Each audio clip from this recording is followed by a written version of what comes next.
Chapter 1. Stand up. This court pronounces. Yu Jing stood up, put on her coat, and buttoned it up. She took one last look at the three people in the dock who were shaking hands with the lawyers excitedly. She felt as if a heavy burden had been lifted off her shoulders. The audience was filled with heart-wrenching cries mixed with indignant curses. Heavens, are you blind? You let these bastards get away with it. My son, my wife, did you see that? These bastards killed you. I'm useless. I can't avenge you. I'm useless. What the hell is the court doing? Are all the police useless? They embezzled so much money. How can they not be guilty? Yu Jing fastened the last button and turned to leave the court hall with the crowd. The sunlight outside was so dazzling that it seemed to expose all the darkness. She tilted her head to avoid it. She took out her sunglasses and put them on. Then she walked to the parking lot. Behind her were the reporters who were anxiously waiting outside the court, trying to get the first-hand news. Someone was already waiting by the car. When he saw her, he handed her a paper bag with both hands. Miss Yu. Yu Jing took it with one hand and opened the door with the other. She threw the bag in, sat in the car without saying a word, and lit the car. The car slowly drove out of the parking lot and onto the road. In the rearview mirror, there was a cold and hard face. She turned on the radio. This is the 212 major public fund embezzlement case. After 4 months of trial, it came to an end today. The case was caused by a major earthquake in July last year. The directors of Shingon Charity Foundation, Mr. Li, Mr. Liu, and Director Qin, were accused of embezzling more than 650 million yuan of public funds for 3 years.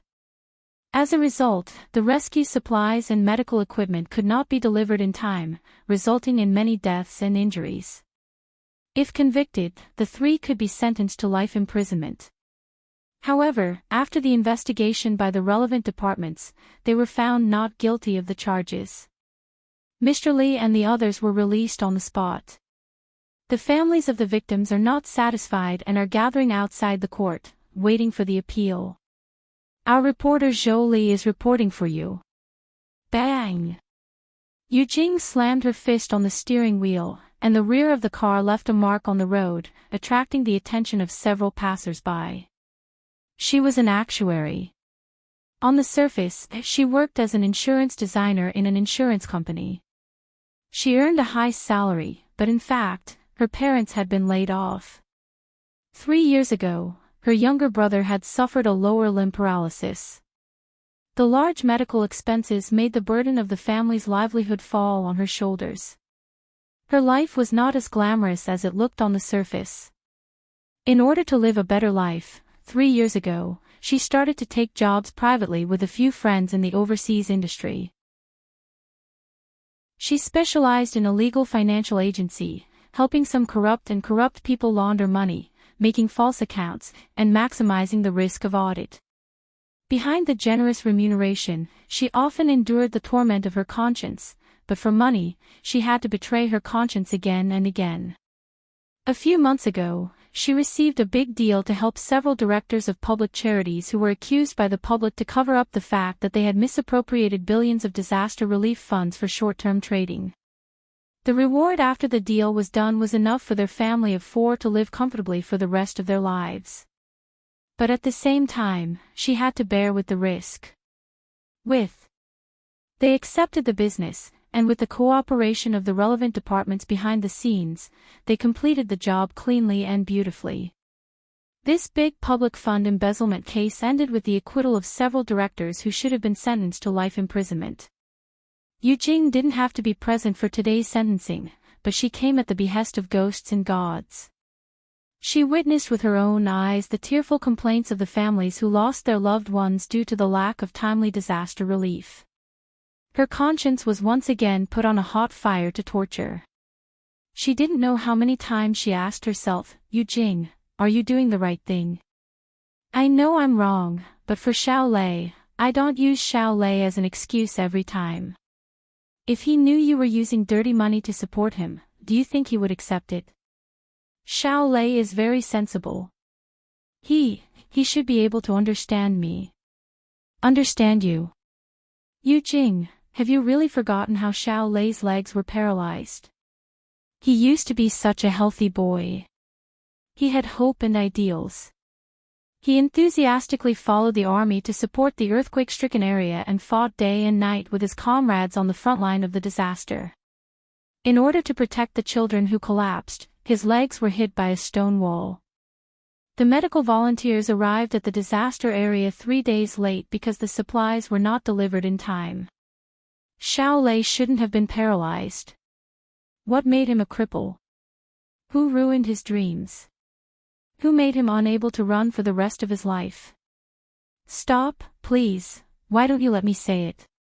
You're helping these executioners who hurt Xiao Lei escape the law. You're using their dirty money to support your brother who has always admired you. Is this right? I told you to stop. Yu Jing let out a low growl and slammed on the brakes. The car stopped beside the viaduct.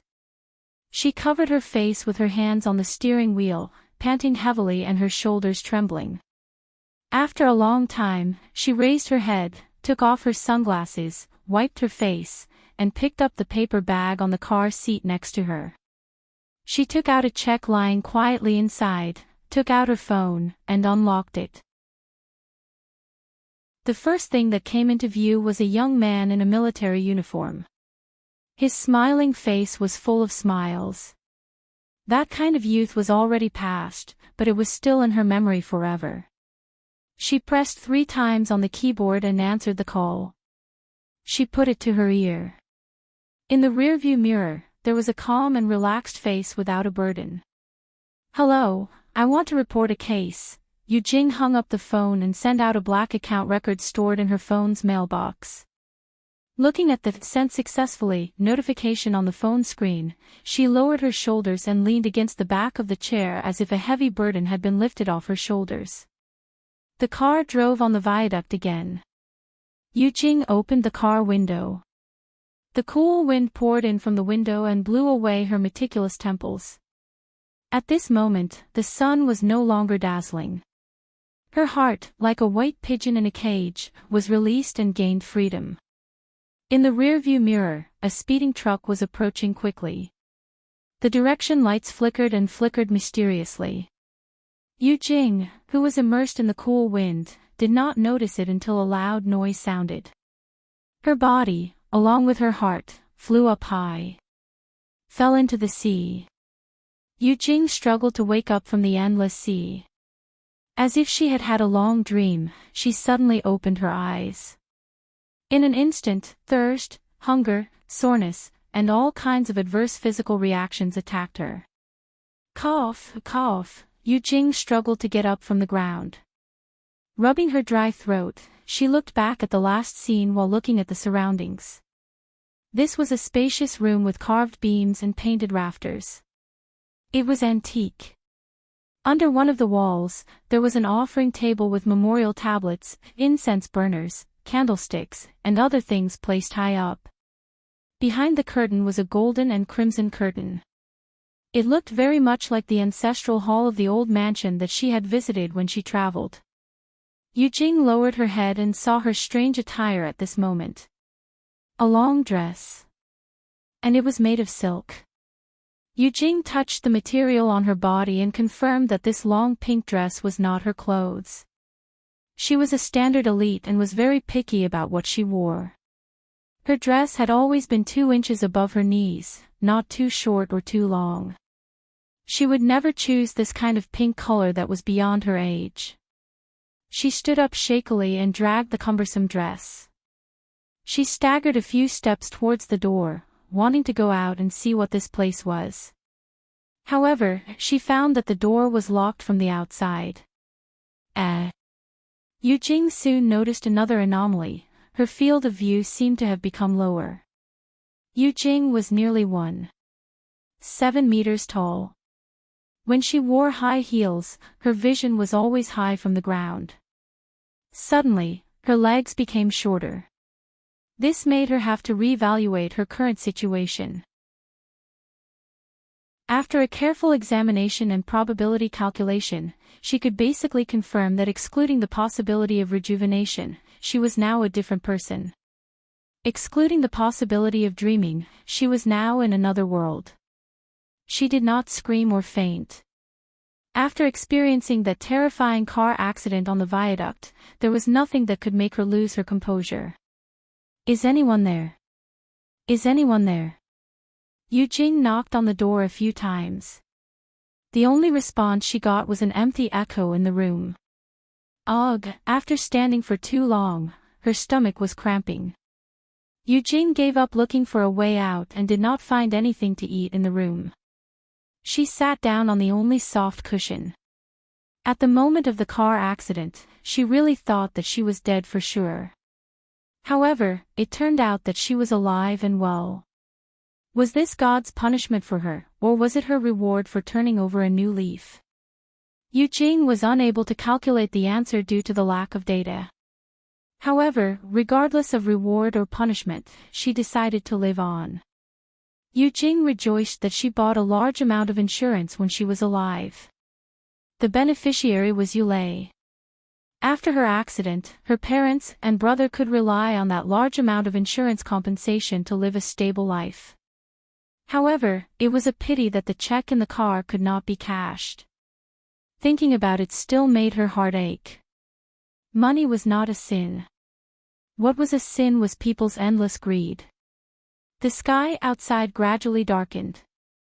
Yujing took a deep breath of thirst and felt a burning pain in her throat. She had no choice but to lighten her breathing. She began to suspect that the previous owner of this young lady's body, did she die of thirst like this, allowing this short-lived ghost to take advantage of it? This outfit was like silk and satin. Her hands and feet were soft without calluses. There were no scars on her body. She was obviously a rich family's young lady. How big of a mistake did she make that there was a need to lock up a 10-year-old girl and cause her death? Yujing frowned. She was dissatisfied with this family. Calculating the possibility of dying of thirst for a second time if she continued to stay like this, her head began to throb in pain. Gee. A small sound came from under the table. Yujing raised her eyelids. She had already noticed the little yellow-haired mouse hiding under the table. However, she had been working alone for many years. She was not afraid of these snakes, insects, rats, and ants. She would not scream when she saw a mouse and scare it away. Moreover, considering the possibility of her starving to death here, keeping the mouse could be used as a backup rations. Don't scream. Don't worry. Unless it's absolutely necessary, I don't want to eat mice. Yujing muttered with a weak breath. Just as she finished speaking, the door behind her made a sound. The lock opened. With a creak, a dim yellow light entered the dark room. Yujing's reaction was slow as she turned her head. She saw two people, one tall and one short, standing outside the wide-open door. One of them was fastening a key to the waist of his trousers. The one in front was a skinny 10-year-old boy. He held a flickering lantern in his hand as he walked in. Without saying a word, he walked over to her and tried to help her up from the ground. The person at the door fastened the key and impatiently urged, "You two siblings should hurry up. Don't dawdle. Hurry up and come out. I haven't eaten dinner yet." Yujing turned her head and looked at the boy who used his small body to help her up. Her heart suddenly beat faster. This is, little brother. Chapter 2. Yujing was helped out of the ancestral hole. The boy's body wasn't strong, and he was shorter than her. He struggled to support her, who was about to faint from hunger, and his footsteps were a little unsteady. As soon as she stepped outside, Yujing confirmed that she had indeed come to ancient times. She had only seen these richly ornamented buildings in the past. Bathed in the moonlight, it was so unrealistic, but it was so real. Knowing that this boy was the younger brother of her previous self, Yujing didn't take the initiative to speak in order to prevent him from noticing anything amiss. The boy remained silent as well. They didn't meet anyone along the way, and Yujing didn't notice that the boy was taking her on a secluded path. It wasn't until they walked more and more secluded, passing through those magnificent buildings, passing through a small forest, and arriving in front of a row of low, old single-story houses. There were about 4 to 5 houses in this row, and in the courtyard, 2 middle-aged women wearing old-fashioned lined jackets and long skirts were fetching water from a well. When they saw the siblings return, one of them, who had a floral handkerchief wrapped around her head, quickly put down the bucket of water and ran over. Sigh, why didn't young master call this servant when he went to pick up young miss? It's such a long way, and it's so dark. What would we do if we stumble? Come, I'll support young miss, you go open the door. Young master. Young miss. Although the people here had a slight southern accent, it didn't prevent Yujing from understanding what they were saying. She raised her head to look at the shabby house in front of her, and then thought about the exquisite buildings from earlier. She couldn't help but feel puzzled. Since they were young master and young miss, why were they living in such a place that was obviously for servants? Thank you, Aunt Lu. The boy thanked her and let the woman support Yujing, while he ran forward and opened the door to the house in the westernmost corner of the courtyard. With an adult supporting her, Yujing didn't have to forcefully support half of her body to lessen his burden. She was supported by Aunt Lu to the door, and with the help of the moonlight outside, she saw the boy skillfully light an oil lamp on the wooden table. Young master, I'll get you something to eat. Hurry and get some water for young Mississippi. She's been locked up for 3 days. Aunt Lu helped Yujing to lie down on the bed and hurriedly went out. The boy poured a bowl of warm water and helped Yujing drink it. He then took out a wooden basin from behind the door and went outside to get water. Yujing really did not have the strength to help. She lay on the bed and looked at the small room from the corner of her eyes. It was less than 10 square meters, the floor was rough, and there was only a set of tables and chairs at the door, 2 old wooden cabinets by the wall, and 2 narrow wooden beds. Yujing, who was proficient in mathematics, was not deeply involved in history and literature. Based on what she had seen so far, it was impossible to determine which dynasty she was currently in. Where was this? Why was she living with a servant even though she was a miss? What was her now? These were the most important things for Yujing to figure out. She turned her head and looked at the busy child. She couldn't help but think of Xiao Lei. Did he know that something had happened to her? When Mom and Dad received the news, they would probably hide it from him, right? She hoped that they would not be too sad and live on. Only then could she feel at ease in the other world. She didn't know how to address her brother, so she chose the most common title. The boy, who was putting the clothes back into the cabinet, turned his head and looked at her strangely. He seemed to think of something and turned his head back. He said coldly, "Just behave for a few days and don't think about causing trouble again." Although 4th Miss went back to the capital yesterday, the old lady is still angry about you breaking her jade pendant. If someone finds fault with you again, it won't just be a few days in the ancestral hall. Just behave yourself for a few days. Don't think about causing trouble again.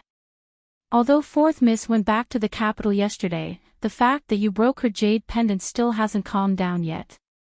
If people find fault with you again, it won't just be a few days in the ancestral hall. Yujing thought, just behave for a few days. Don't think about causing trouble again. Although 4th Miss went back to the capital yesterday, the old lady is still angry about you breaking her jade pendant. If someone finds fault with you again, it won't just be a few days in the ancestral hall. Who was 4th Miss? Wasn't she a miss in the past? Come, young master, come and eat. I've cooked some noodles. It's hot. Aunt Lu walked into the room with 2 big bowls of hot noodles. She put one bowl on the table and urged the boy to eat. She took the other bowl to the bedside and helped Yu Jing up. She sat by the bedside and fed her. A bowl of noodles with a light broth and only a few vegetable leaves floated on it. Yu Jing was too hungry and had no appetite. But she knew that her body couldn't stand it if she didn't eat, so she obediently opened her mouth to be fed. She looked at the boy and saw him sitting by the table with a big bowl of noodles, eating with relish. She couldn't taste the sweet and salty noodles in her mouth, but when it entered her stomach, it became warm. Yu Jing lay in bed for 3 days before she recovered. During these 3 days, Aunt Lu took care of her food and drink. Yu Xiu went to school in the morning and came back in the afternoon. He wouldn't talk to her unless there was something urgent. Thanks to Aunt Lu's enthusiasm and talkative, Yu Jing got the information she wanted to know by beating around the bush. Only then did she know why a miss had to live with a servant. This was because she wasn't the miss of this family at all. She was a burden that her mother remarried with her younger brother. This family's surname was Ji. Their biological mother was only a concubine in Third Master's courtyard and wasn't favored. The reason why she was locked in the ancestral hall was because she broke a jade pendant belonging to Second Master's Fourth Mississippi. Third Master didn't care about the family affairs and Aunt Chui was timid and afraid of causing trouble. No one helped to plead for her, so she was thrown into the ancestral hall by the matriarch in a rage and locked up for 3 days. From Aunt Lu's tone, Yu Jing knew how disliked she was in this family. Aunt Chui only came to see her yesterday. In an unfriendly tone, she warned her not to cause trouble again. She didn't even ask about her health and just threw a few copper coins to send her away. Aunt Chui was her biological mother. In her previous life, although Yu Jing wasn't loved by everyone, she was at least popular and had a lot of friends. Now, she became a burden that her parents didn't love and even her own younger brother despised. She even changed her name to Yu Xiu. The remainder was the annoying part that couldn't be removed. How could she, who used to deal with numbers all day long, endure this? After being depressed for an afternoon, Yu Jing accepted her fate. She was now called Yu Xiu. She had a brother called Yu Xiu whom she depended on for survival. She also had a mother who didn't care about them as a concubine. Thanks to her optimistic nature, she was able to accept this reality in such a short period of time. Otherwise, she wouldn't have been able to bear the burden of supporting the whole family alone after her parents were laid off and her brother became disabled. Miss, you have to learn your lesson this time. Don't cause trouble again. When you go to the private school tomorrow, learn some proper skills from the teacher. Don't let the young master always be implicated by you. These were the words that Aunt Lu said the most in the past few days. It made Yu Xiu more or less guess that she was an insensible little girl in the past. She really didn't know what she had done to Yu Xiu to make her only brother hate her so much that he didn't even want to talk to her. Got it, Aunt Lu. Yu Xiu had heard Yu Xiu's accent before. Coupled with her hoarse throat, it wasn't a problem for her to forcefully imitate his tone. If one didn't pay special attention, they wouldn't notice that there was a problem with her accent. The sun was very good at noon. Aunt Lu sat in the yard cutting vegetables. Yu Jing moved a stool from the house and talked to her. Yu Jing wanted to help her, but she didn't allow it. Aunt Lu came to the Ji family with Aunt Chui. She was a servant who did odd jobs in the backyard. She was the only person who insisted on calling Yu Xiu and Miss Yu Xiu young master. Young master, you're back from school.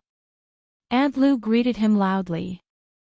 Yu Xiu heard the voice and turned her head. She saw Yu Xiu holding a small gray cloth bag.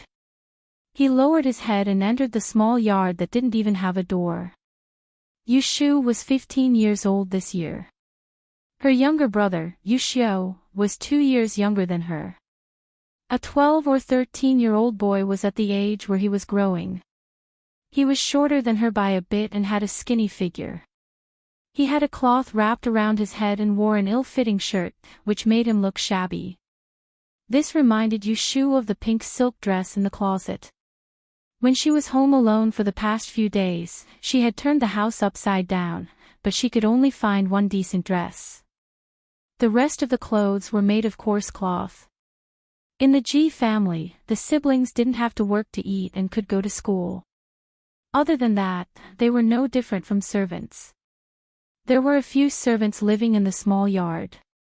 When they saw them, they either ignored them or called them by their names. Aunt Lu, Yushu greeted Aunt Lu. He only glanced at Yushu before he lowered his head and went back into the house. Yushu noticed that his footsteps were a bit strange. She said something to Aunt Lu and followed Yushu into the house. Xiaoxiu. Yushu called out. Yushu didn't pay attention to her. He put the gray cloth bag with the books on the bedside table. Yushu didn't know what to do with this child's stone-like personality. She didn't dare to act too close to him and provoke him. She could only give up on talking to him. She poured him water and stared at his back as she thought. Upon closer inspection, she noticed that there was something different about him. Yushu had just changed into his robe that morning, but it was now wrinkled and there was some dirt on his back, which seemed to be in the shape of footprints. Coupled with his slow pace, she, who had been a good older sister for more than 20 years, couldn't help but think of something. This child got into a fight. Without batting an eyelid, she walked over with the teacup. When she got closer, she confirmed her guess. No wonder Yushu came back with his head lowered. There was a large bruise on his forehead and the corner of his mouth was bleeding. It was obvious that he had been beaten by someone. Yushu was angry. She didn't have a good temper. In her previous life, her family was poor. They didn't eat well and dress well. When she was in middle school, her younger brother, Yulei, was often looked down upon and bullied. She didn't want her parents to worry, so she hid it from her family. Later, when she was in the same high school as Yulei, she found out. There was a period of time when she and her friends followed Yulei after school to teach those brats a lesson. No one bullied her younger brother again. In her mind, as an older sister, she should take care of her younger brother. She absolutely couldn't let him get beaten. My body is almost healed. I'll go to school with you tomorrow. Yushu stuffed the teacup into Yushu's hands. In order to give the child some dignity, she pretended not to see the wound on his face. She turned her head and gritted her teeth.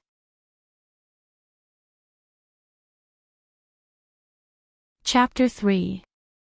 Today, the servants of the G family eat steamed buns for lunch. The kitchen is in front of the small bungalow where Yushu lives. Aunt Lu, who works in the kitchen, brings a basket of steamed buns, 2 bowls of vegetable soup, and a plate of pickled vegetables for the 2 siblings. It was one of Auntie Lu's duties to keep an eye on the 2 siblings who were living under someone else's roof from starving to death.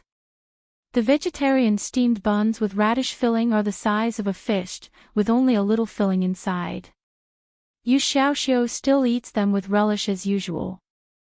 It seems that this child does not care about the taste of anything that can be eaten. Yushu has been lying in bed to recuperate these days.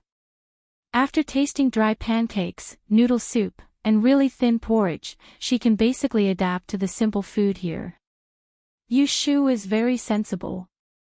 If she doesn't have to work, she will eat for free. There is really nothing to be picky about. However, she, who is very particular about food and clothes in her previous life, is also calculating how to improve her life.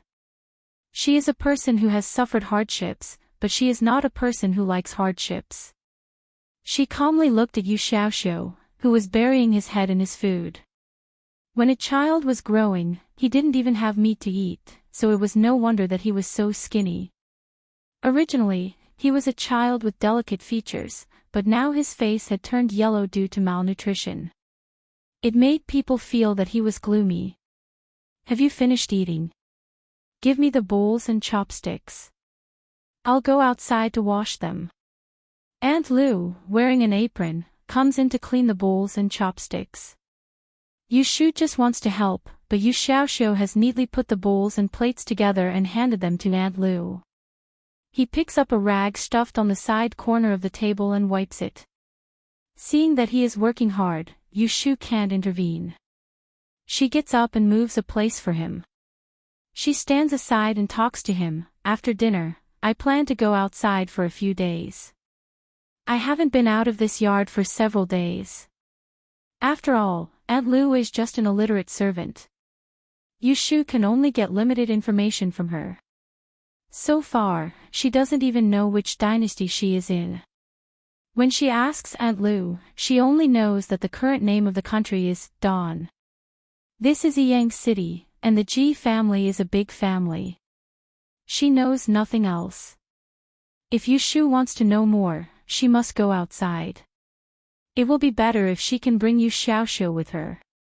Yu Xiaoxiu looked up at her with an expression that said, I knew you wouldn't be able to stay quiet for a few days. She wiped the table a few times and said in a muffled voice, after wiping the table hard, he says in a muffled voice, this sentence was exactly what Yu Shu wanted. She took the opportunity to suggest, then you can stay with me. That way, you can watch over me, right? This sentence is exactly what Yu Shu wants. She takes the opportunity and says, then you can go with me. You can also keep an eye on me this way, right? Her goal is achieved. Yu Shu is happy in her heart. She happily feels for a comb, a hair tie, and a copper box with a headdress under the pillow. She goes outside to find Aunt Lu to comb her hair. She used to have short hair, but now she has thick long hair. She doesn't know how to take care of it at all. Fortunately, she has Aunt Lu. Yu Shu finds Aunt Lu by the well. Aunt Lu has already washed a pile of bowls and chopsticks. After hearing the purpose of Yu Shu's visit, Aunt Lu rubs her rough palms on her apron, takes the comb, moves the small bamboo stool under her to the sun and lets Yu Shu sit on it. Then she combs her hair. Spring has just arrived. The small courtyard with no front and back pavilions is just right for the sun to shine. Sitting in the courtyard for a while, she feels warm all over. Yu Shu used to hate sunny days. She has to wear sunglasses when she goes out. But since she put down the knot in her heart before the car accident, she likes such sunny and clean weather in just a few days. Miss, your hair grows really well. If you didn't secretly cut it to exchange for money last year, it would have grown to the roots of your thighs now. Aunt Lu likes to nag when she is working. People in ancient times have their hair and skin from their parents. People rarely cut their hair voluntarily. It's nothing more than poverty. Yu Shu is thinking about the touching scene of the little girl secretly exchanging her hair for money to support her family. Then, Aunt Lu pours a bucket of cold water on her. That's 3 taels of silver. It's more than 300 copper coins. You can eat meat for half a month. But you spent it all in 2 days and bought a lot of hair ornaments and beads. It's not enough for you to eat or wear. Alas! Yu Shu is speechless. She looks down at the copper box on her lap. There are a lot of hair ornaments and hairpins in it. They look good, but people with a little insight can see that they are not high-class things. Because of her work, Yu Shu is very sensitive to the value of money. She roughly knows the value of 300 copper coins here. Aunt Lu's monthly salary here is 50 copper coins. After half a year without spending a cent, she can save 300 copper coins, which is a small fortune. Thinking of the terrible environment the siblings live in, the younger brother is malnourished, sallow and emaciated, and the girl exchanging her hair for so much money and buying fake beads and rotten copper, she can't help but want to scold someone. I'm done. Aunt Lu puts down the comb and turns to Yu Shu. She digs in her copper box and picks out 2 water pink hair bands. She ties them on the two corners of Yushu's face and makes a flower knot. She looks at Yushu with a straight face and says with a smile, "Miss, if you sit and don't talk, you look really beautiful." In other words, apart from her face, she had no other redeeming qualities. Yushu thanks Aunt Lu and carries the heavy copper box back to the house. Yu Xiaoxiu has already cleaned the house and changed the wrinkled shirt. "Hurry up and tidy up. I'll wait for you outside." Yu Xiaoxiu throws these words and is about to go out. Yushu quickly puts the things back on the bed and feels under the mattress for the few copper coins that Aunt Shui threw to her the day before yesterday. She puts them in the seam of her belt and follows. Yu Xiaoxiu turns his head and sees that she comes out wearing an old coat and a cotton skirt. He is very surprised. "You don't want to change your clothes." "Change what clothes?" Yushu looks down at the clothes she is wearing. They are a bit old, but she changed into clean clothes this morning. "Can't she wear like this when she goes out?" "It's that lace dress you're wearing. Didn't you say that you wouldn't go out without it?" Yu Xiaoxiu looks at Yushu in confusion. He feels that she has been acting a bit strange since she came back from the ancestral hall a few days ago, but he can't tell what is wrong. Yushu guessed that he was referring to the pink silk dress in the wardrobe. She was speechless. How many problems did the little girl in her previous life have? She was a troublemaker, brainless, immature, extravagant, vain. Couldn't she have a little bit of good in her? The sleeve is torn. Yushu casually finds an excuse. Seeing Yu Xiaoxiu suddenly understand, she pushes him out and turns back to close the door. There is nothing valuable in the house, not even a lock. "Aunt Lu, we are going out to play," Yushu says to Aunt Lu, who is cleaning the dishes by the well. Go, come back early, don't miss dinner time." Aunt Lu shouted and watched the siblings walk away. She turned around and went back to the house with the wooden basin for washing. She muttered softly, "I hope Miss really understands this time. Yinyang is not favored, and it's just the two of them. If they don't rely on each other, how will they live in the future?" Yushu does not intend to stroll around the Ji family's mansion. She instinctively has a sense of a detour around this family. She was tortured to death after breaking a jade pendant. Who knows if she will be unlucky and break another one today. "Let's walk on the street," Yushu suggests. She does not know the way, so she can only think of a way to let Yu Xiao take her out. "Okay."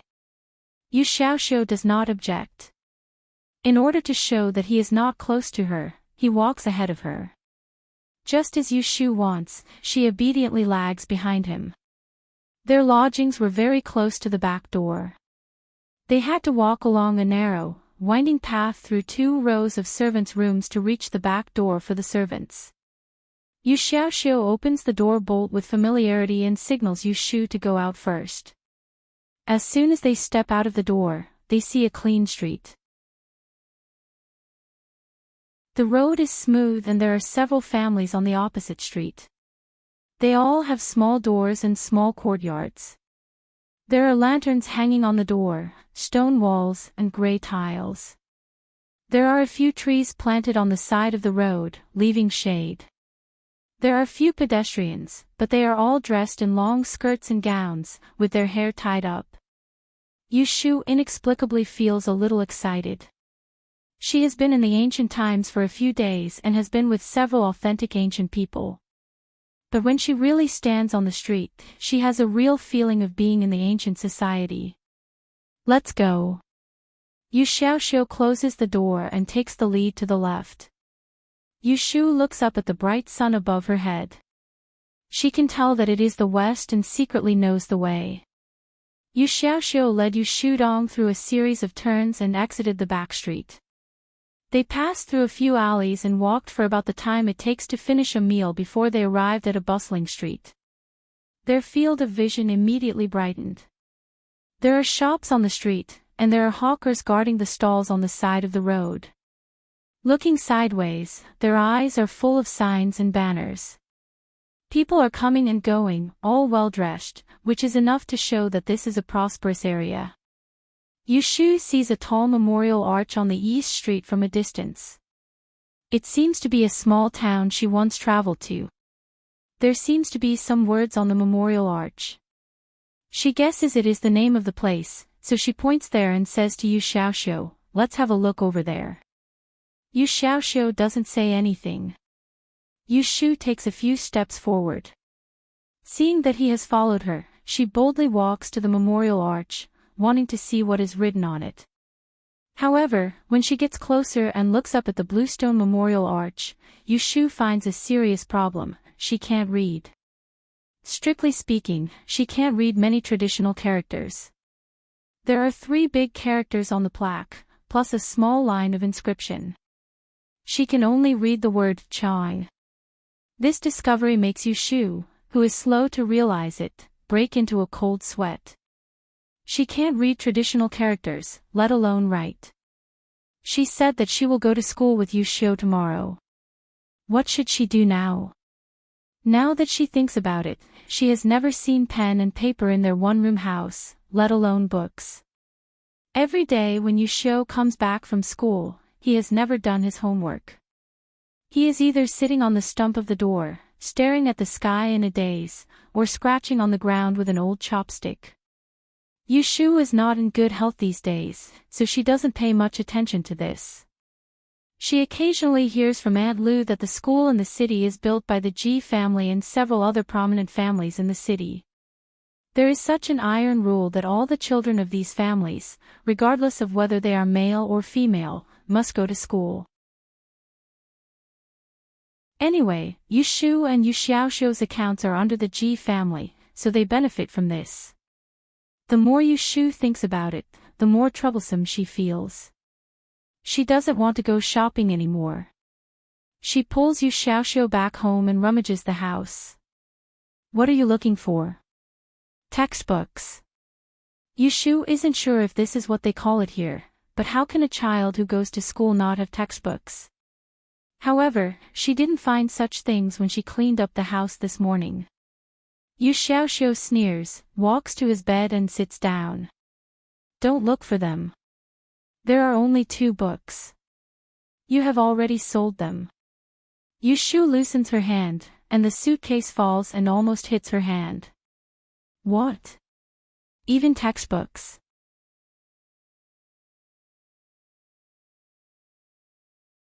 Chapter 4. Stand up. This court pronounces, Yu Jing stood up, put on her coat, and buttoned it up. She took one last look at the 3 people in the dock who were shaking hands with the lawyers excitedly. She felt as if a heavy burden had been lifted off her shoulders. The audience was filled with heart-wrenching cries mixed with indignant curses. "Heavens, are you blind? You let these bastards get away with it. My son, my wife, did you see that? These bastards killed you. I'm useless. I can't avenge you. I'm useless. What the hell is the court doing? Are all the police useless? They embezzled so much money. How can they not be guilty?" Yu Jing fastened the last button and turned to leave the court hall with the crowd. The sunlight outside was so dazzling that it seemed to expose all the darkness. She tilted her head to avoid it. She took out her sunglasses and put them on. Then she walked to the parking lot. Behind her were the reporters who were anxiously waiting outside the court, trying to get the first-hand news. Someone was already waiting by the car. When he saw her, he handed her a paper bag with both hands. "Miss Yu." Yu Jing took it with one hand and opened the door with the other. She threw the bag in, sat in the car without saying a word, and lit the car. The car slowly drove out of the parking lot and onto the road. In the rearview mirror, there was a cold and hard face. She turned on the radio. This is the 212 Major Public Fund Embezzlement case. After 4 months of trial, it came to an end today. The case was caused by a major earthquake in July last year. The directors of Shingon Charity Foundation, Mr. Lee, Mr. Liu, and Director Qin, were accused of embezzling more than 650 million yuan of public funds for 3 years. As a result, the rescue supplies and medical equipment could not be delivered in time, resulting in many deaths and injuries. If convicted, the three could be sentenced to life imprisonment. However, after the investigation by the relevant departments, they were found not guilty of the charges. Mr. Lee and the others were released on the spot. The families of the victims are not satisfied and are gathering outside the court, waiting for the appeal. Our reporter Zhou Li is reporting for you. Bang! Yu Jing slammed her fist on the steering wheel, and the rear of the car left a mark on the road, attracting the attention of several passers-by. She was an actuary. On the surface, she worked as an insurance designer in an insurance company. She earned a high salary, but in reality, her parents had been laid off, and her brother had unfortunately been paralyzed 3 years ago. She had to spend a lot of money on medical treatment, so the burden of the family's livelihood was on her shoulders. Her life was not as glamorous as it looked on the surface. In order to live a better life, 3 years ago, she started to take jobs privately with a few friends in the overseas industry. She specialized in a legal financial agency, helping some corrupt people launder money, making false accounts, and maximizing the risk of audit. Behind this generous reward, she often endured the torment of her conscience, but for the sake of money, she had no choice but to betray her conscience time and again. A few months ago, she received a big deal to help several directors of public charities who were accused by the public to cover up the fact that they had misappropriated billions of disaster relief funds for short-term trading. The reward after the deal was done was enough for their family of 4 to live comfortably for the rest of their lives. But at the same time, she had to bear the risk of being arrested and sent to prison after the matter was exposed. They accepted the business, and with the cooperation of the relevant departments behind the scenes, they completed the job cleanly and beautifully. This huge case of misappropriation of public funds ended with the acquittal of several directors who should have been sentenced to life imprisonment. Today's sentencing, Yu Jing did not need to be present, but she came at the behest of gods and devils. She witnessed with her own eyes the tearful cries of the families who had lost their loved ones because of the lack of timely disaster relief. Her conscience was once again put on a hot torture. She did not know how many times she questioned herself, Yu Jing, are you doing the right thing? I know I'm wrong, but for Xiao Lei, don't use Xiao Lei as an excuse every time. If he knew that you were using this dirty money to support him, do you think he would accept it with a clear conscience? Xiao Lei is very sensible, he should be able to understand me. Understand you? Yu Jing, have you really forgotten how Xiao Lei's legs were paralyzed? He was originally such a healthy boy. He had hope and ideals. He enthusiastically followed the army to support the earthquake-stricken area and fought day and night with his comrades on the front line of the disaster. In order to protect the children who collapsed, his legs were hit by a stone wall. The medical volunteers arrived at the disaster area 3 days late because the supplies were not distributed in time. Xiao Lei should not have been paralyzed. What made him a cripple? Who caused him to ruin his ideals? Who caused him to be unable to run for the rest of his life? Don't say any more, please. Why don't you let me say it? You're now helping these executioners who hurt Xiao Lei escape from the law. You're using their dirty money to support your brother who has always admired you. Are you doing the right thing? I told you to stop. Yu Jing growled and slammed on the brakes. The car stopped beside the viaduct with a screech. She covered her face with her hands on the steering wheel, panting heavily and her shoulders trembling. After a long time, she raised her head, took off her sunglasses, wiped her face, and picked up the paper bag on the car seat next to her. She took out a check lying quietly inside, took out her phone, and unlocked it. The first thing that came into view was a young man in a military uniform. His smiling face was full of smiles. That kind of youth was already past, but it was still in her memory forever. She pressed on the keyboard 3 times, picked up the call and put it to her ear. In the rearview mirror, there was a calm and relaxed face that had been relieved of the burden. "Hello, I want to report a case." Yu Jing hung up the phone and sent out a black account record stored in her phone's mailbox. Looking at the "sent successfully" notification on the phone screen, she lowered her shoulders and leaned back in the chair, relieved. The car drove on the viaduct again.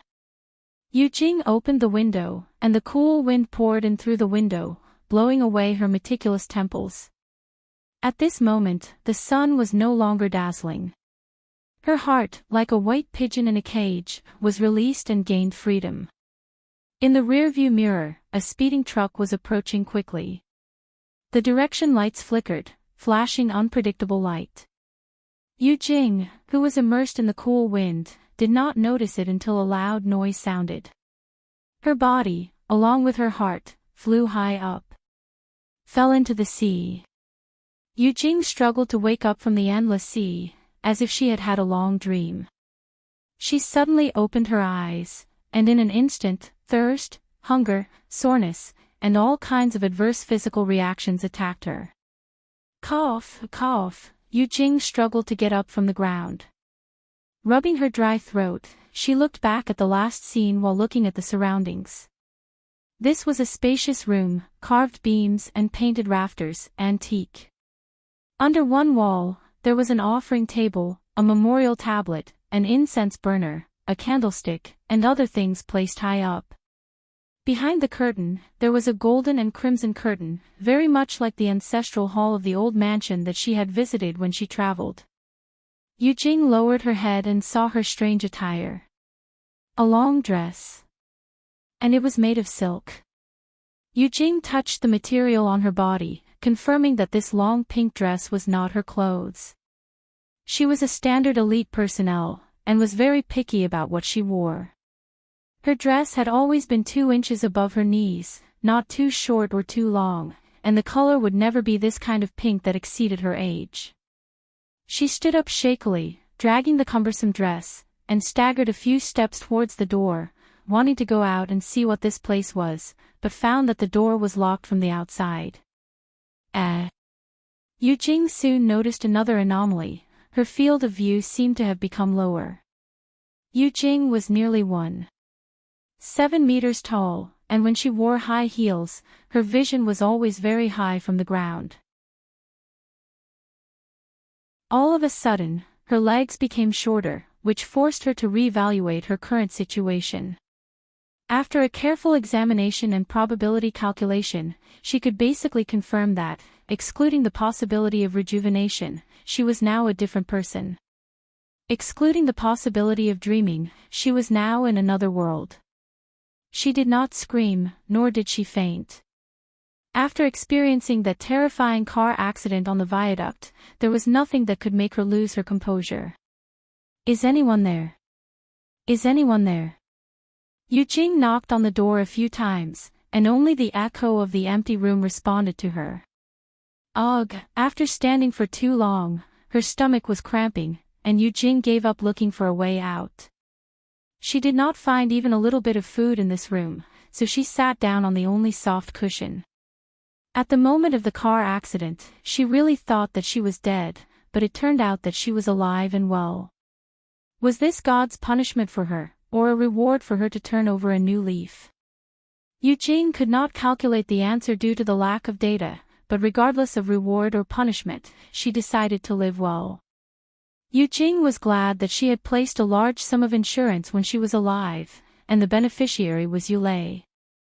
After her accident, her parents and brother could completely rely on that large sum of insurance compensation to live a stable life. It was just a pity that the check in the car could not be cashed, and thinking about it still made her heart ache. Money was not a sin, what was a sin was people's endless greed. The sky outside gradually darkened, and when Yu Jing took a thirsty breath, she felt a burning pain in her throat. Even her breathing had to be light. She began to suspect that the previous owner of this young girl's body did she die of thirst like this, which was why she, a short-lived ghost, had it easy. Dressed like silk, her hands and feet were soft without calluses, and there were no scars on her body. She was obviously a rich family's young lady. How big of a mistake did she commit that there was a need to lock up a 10-year-old girl and cause her death? Yu Jing frowned, dissatisfied with this family. Calculating the possibility of dying of thirst for a second time if she continued to stay like this, her head began to throb in pain. Gee. A small sound came from under the offering table. Yu Jing raised her eyelids. She had long discovered the little yellow-haired mouse hiding under the table. It was just that she, who had been working alone for many years, was not afraid of these snakes, insects, rats, and ants. She would not squeal at the sight of a mouse and scare it away. Moreover, considering the possibility that she would starve to death here, keeping the mouse, she could make do with it as a backup rations. Don't scream, don't worry, unless it's absolutely necessary. I don't want to eat mice. Yu Jing muttered with a weak breath. Just as she finished speaking, the door behind her made a sound, the lock opened, and with a creak, a dim yellow light entered the dark room. Yu Jing's reaction was slow as she turned her head. She saw two people, one tall and one short, standing outside the wide-open door. One of them was fastening a key to the waist of his trousers. The one in front was a skinny 10-year-old boy. He held a flickering lantern in his hand as he walked in. Without saying a word, he walked over to her and tried to help her up from the ground. The person at the door fastened the key and impatiently urged, "You two siblings should hurry up, don't dawdle, come out quickly, I haven't eaten dinner yet." Yu Jing turned her head and looked at the boy who used his thin body to help her up. Her heart suddenly beat faster. "This is, little brother."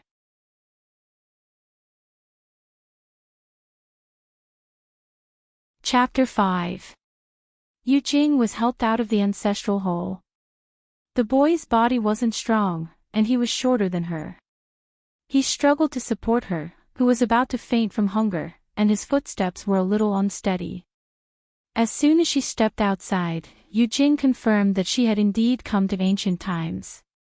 She had only seen these richly ornamented buildings in the past. Bathed in the moonlight, it was so unrealistic, but it was so real. Knowing that this boy was the younger brother of her previous self, Yu Jing didn't take the initiative to speak in order to prevent him from noticing anything amiss. The boy remained silent as well.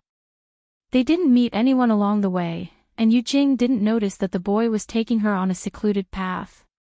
It wasn't until they walked more and more secluded, passing through those magnificent buildings, passing through a small forest, and arriving in front of a row of low, old single-story houses. There were about 4 to 5 houses in this row, and in the courtyard, 2 middle-aged women wearing old-fashioned lined jackets and long skirts were fetching water from a well. When they saw the siblings return, one of them, who had a floral handkerchief wrapped around her head, quickly put down the bucket of water and ran over. "Sigh, why didn't young master call this servant when he went to pick up young miss? It's such a long way, and it's so dark. What would we do if we stumble? Come, I'll support young miss, you go open the door." "Young master." "Young miss." Although the people here had a slight southern accent, it didn't prevent Yu Jing from understanding what they were saying. She raised her head to look at the shabby house in front of her, and then thought about the exquisite buildings from earlier. She couldn't help but feel puzzled.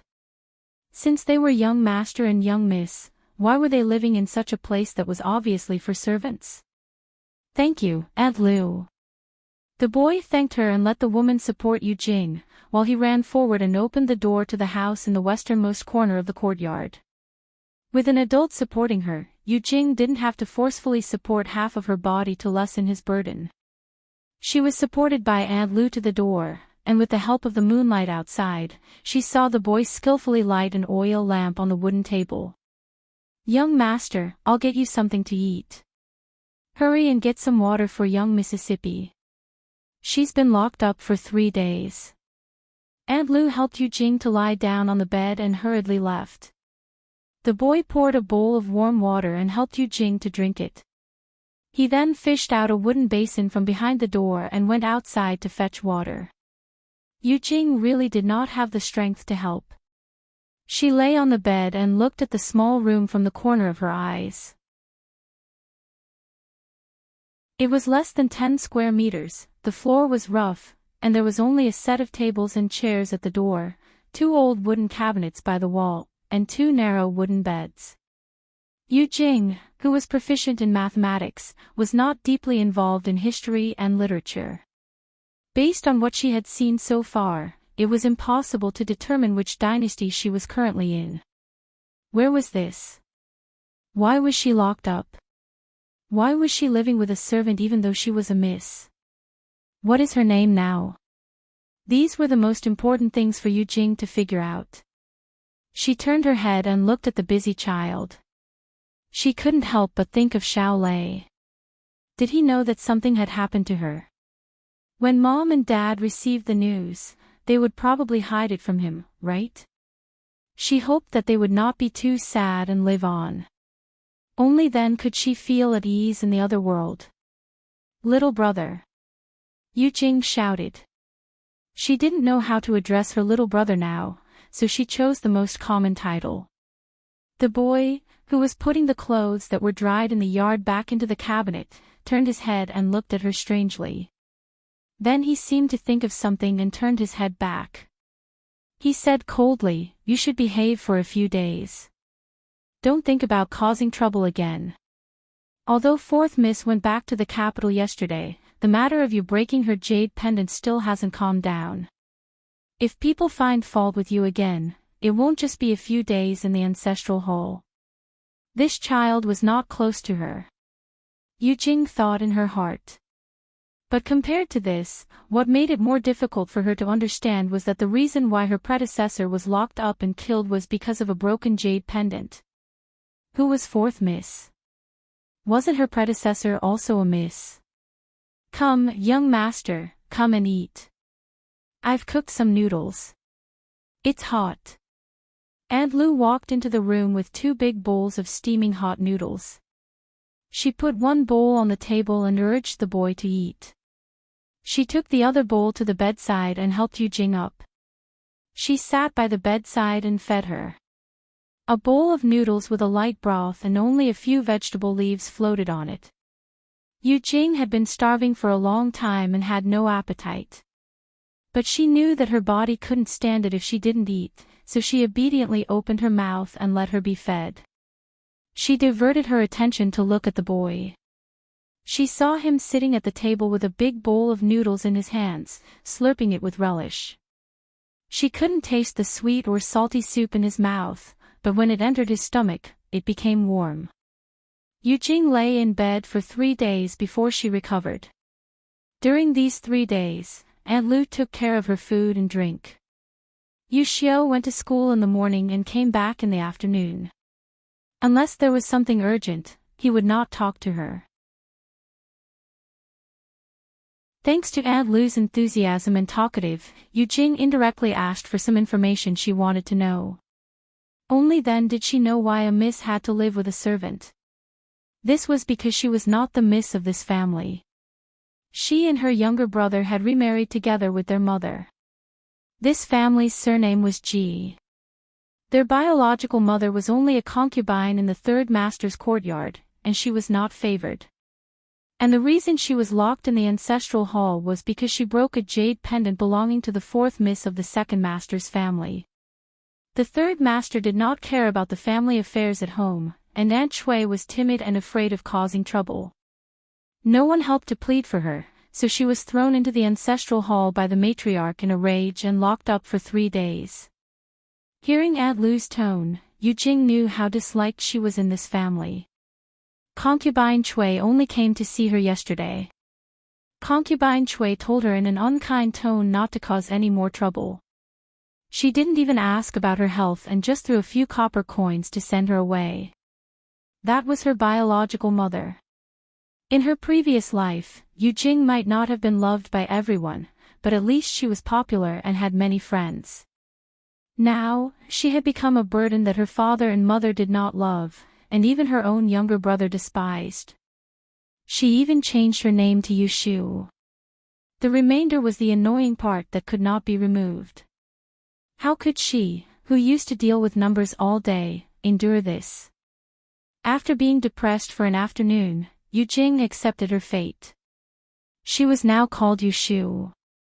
She had a brother called Yu Xiu whom she depended on for survival. She also had a mother who was indifferent to them as a concubine. Thanks to her optimistic nature, she was able to accept this reality in such a short period of time. Otherwise, she would not have been able to take on the heavy burden of supporting the whole family by herself after her parents were laid off and her brother became disabled. "Miss, you must learn your lesson this time. Don't cause trouble again. When you go to the private school tomorrow, learn some proper skills from the teacher. Don't let the young master always be implicated by you." These were the words that Aunt Lu said the most in the past few days. It made Yu Shu more or less guess that she was an ignorant little girl in the past. She really did not know what she had done to Yu Xiu to make her only brother hate her so much that he didn't even want to talk to her. "I know, Aunt Lu." Yu Shu had heard Yu Xiu's accent before. Coupled with her hoarse throat, it was not a problem for her to force herself to imitate his tone.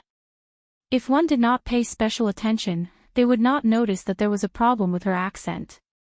The sun was very good at noon. Aunt Lu sat in the yard cutting vegetables. Yu Jing moved a stool from the house and talked to her.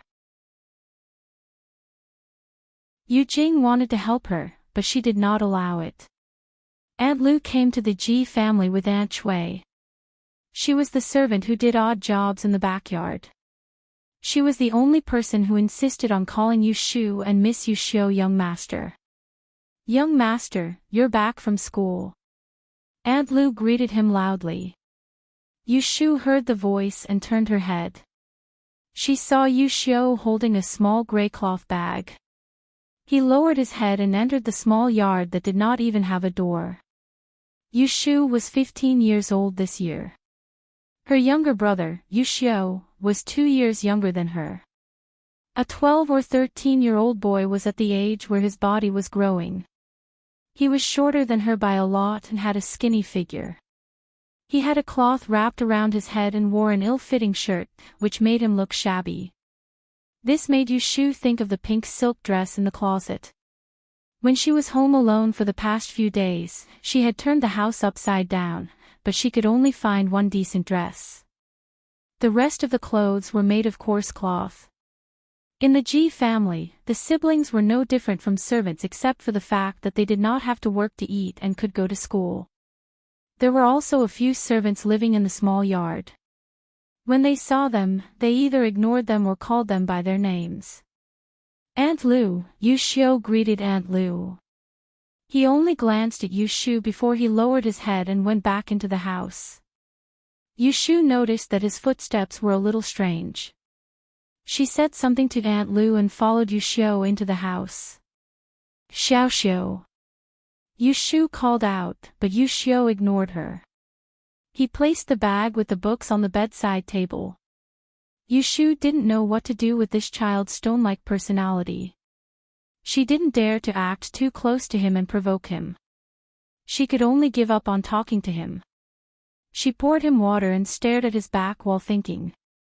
Upon closer inspection, she noticed that there was something different about him.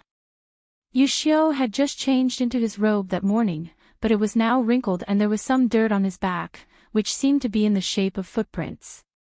Coupled with his slow pace, she, who had been a good older sister for more than 20 years, couldn't help but think of something. This child got into a fight. Without batting an eyelid, she walked over with the teacup. When she got closer, she confirmed her guess. No wonder Yu Xiu came back with his head lowered. There was a large bruise on his forehead and the corner of his mouth was bleeding. It was obvious that he had been beaten by someone. Yu Shu suddenly got angry. She didn't have a good temper. In her previous life, because of her poor family, she didn't eat well or dress well. When she was in middle school, her younger brother, Yulei, was often looked down upon and bullied. She didn't want her parents to worry, so she hid it from her family. Later, when she was in the same high school as Yulei, she found out. For a period of time, she took her friends and followed Yulei after school to teach those brats a lesson. In her mind, as an older sister, she should take care of her younger brother. She absolutely couldn't let him get beaten. My body is almost healed. I'll go to school with you tomorrow. Yushu stuffed the teacup into Yushio's hands. In order to leave some dignity for the child, she pretended not to see the wound on his face. She turned her head and gritted her teeth.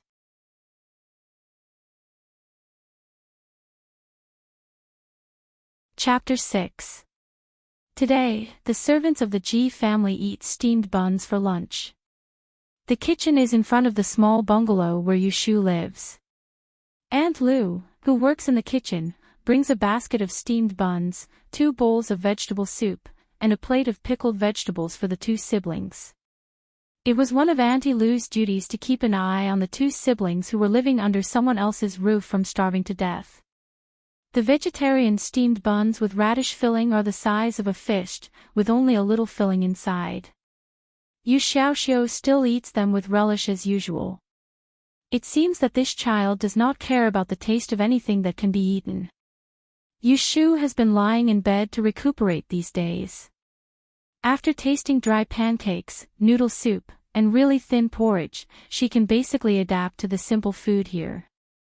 Yushu is very sensible. If she doesn't have to work, she will eat for free. There is really nothing to be picky about.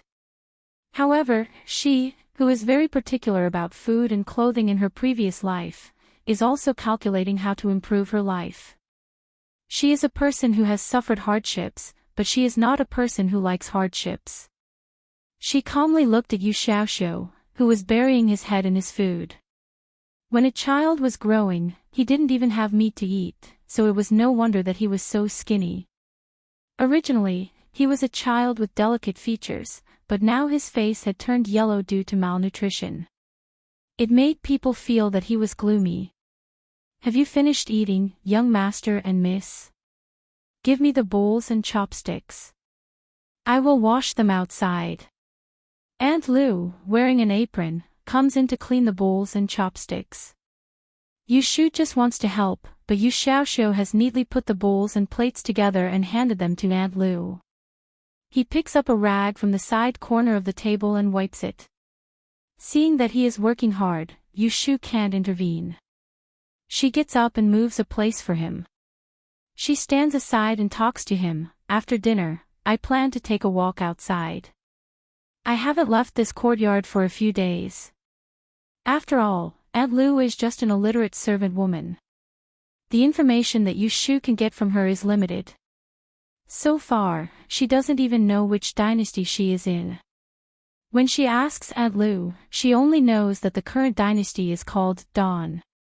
This is Yang City, and the Ji family is a big family. She doesn't know anything else. If Yushu wants to know more, she has to go out. It will be better if she can get Yu Xiaoxiu with her. Yu Xiaoxiu raised his head and looked at her with an expression that said, I knew you wouldn't be able to stay quiet for long. He wiped the table a few times and said in a muffled voice, Don't go out and cause trouble again.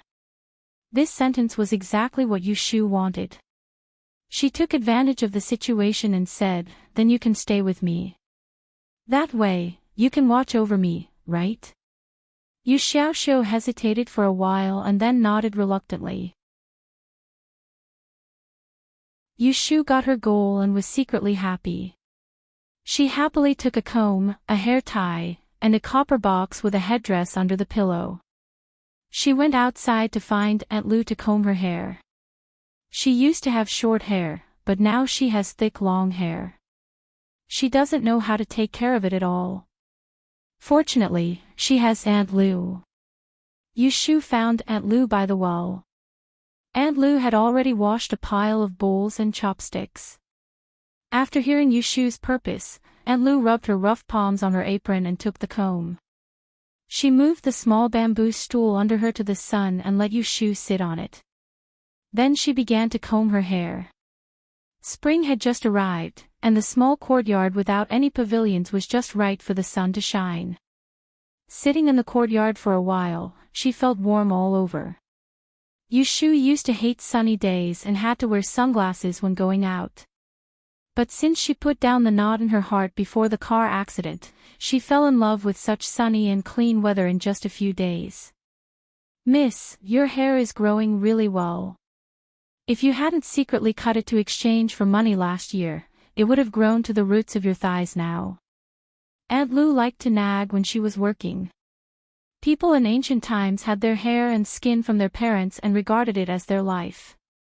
Few people would voluntarily cut their hair because they were too poor. Yushu was thinking about the touching scene of the little girl secretly exchanging her hair for money to support her family. Then, Aunt Lu poured a bucket of cold water on her. "That's 3 taels of silver. It's more than 300 copper coins.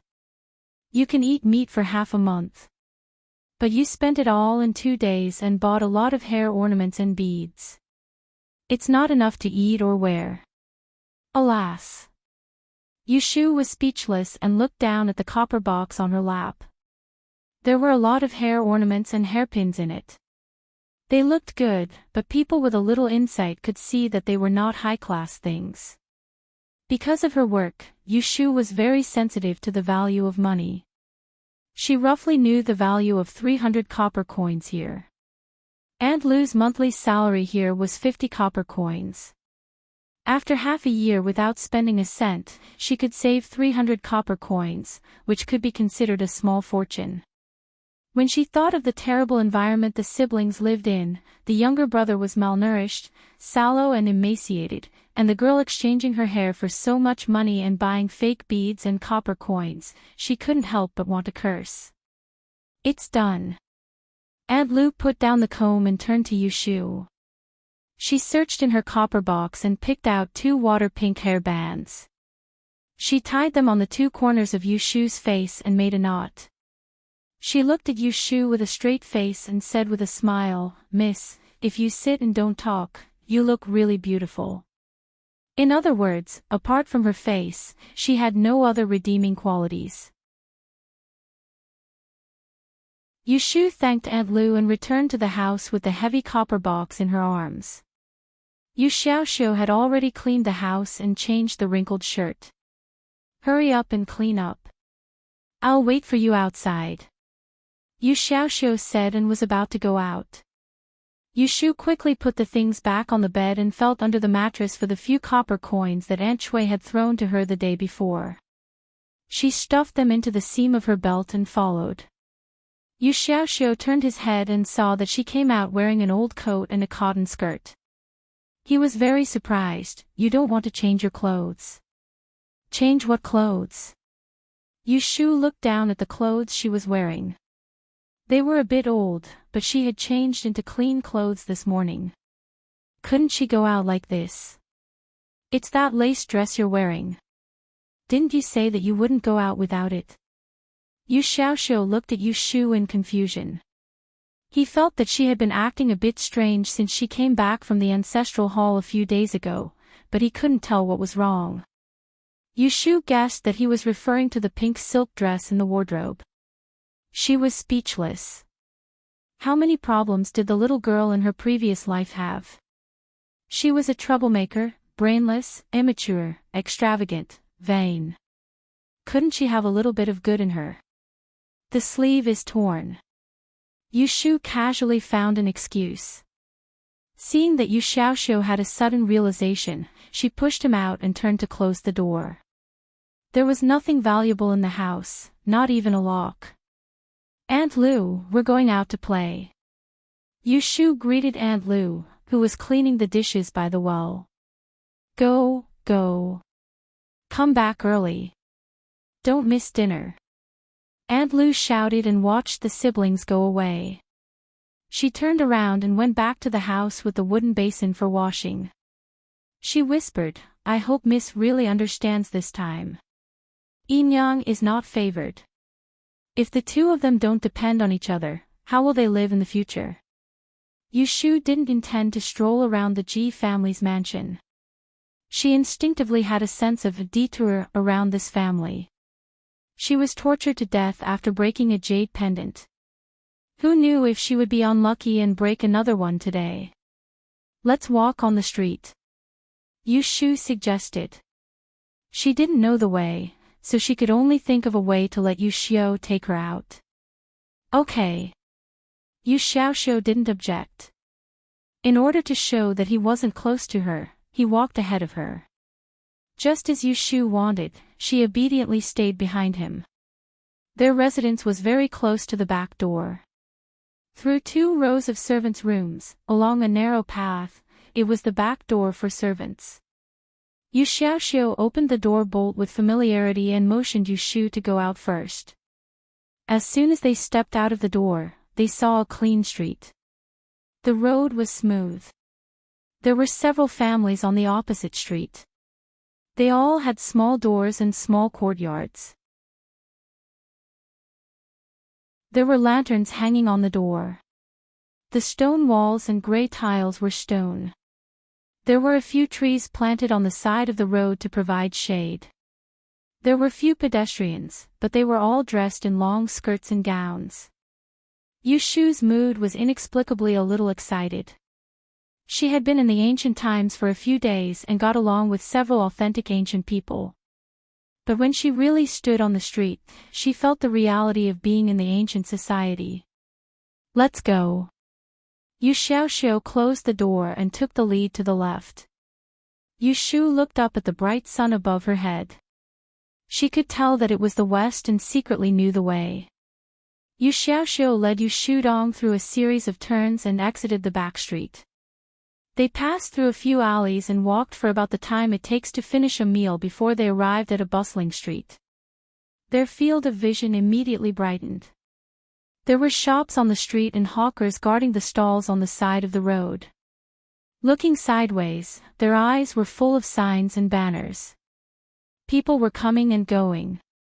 They were well-dressed, which was enough to show that this was a prosperous area. Yu Shu saw a tall memorial arch on the east street in the distance. It seemed to be a small town she had traveled to. There seemed to be words on the memorial arch. She guessed that it was the name of the place. She pointed there and said to Yu Xiaoxiao, let's have a look over there. Yu Xiaoxiao did not say anything. Yu Shu took a few steps forward. Seeing that he had followed her, she boldly walked to the memorial arch and wanted to see what was written on it. However, when she got closer and looked up at the bluestone memorial arch, Yu Shu found a serious problem: she could not read. Strictly speaking, she could not read many traditional characters.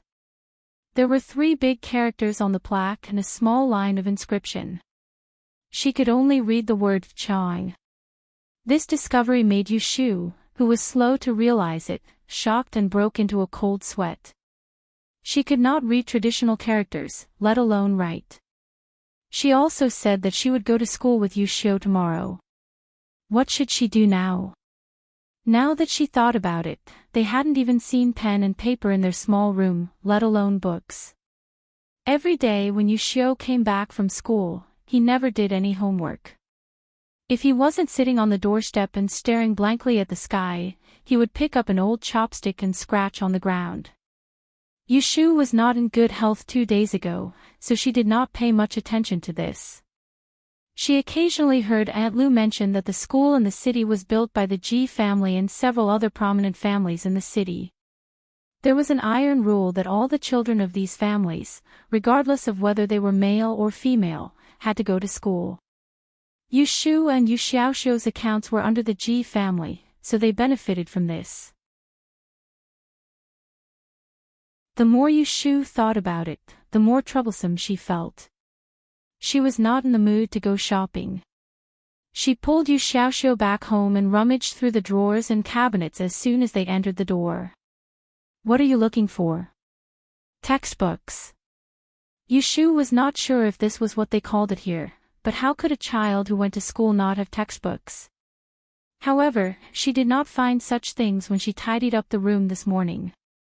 Yu Xiaoxiu sneered, walked to his bed and sat down. Don't look for them. There are only 2 books. You have already sold them. Yu Shu loosened her hand and the suitcase fell and almost hit her hand. What? Even the textbooks?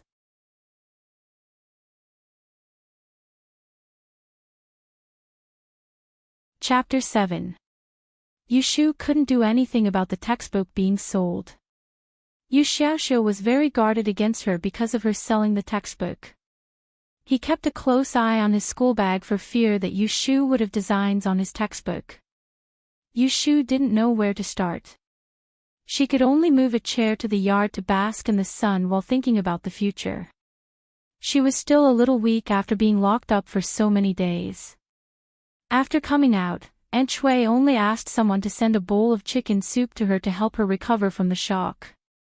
She shared it with Yu Xiaoxiu. If she hadn't asked Aunt Lu to help her out to bask in the sun every day, she would still be lying in bed sick.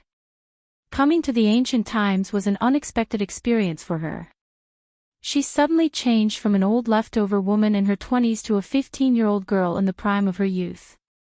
She lived under someone else's roof and was treated coldly. She couldn't even muddle along.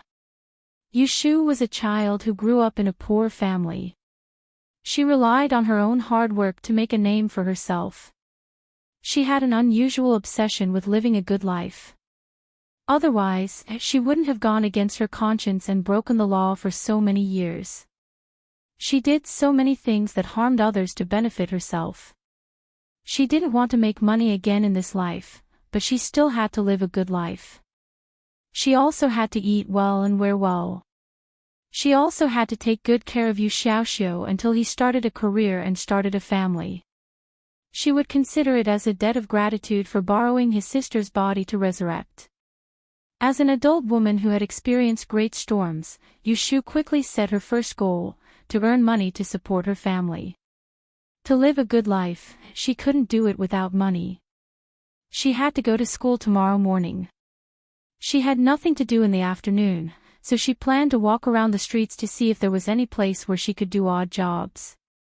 She had to save up some capital first. The next morning, Yu Shu woke up earlier than Yu Xiaoxiu. She put on her clothes and went outside to fetch water to wash her face and brush her teeth. She didn't have a toothbrush, so she used the fibers exposed after flattening willow twigs. She dipped some coarse salt and rubbed it on her teeth to wash them clean. She wanted to please her younger brother and improve the relationship between them. She asked Aunt Lu, who was already cooking by the fire, for half a basin of hot water. She warmed it and brought it into the house to wash Yu Xiaoxiu's face. Yu Xiaoxiu just got up and sat on the edge of the bed. He was surprised to see Yu Shu, who got up earlier than him. His eyes widened when he saw her bring water to wash his face. He almost suspected that he had not woken up yet. Xiaoxiu, Yu Shu rubbed the towel in the warm water, wrung it out, and handed it to Yu Xiaoxiu. She said sincerely, "I know I didn't treat you well in the past. Now I admit my mistakes.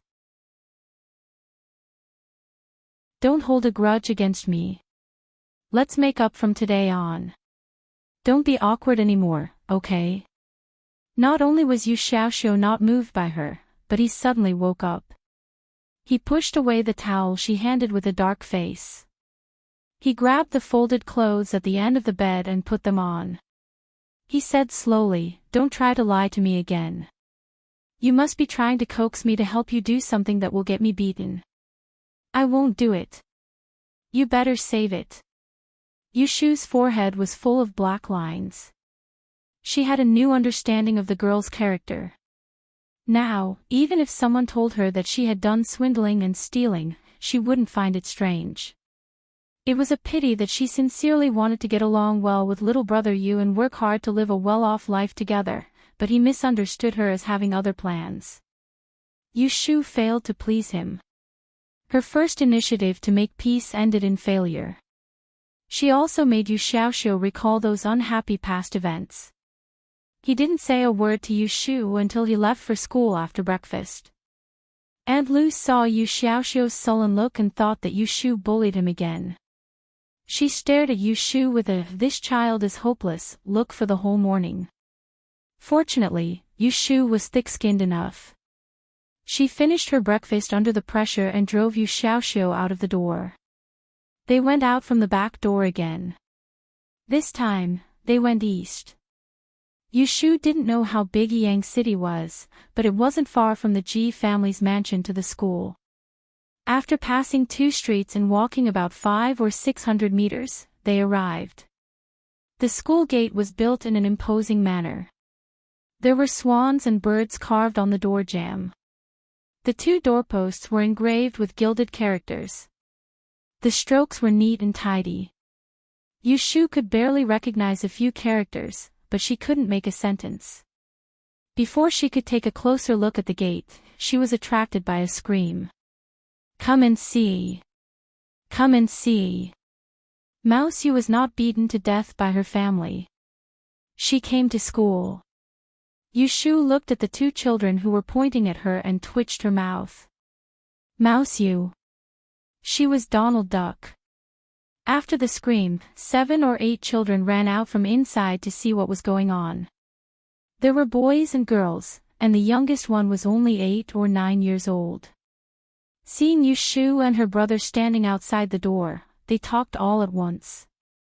Didn't they say that she wouldn't come again? Didn't they say that her leg was lame? Didn't they say that she was given to someone as a concubine? Who said that she was beaten to death? Liar! A group of children surrounded the door to verify the rumors. They said all kinds of things. Yu Shu didn't know whether to laugh or cry. Looking at these young faces, she guessed that some of them had beaten Yu Xiaoxiu. With a straight face, Yu Xiaoxiu lowered his head and walked through the crowd into the yard.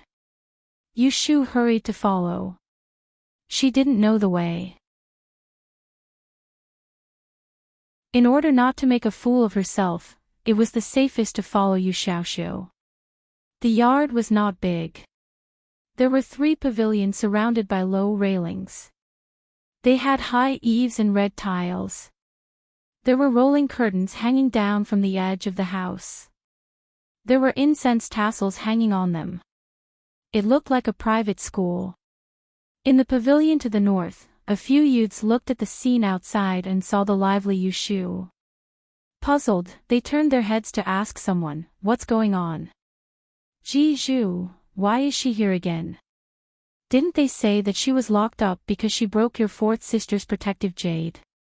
There were about 20 exquisite and small study tables in the pavilion.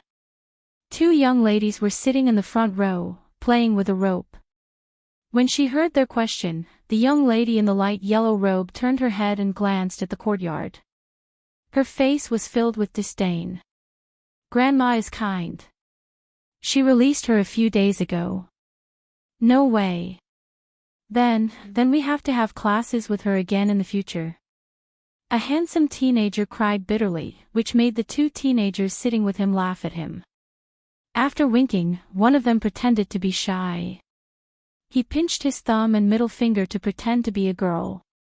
He gently pulled the other one and said in a sweet voice, "Brother Wenjia, after school, I'll invite you to eat meat pancakes on Changmenpu Street, okay?" The other one immediately covered his chest with his hands and stepped back. He shook his head vigorously and shouted exaggeratedly, "No, I don't want to." Shui Wenjia was teased by the 2. His white face turned red. He reached out and pushed them. He happened to see Yu Shu coming in behind Yu Xiaoxiu, so he glared at her. Yu Shu was worried about how she could listen to the class later without a textbook.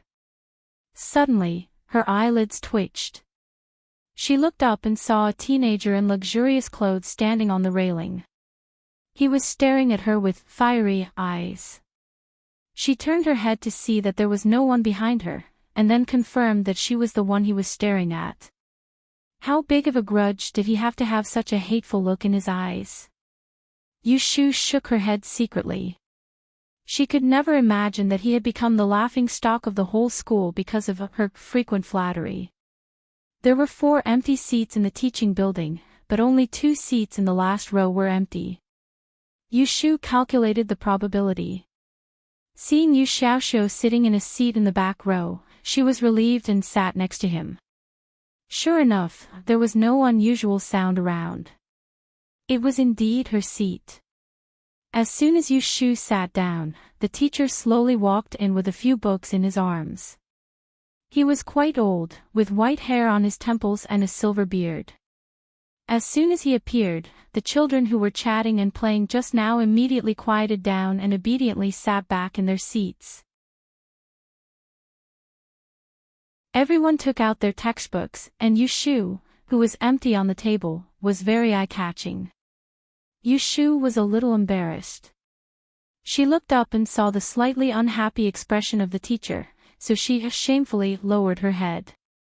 Perhaps it was because he saw that Yu Shu still knew how to be shy. This strict teacher Lu did not teach Yu Shu a lesson on the spot.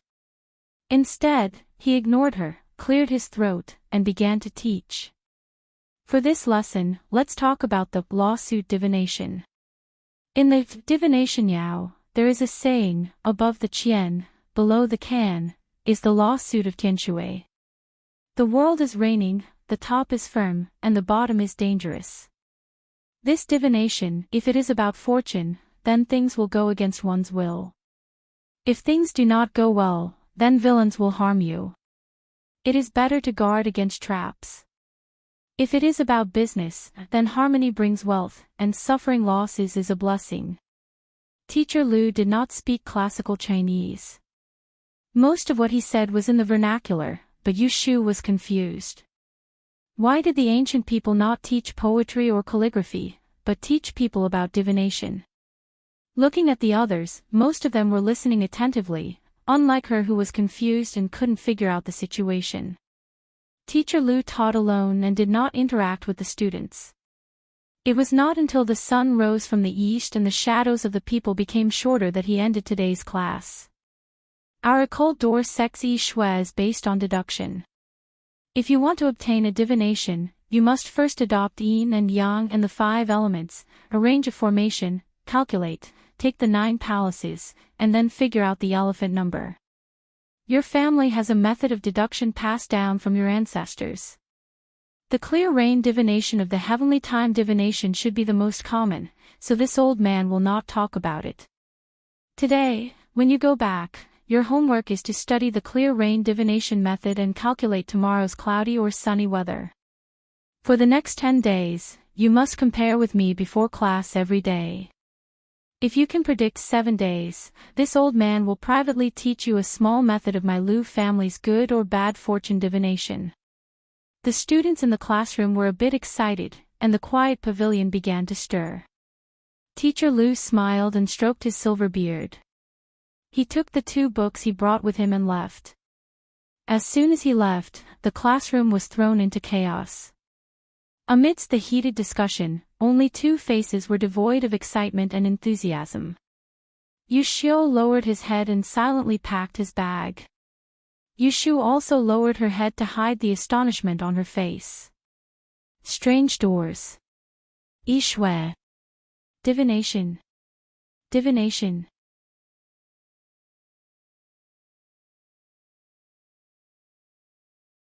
Chapter 8.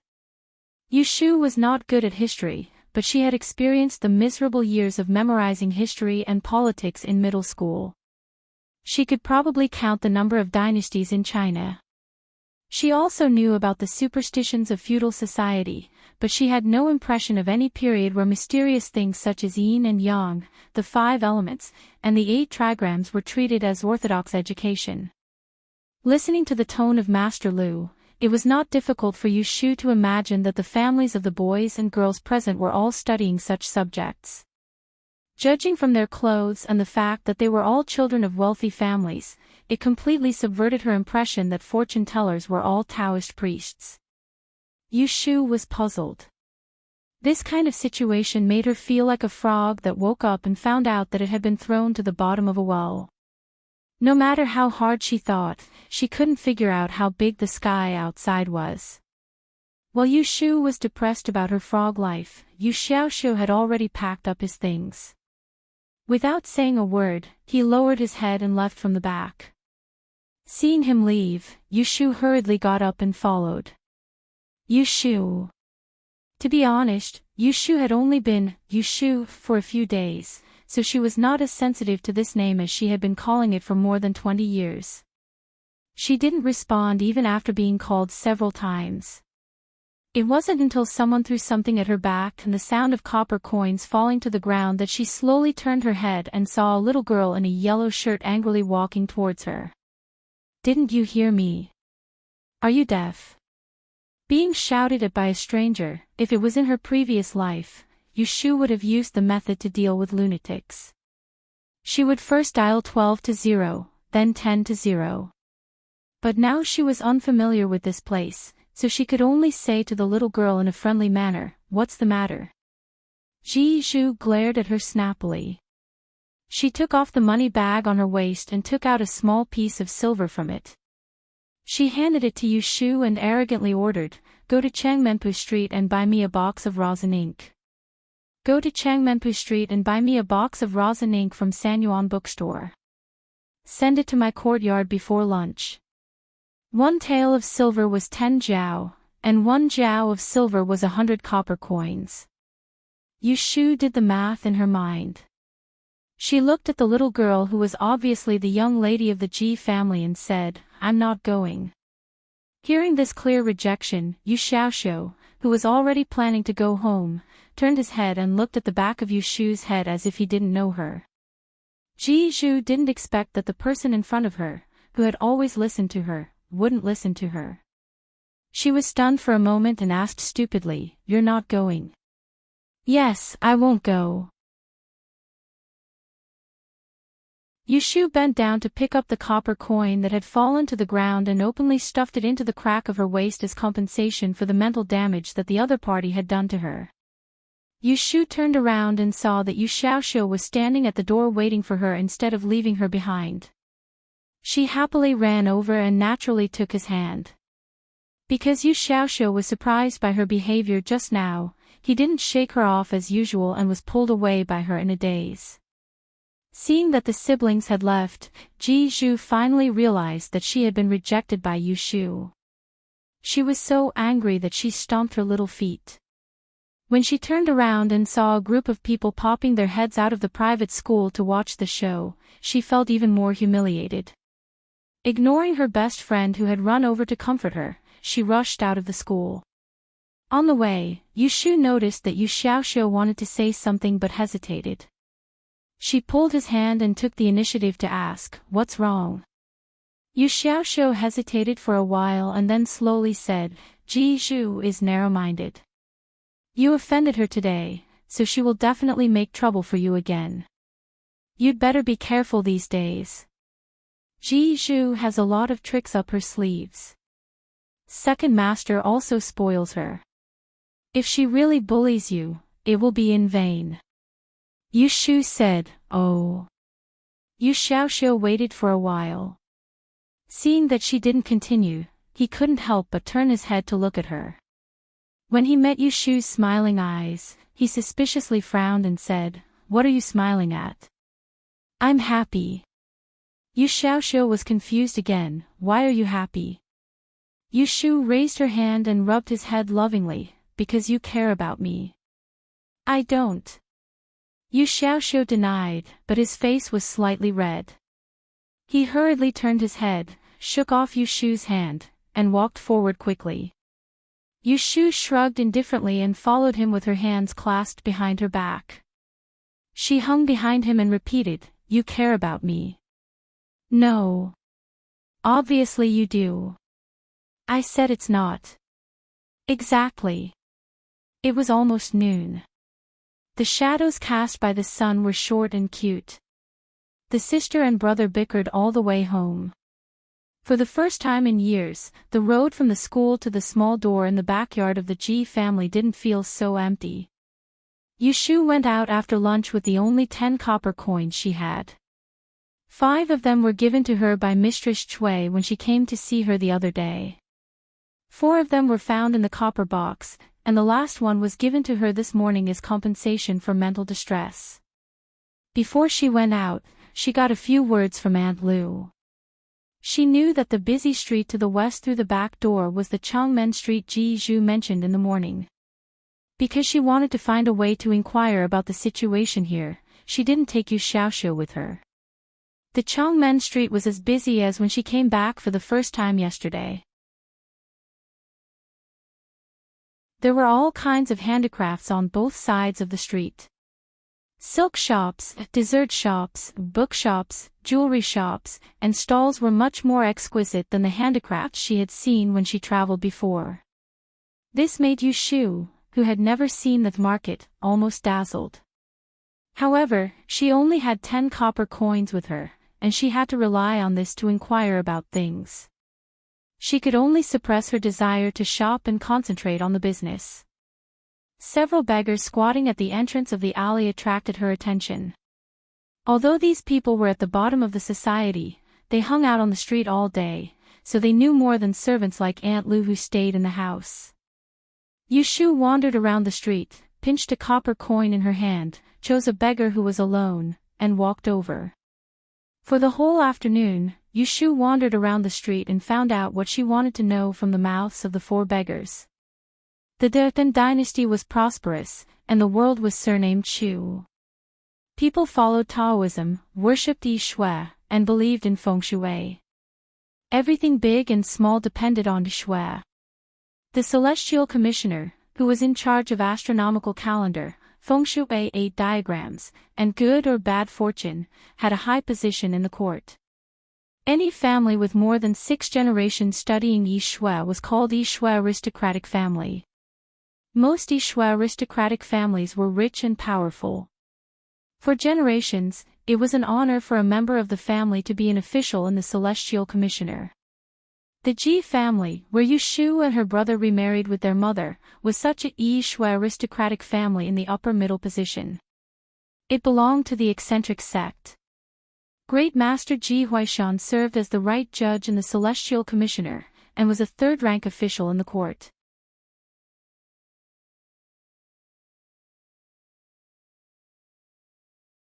Chapter 9.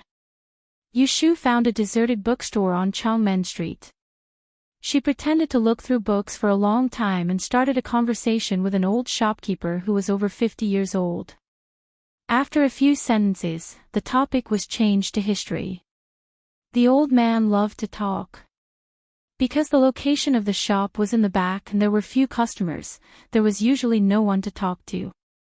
It was rare to meet a younger generation who loved to listen to him, so he told her everything he knew. After the Tang dynasty, the world was in chaos for many years. After a few generations of rule, there was never a virtuous ruler like him. The Central Plains was carved up piece by piece. In the end, it was taken over by the Song Kingdom, and the country changed its name to Zhao. The old man was old, so he had to think for a while after speaking. Yu Shu honestly did not interrupt. Listening to this part, it was no different from the history she learned in her previous life. 100 years of peace had passed, and the throne had been passed down for several generations. Unfortunately, in the end, there was a king who perished, and the capital was attacked by the Jins at that time. The old shopkeeper shook his head and sighed. Yu Shu quickly picked up the teapot on the counter and poured him a cup of tea. The old shopkeeper moistened his throat and smacked his lips. After thinking for a while, his face suddenly lit up. At that time, there was a great general in the Song dynasty. He rose to power in the West Mountain. With the help of several capable people, he waved his arm and summoned millions of righteous people. With great momentum, he expelled the group of Jin soldiers who persecuted the people out of the Central Plains. With the support of the people, the dynasty was changed and the country was established. Since then, there has been peace for 300 years. Little girl, do you know who this holy ruler was? Who else could it be? Wasn't it the founding emperor of the Tang dynasty? Being stared at by the old man with a pair of golden eyes, Yushu of course would not let him down. She held back her laughter and pretended to have a look of worship. She leaned on the counter and asked, "Who is it?" The old shopkeeper smiled proudly and announced, "It is the first holy ruler of our Dan dynasty, Emperor Anwu." Wow! Yushu opened her mouth wide, and the word, excited, was almost written on her face. She was indeed excited, but not because she heard about the great deeds of Emperor Anwu, but because she confirmed that the Dan dynasty was separated from the Song dynasty. The old shopkeeper drank another cup of tea with satisfaction and continued, with the help of these few experts, Emperor Anwu ruled the world. Apart from the civil and military officials of the 6 ministries, he also established the Imperial Astrology Bureau, which was dedicated to these experts who were proficient in the study of and could calculate. They distributed documents and taught the people to respect the Tao of From then on, the study of gradually became popular. 100 years later, the imperial court named the learning aristocratic families, which had 6 generations of masters and a member of the family who had once served as an official in the Imperial Astrology Bureau, and were awarded by the imperial court. Yushu heard and Yu and she could not help but to ask, of dynasty. Shu, in family. How many families? Do you think it is so easy to call these families? The old shopkeeper smiled at Yushu and stretched out 3 fingers. There are only 3 families, the Kong family in the west of the city, the Ji family in the east and the Lu family in the north. Speaking of these 3 families, in this generation, the one with the best prospects is the Ji family, the old shopkeeper suddenly said with emotion. Yushu had heard a few things from the beggar earlier and was able to continue the conversation. I know about this. I heard that old Master Ji is almost 60 years old and is still working for the Celestial Commissioner. The old shopkeeper shook his head and smiled. He put down his teacup and said, "Right, Judge Ji indeed holds an important position in the Celestial Commissioner, but he will have to resign in 2 years and return to his hometown." On the other hand, the 4th young miss of the Ji family is known as a rare genius of the occult sect. She has a great future ahead of her. At that time, as long as the 4th young miss works hard and holds the position of Celestial Commissioner, Yang City will be dominated by the Ji family. The 4th daughter of the Ji family. Was it because of a jade pendant that caused her predecessor to be locked up in the ancestral hall and suffocated to death? Yushu didn't forget this person. She turned her head and felt strange, so she asked directly. Women can also become officials. The old shopkeeper only thought that Yushu was a little girl who didn't know anything. He joked, "Little girl, remember, among the 6 departments and 1 department, only the Celestial Commissioner allows women to hold the position." Because the first Celestial Commissioner was the first Empress of Emperor Anwu, Empress Ningzhen. When Yushu heard this, she felt like she was listening to a legend. Thinking that the Celestial Commissioner, the first person with the highest power in 300 years, was also the empress who founded the Dan dynasty, a small patch of hair on the back of her hand stood up. Ningzhen, Yushu silently remembered this posthumous title. Well, it's getting late and it's getting dark. Little girl, go home early. The old shopkeeper looked at the sky outside and came out from behind the counter. He began to tidy up the books on the shelves that were messed up by the customers. Yushu was very grateful to this old man for taking the trouble to talk with her for the whole afternoon, allowing her to jump out from the bottom of the well. She took out her last 6 copper coins from her waist and put them on the counter. She said, "Old uncle, I only have this little money. It's not enough to buy a book now. I'll leave it with you first. When I have enough money and can buy a book with these, I'll come back to see you." The old shopkeeper turned his head and looked at the few thin copper coins on the counter. He then looked at Yushu and showed a kind expression. This old man forgot to ask. "Little girl, what book do you want to buy?" Yushu touched her neck and said embarrassedly, "To tell you the truth, I don't know a lot of words. I want to find a book that teaches people to read. Wait, the old shopkeeper bent down and rummaged under the bookshelf. Finally, he took out a yellow book and dusted it off. He handed it to Yushu and said, "This book has a special list of radicals and a few pages of poems. You can take it back and read it." Yushu had wasted his entire afternoon. How could she accept his book? She knew that paper and ink were expensive. A book with 20 pages often sold for 50 copper coins. She quickly waved her hand and said, "I can't accept this." "How about this? I'll order this book. You can keep it for me for the time being. When I have enough money, I'll come back to get it, okay?" The old shopkeeper did not listen to Yushu's refusal. He walked forward and forcefully stuffed the book into her hands. He said unhappily, "If I tell you to take it, then take it. Since you have the heart to learn, then don't delay it for a day. As for the money for the book, it's not that I don't want it from you. When you have money later, just send me another 30 copper coins." At this point, if Yushu continued to refuse, it would seem pretentious.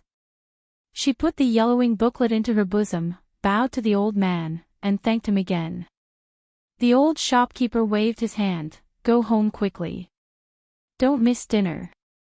And, goodbye, old uncle."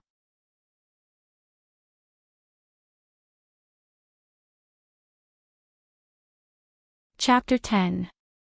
Dinner was porridge, 2 steamed buns, and a plate of pickled cabbage. Yushu had been out for the whole afternoon, so she was really hungry. She finished the meal and put down the chopsticks. Yu Xiaoxiu began to clean the table. "I went to Changmenpu Street in the afternoon." Yu Xiaoxiu ignored her and sent the empty bowls and plates out. After a while, he came back with a wet rag, folded it into a square, and began to wipe the table. "An old man gave me a book, which is specialized in teaching people how to read. Can you help me take a look later?" Yushu boldly asked Yu Xiaoxiu for help. Before dinner, she had already asked Aunt Lu. The ignorant and incompetent girl in the previous life was as illiterate as her. Otherwise, she wouldn't have sold all the good textbooks. "I don't care." Yu Xiaoxiu dropped these 2 words and turned to wash the rag. Yushu had expected this reaction. She was not discouraged by his refusal. Instead, she stood up from the table, followed him out, and shamelessly pulled the back of his clothes.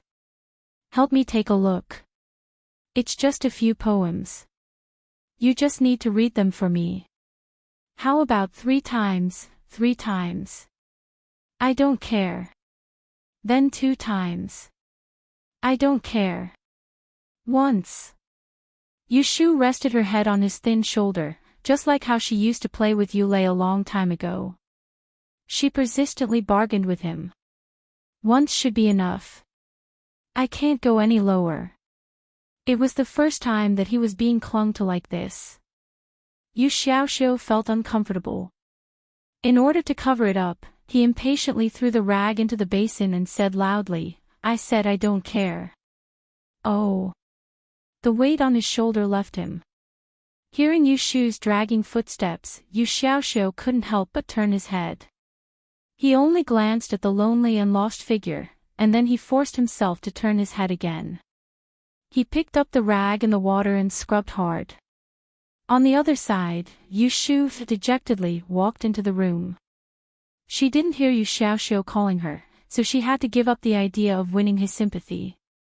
Yushu sat down at the table and fiddled with the oil lamp's pitifully short wick. She looked at the teapot and suddenly had an idea.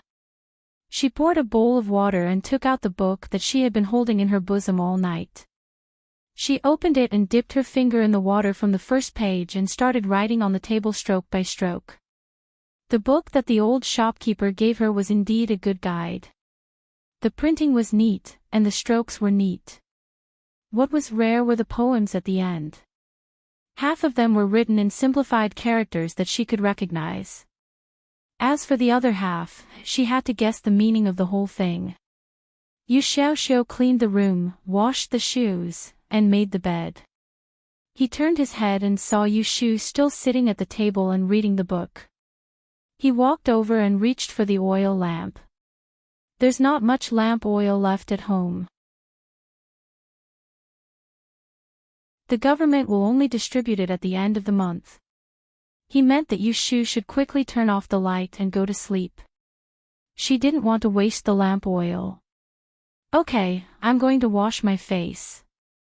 Yu Shu rubbed her eyes and closed the book with a yawn. She went to the door to get the basin and went out to wash.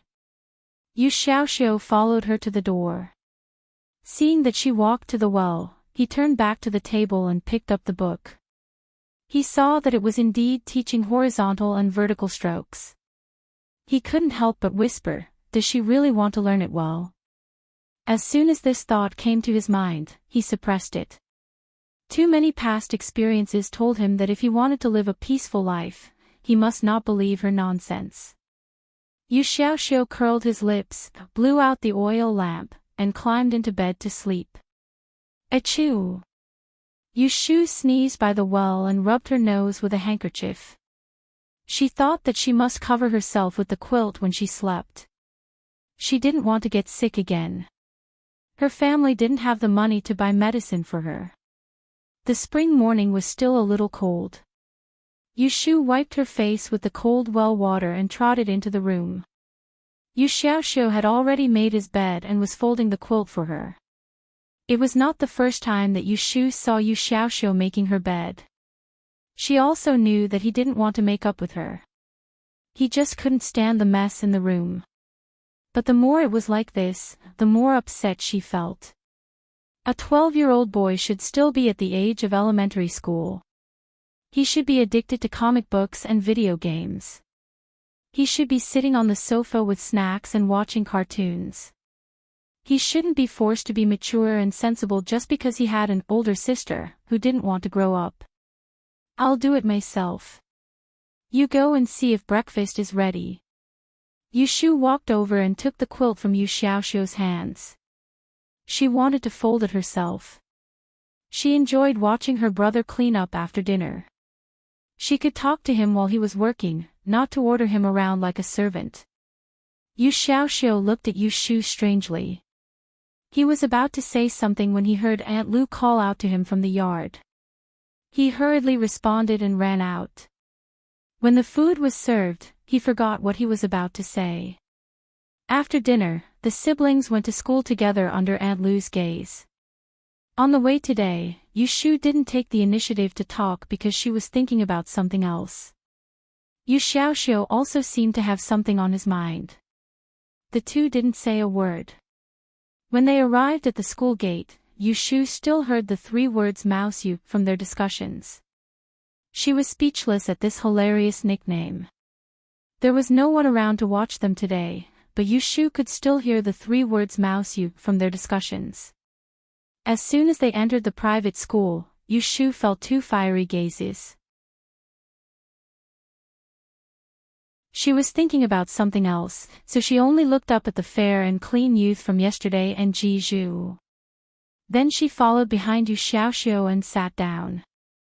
It wasn't until she saw Mr. Lu that Yu Shu remembered something. Hand in all your homework first. She didn't do her homework. Yu Shu watched as the students took out papers from their bags and handed them to Mr. Lu. Then she turned to look at the motionless Yu Xiaoxiu. Why didn't he write anything? There are 2 more people. Who didn't hand in their homework? Mr. Lu asked. His eyes were looking at the siblings, Yu Shu and Yu Xiaoxiu, who were sitting in the last row.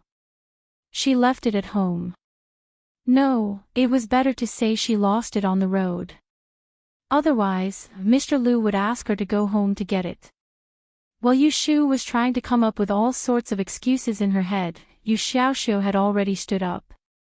I didn't write anything. Yu Shu stood up and threw all her excuses aside. Mr. Lu, I didn't write anything either.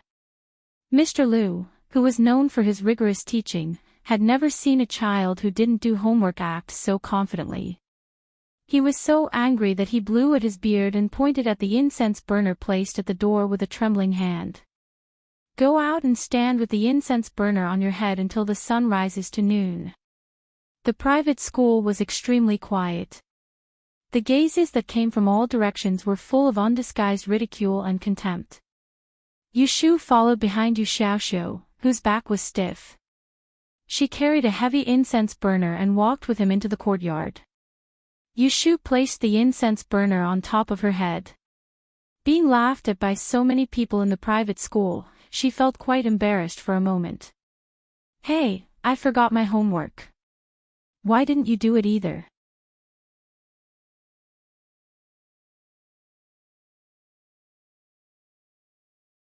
Chapter 11.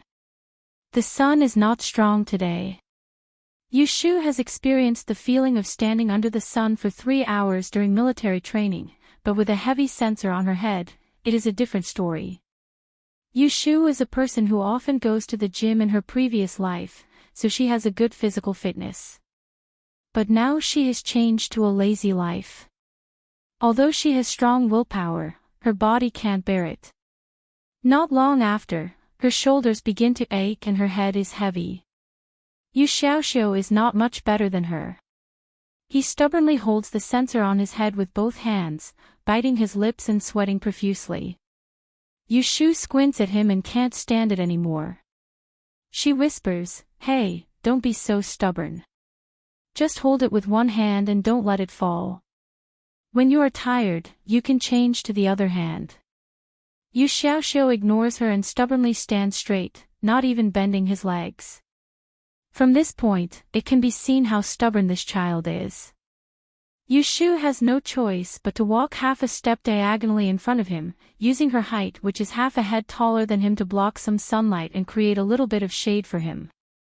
Always thinking about the sensor on her head makes her feel heavy, so Yushu distracts herself to think about other things. For example, why does Yu Xiaoxiu not do his homework? Did he forget? No, looking at this child's reaction, it is clear that he has not forgotten. Playful? Not really. Yushu now remembers that these days she sees Yu Xiaoxiu holding a branch and drawing at the door when he has nothing to do. He should be studying. She has not seen any playmates of Yu Xiaoxiu come to find him. Wait, an idea flashes in Yushu's mind. She grabs it and pulls it down to have a look. Suddenly, she is enlightened. Xiaoxiu, is there no paper and ink at home? She had almost forgotten about this. Ever since she came to this house, she had never seen Yu Xiaoxiu write anything on a piece of paper. There was not even a desk in their small room. Yu Xiaoxiu didn't say anything, but Yushu knew that she guessed right. It was because there was no paper and ink that she couldn't even do her homework. Why didn't the Ji family give them paper and ink when they sent them to school? Or was it because it wasn't the right time to send it to him? Yushu didn't dare to ask anymore. She vaguely felt that this matter had something to do with her. The sun rose higher and higher, and the temperature increased. Yu Xiaoxiu's breathing became heavier. Yushu blinked away the sweat that flowed into her eyes. She narrowed her eyes and looked at the group of children sitting in the shade in the private school, as well as the old teacher who was teaching loudly. Bang! The incense burner in Yushu's hand fell to the ground with a loud noise. The incense ashes scattered all over the ground, and the burner rolled to the side. She weakly fell to the ground. Such a big movement caused everyone in the private school to turn their heads to look. Yu Xiaoxiu was startled by the sound. Seeing that Yushu had fainted, he quickly put the incense burner on the ground. His hands were numb from holding it for a long time, but he still hurriedly went to help Yushu up. He shook her in panic. "What's wrong? What's wrong?" He couldn't wake Yushu up. Instead, he lured the teachers out of the private school. Teacher Lu took the lead and walked in front. A group of students leaned on the railing and looked outside. Teacher Confucius, who was next door, squatted down and turned Yushu's face with one hand. He lifted her eyelids to take a look and checked her breath. She's fine. She just fainted from the sun. When Yu Xiaoxiu heard this, he breathed a sigh of relief. He still held Yu Shu worriedly. Teacher Lu frowned. Why is her body so weak? Teacher Ji was a member of the same family and recognized the siblings. He was a little unhappy and said to Yu Xiaoxiu, she doesn't even do her homework. She can't even take a small punishment. I really don't know why I asked you to come here. You're a disgrace to our Ji family. Okay, send her back. Yu Xiaoxiu lowered his head and silently put Yu Shu's arm on his sore shoulder. He tried to help her up, but he didn't succeed. Seeing his strenuous appearance, Teacher Lu impatiently turned to the private school and called out, "Someone, come and send them back. Someone, send them back." As soon as he said this, the students at the railing shrank their heads. Those who were slow were caught by Teacher Lu. "Shuewenjie, come here." There were a few snickers in the private school. A tall and straight teenager reluctantly walked out. "Send them back and go home." "Yes, teacher."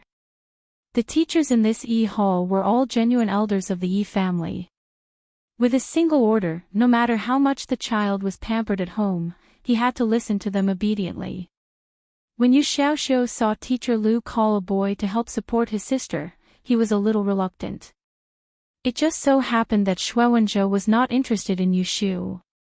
After helping Yu Xiaoxiu put her on his back, he only held her back to prevent her from falling. Yu Xiaoxiu was also strong-willed. He silently carried Yu Shu out of the door. After leaving the door, they turned left. It was a small alley. As soon as they stepped into it, Shuewenjie impatiently put down his hand. "What bad luck," he said to Yu Xiaoxiu rudely. "Carry her back yourself. I won't send you back. Also, don't tell on me in front of the teacher. Otherwise, I'll beat you up." Being warned like this, Yu Xiaoxiu's expression was very ugly. He was about to retort when the person on his back, pretending to be dead, suddenly moved. "Well, you're right. Those who would tell on me in front of the teacher are all little bastards. If you don't want to be a turtle, keep your mouth shut." Yu Shu climbed down from Yu Xiaoxiu's back. She held his thin shoulders with one hand and put her index finger on her lips with the other.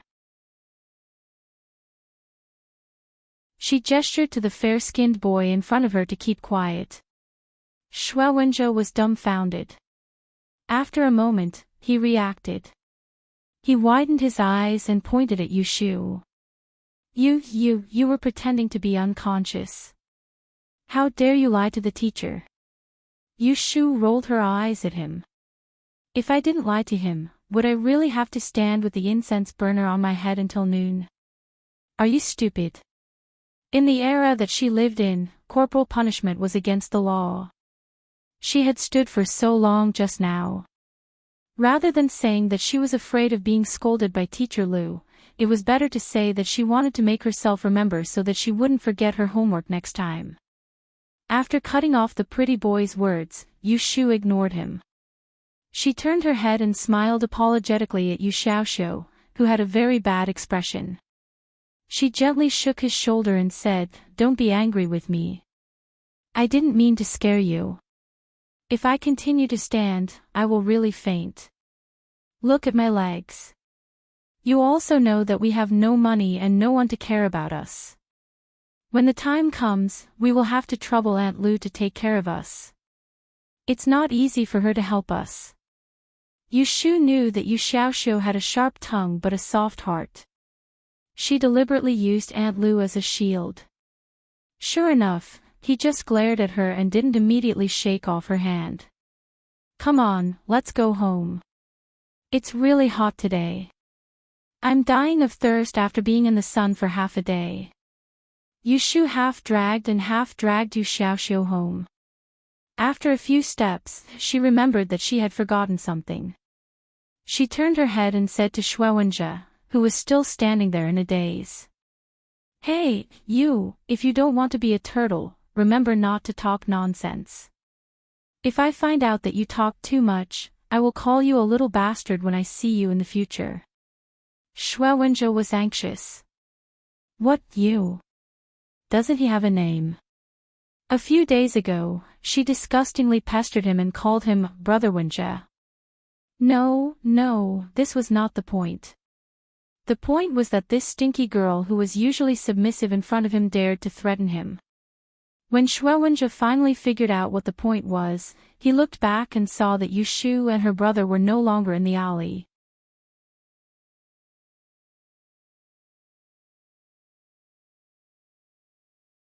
Chapter 12. Aunt Lu was washing clothes in the yard. When she saw the siblings coming back with their arms around each other's shoulders, she was startled. She quickly stood up and went forward to help support Yushu, who obviously didn't look well. What's wrong? You came back from school so early, and you're so tired. Look at your sweat, your clothes are all wet. Quickly go into the house and change. Don't catch a cold.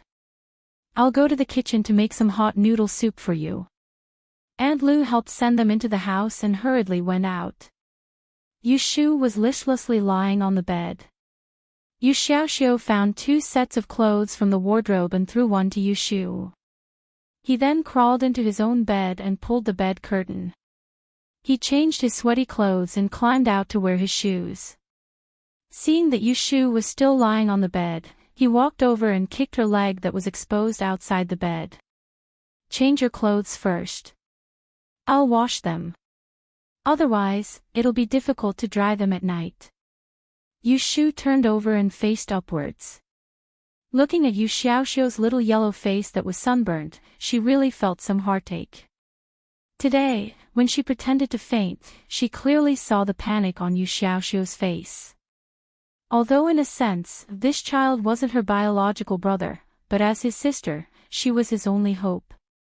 She couldn't imagine what would have happened if she hadn't come to this world and Yushu had really died in the ancestral hall that night, leaving Yu Xiaoxiu all alone. Without a father to love him and a mother to love him, how would he have lived? The scene of Yu Xiaoxiu sitting in a wheelchair and secretly crying after he was paralyzed appeared in her mind again. Looking at Yu Xiaoxiu, the indomitable spirit that she had for her brother returned to Yushu. Okay. Yushu sat up from the bed and smiled at Yu Xiaoxiu. Go out, I want to change clothes. Yu Xiaoxiu looked strangely at Yushu, who was suddenly in high spirits, and went out in confusion. After eating, I'll have a good sleep. In the afternoon, I'll look around the streets and see if there's any work I can do, Yushu muttered to herself as she unbuttoned her clothes. Even if I'm going to carry a sandbag, I'll have to buy some paper and ink first. I'll have Xiaoxiu do his homework first. Strangely enough, this brother and sister pair didn't have any paper and ink at home. One was so stubborn that he would rather be punished, while the other racked his brains to think of ways to get money to buy paper, but neither of them had ever thought of reaching out to the Ji family for money. I'm going out to play. I'll be back at dinner time. Yushu waved goodbye. Yu Xiaoxiu, who was lying on the bed reading a book, didn't even glance at her. He didn't notice that under Yushu's other arm was a ball of his old clothes. In the afternoon, it was the quietest time in the servants' quarters of the Ji family. The masters were taking a lunch break, and the servants also took the opportunity to rest. There was almost no one outside. Yushu went out and hid in the back room where the clothes were drying. She shook off the blue shirt that she stole from Yu Xiaoxiu, quickly took off the short shirt and skirt, and changed into the men's clothes. Yushu was almost a head taller than Yu Xiaoxiu. Wearing his clothes, of course, she looked like she had shrunk. Fortunately, the clothes of the ancients were big, so she could make do with the shirt. As for shoes, they usually wore gray cloth shoes. It was hard to tell if they were men or women, so there was no need to change them. Yushu tied the belt, redid her hair, wrapped a small piece of cloth around her bun, and combed her temples neatly with a comb. When everything was done, she folded the clothes she took off into a ball and stuffed them into the tree hole next to her. She would change into them when she came back at night. Humming a little tune, Yushu paced back and forth a few steps. She looked at the reflection of her figure on the bedsheet on the hanger and walked to the back door with satisfaction. When she passed by the kitchen used by the servants, she slipped in and smeared some ash from the bottom of a pot. She pointed to the water jar and smeared it on her eyebrows to hide the shape of a willow leaf. When she came out of the kitchen, she was already a shabby young man. It was hard to guess that she looked like a young girl without looking closely at her soft and tender skin. Changmenpu Street seemed to be very lively every day. There was an endless stream of people, a dazzling array of goods, and tempting cries. Yushu, who had never seen the world, almost couldn't move her legs. Changmenpu Street did not refer to a single street. It had a total of 3 streets from north to south. There were also many tea houses and pubs in the alleys connecting the east and west. It would take an hour to stroll around all of them. With her sensitivity to numbers and time, Yushu roughly converted the time. This hour was about 2 hours. She would start from the street in the south. If she still couldn't find a job after walking half of the street, she would change to the next one. In this way, the probability of success would fluctuate. If she was lucky, she could find a job before sunset. Shopkeeper, do you hire people to settle accounts here? Yushu looked at a silk and satin shop with good business. She straightened her collar and boldly walked in to apply for a job. In this world, the only thing she could do for the time being was to settle accounts. Go away, where did this boy come from? Go away, don't block my door. Yushu didn't even have the chance to introduce herself before she was kicked out, attracting the attention of several customers in the restaurant. Yushu touched her nose, turned around, and went to the next restaurant. She disguised herself as a teenager and looked at most 14 or 15 years old. No wonder the shopkeeper refused. After all, who would dare to settle accounts with such a half-grown child? Shopkeeper, do you hire people to settle accounts in your shop? I will prepare an account. Yushu walked into a shop selling vases next door. No, get out. She was kicked out again, but this time she said one more sentence, which was a good sign. Yushu comforted herself and left the shop. She planned to cross the street to the other side, but when she turned her head, she stepped on something. She bent down and picked it up. It was a delicate and small wooden carved pen holder. Because she had seen such things on Master Lu's table in the private school, she recognized it. However, the one in her hand was obviously a bit coarser. This thing was not worth much. After a moment of greed, Yushu decided to return the money she picked up. She raised her head and looked around. Not far to the west, she saw a figure carrying several paper bags with both hands. Her sharp eyes saw a penholder tied with a string in the middle of the brightly colored paper bags. It was the same as the one in her hand. It was teetering and looked like it was about to fall. She hurriedly shouted as she chased after it. Hey! Don't go, you dropped something. Half the people on the street turned their heads to look at her, except for that person. Because the crowd was so crowded, Yushu chased after that person for almost half the street. She was always behind that person. When she saw that the person turned at the next corner and was about to disappear into the crowd, she became really anxious and shouted at the top of her voice, the one in front wearing flowery clothes. Stop right there. This time, everyone on the whole street turned their heads to look at her, including the owner of the pen holder. Yushu quickly squeezed over and handed the pen holder to him. She complained in a low voice with dissatisfaction, "Didn't you hear me shouting several times?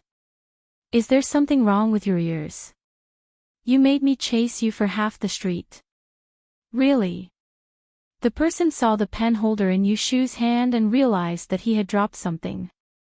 Hearing Yushu's scolding, he chuckled and moved the bits and pieces from his left hand to his right hand. He freed his hand to take the pen holder and apologized. "Sorry, I was thinking about something and didn't hear you shouting." "Thank you very much." Yushu was looking up at the young man who was a head taller than her. Seeing his smiling face and hearing his polite thanks, she was too embarrassed to make things difficult for him. She shoved the pen holder back to him and pointed to the other one in his hand.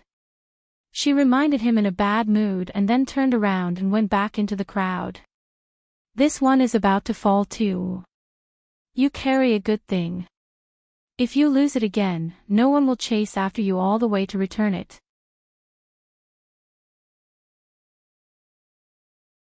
The young man watched as she ran out of sight. He lowered his head and looked at the white gown with green patterns on it. He muttered to himself in puzzlement.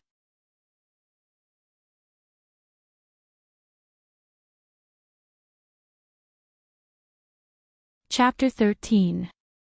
After entering 23 shops in a row and being rejected, Yushu turned her head and looked at Changmenpu's South Street where she could no longer see the road she came from. She secretly thought that she was unlucky. She resolutely turned around and walked into the alley, crossing to the next street to try her luck. Running into a wall again and again made Yushu, who was anxious to find money, somewhat frustrated. She couldn't help but recall the time when she just graduated from college. At that time, she didn't think about doing actuarial work because she didn't graduate from a good school. When she looked for a job, she ran into walls everywhere. In order to earn a living, she served dishes in restaurants, worked as a doorman, and stood at the front desk. Her first serious job was obtained by shamelessly begging people. Until later, when she became a high-paid family, she couldn't forget those days of struggling. When she thought about it, she felt that there was no obstacle that she couldn't overcome. Yushu rubbed her face that was about to be stiff from smiling. She regained her morale and walked into the first shop at the corner of the street with her head held high. "Hello, shopkeeper. Are you hiring here?" This was a cloth shop that sold silk and satins. The shop was about 20 square meters in size and there were 3 to 5 customers picking out the patterns and colors of the cloth. The shopkeeper was a man with a sharp chin. He was furrowing his eyebrows and keeping accounts while instructing a worker to move the cloth from the warehouse behind the shop outside. When he heard the crisp sound, he turned his head and saw a young man dressed in shabby clothes walk in. He rolled his eyes and put down his pen, beckoning Yushu to come over. "Do you want to find a job?" Yushu told herself not to be happy too early. There were a few shops that asked her the same question before, but they were all kicked out in the end. "Yes, I know how to do accounts, and I can also do groceries." "Okay," the shopkeeper simply nodded and smiled at Yushu. He turned his head and shouted at the shop assistant who was working, "Nyo, send the satin that Mrs. He and Mrs. Song ordered over." When the shop assistant left with a pile of cloth, he pointed at the messy cloth on the opposite shelf and said to Yushu, "You go and put those in the back room and arrange them neatly." Yushu thought, "We haven't even talked about money, why are you ordering me around?" She wanted to talk about the wages, but she saw that the shopkeeper was busy doing the accounts again. She hesitated for a moment, then turned around and went back to work. At this time, the middle of the cloth was rolled up with wooden planks, which were more than 10 meters thick. It was quite heavy. Yushu did not have much strength, so she could only carry one piece of cloth at a time. There were too many pieces of cloth on the shelves. She ran back and forth countless times, sweating profusely, before she finally put all the cloth behind her. Before she could catch her breath, the shopkeeper, who was about to start ordering, gave another order. "There's a well in the backyard. Go get a bucket of water and clean the shelves." "Okay," Yushu wiped her sweat, lifted the door curtain, and ran to the backyard. She was grateful that she didn't eat rice at home for 2 days. She followed Yu Xiaoxiu and knew how to make a rope to fetch water from the well. She carried half a bucket of water, looked for a rag under the shelf, rolled up her sleeves, and washed and wiped. In order to leave a good impression on her first job, she didn't even let go of the gap between the wooden planks. She wrapped her fingers in the cloth and wiped them. After changing the water 3 times, there was no dust, and the rag she wrung out was clean. As soon as she put down the rag, the shopkeeper said again, "Go and pour the water. There's a broom behind the door. Sweep the floor in front of the shop." Yu Shu poured the water and went to find the broom. When she went out of the door, she realized that it was getting late. At dusk, there were less pedestrians on the street. Unknowingly, she had been working for the whole afternoon. After sweeping the dust in front of the door, Yu Shu stretched and went into the shop with the broom. At this time, there were no customers in the shop. The shopkeeper was competing with the abacus in his hand. He made a few beads and probably made a mistake again. He clicked his tongue impatiently. When he looked up, he saw Yu Shu standing at the door and smiling at him. He waved his hand and said, "Okay, it's all right. You can go back." Yu Shu's eyebrows twitched, and the smile on her face widened. "Shopkeeper, I've been working for an entire afternoon. Shouldn't you give me a few wages first?" "Wages?" The shopkeeper's chin tilted as he turned hostile. "How much work do you do, and you want to be paid for it? Did I hire you? Did I say I'll give you money? Go, go, go. Get out of here. I don't blame you for dirtying the cloth in my shop. I just want you to pay for it." Well, she met someone who worked for free. Yu Shu was amused and angry. She threw the broom on the ground, rolled up her sleeves and walked to the cloth compartment at the back of the shop. "Hey! What are you doing?" Yu Shu ignored him. She went inside and wrapped up 2 rolls of cloth in one breath. She threw them on the opposite shelf in front of the shopkeeper and turned to go back to get more. Seeing this, the shopkeeper hurriedly came out to stop her. He reached out and pulled Yu Shu's arm. He said angrily, "Are you making trouble here?"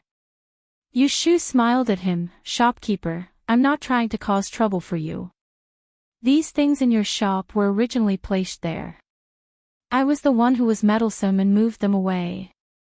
I'll move them back to where they belong now. Please don't be polite with me, I won't even charge you half a cent." As she said this, she used all her strength to push his hand away and went back into the warehouse. "Fine, fine, you little b*tch." The shopkeeper was so angry that his chin tilted a little. He turned around to look for something in the shop to hit people. Finally, he saw the broom that Yu Shu threw at the door. He went forward to pick it up. When he turned around, he saw Yu Shu coming out with another roll of cloth. He raised the broom angrily and hit her. "Get out. Are you going to get out or not?" The broom hit her back. Yu Shu didn't make a sound. She threw the roll of cloth on the counter. She didn't hurry to turn around. She was ready to take another hit on her back. However, the expected pain didn't come. "Shopkeeper Wu, why are you so angry? This broom is used to sweep the floor, not to hit people. So it's a busybody." Yu Shu thought to herself. She rubbed her shoulder and turned around to look at the extra person in the shop. At first glance, he looked familiar. At second glance, she recognized him when she saw his colorful gown. "Isn't this the colorful gown that threw things in the afternoon?" "Shopkeeper Chow, you don't know. This kid has been making trouble in my shop. Look at what he's done." "That's enough." The young man called Shopkeeper Chow took away the broom from Shopkeeper Wu's hand and threw it to the side. He reached out and patted Shopkeeper Wu's shoulder. "He's just a child, what can he know? He's just trying to make you feel better. Why are you arguing with him? Don't be angry." I bought a few more taels of yunlong tea today. Shopkeeper Wu's eyes lit up when he heard the name of the tea leaves. He turned to glare at Yu Shu and lectured her. All right, I won't argue with you today.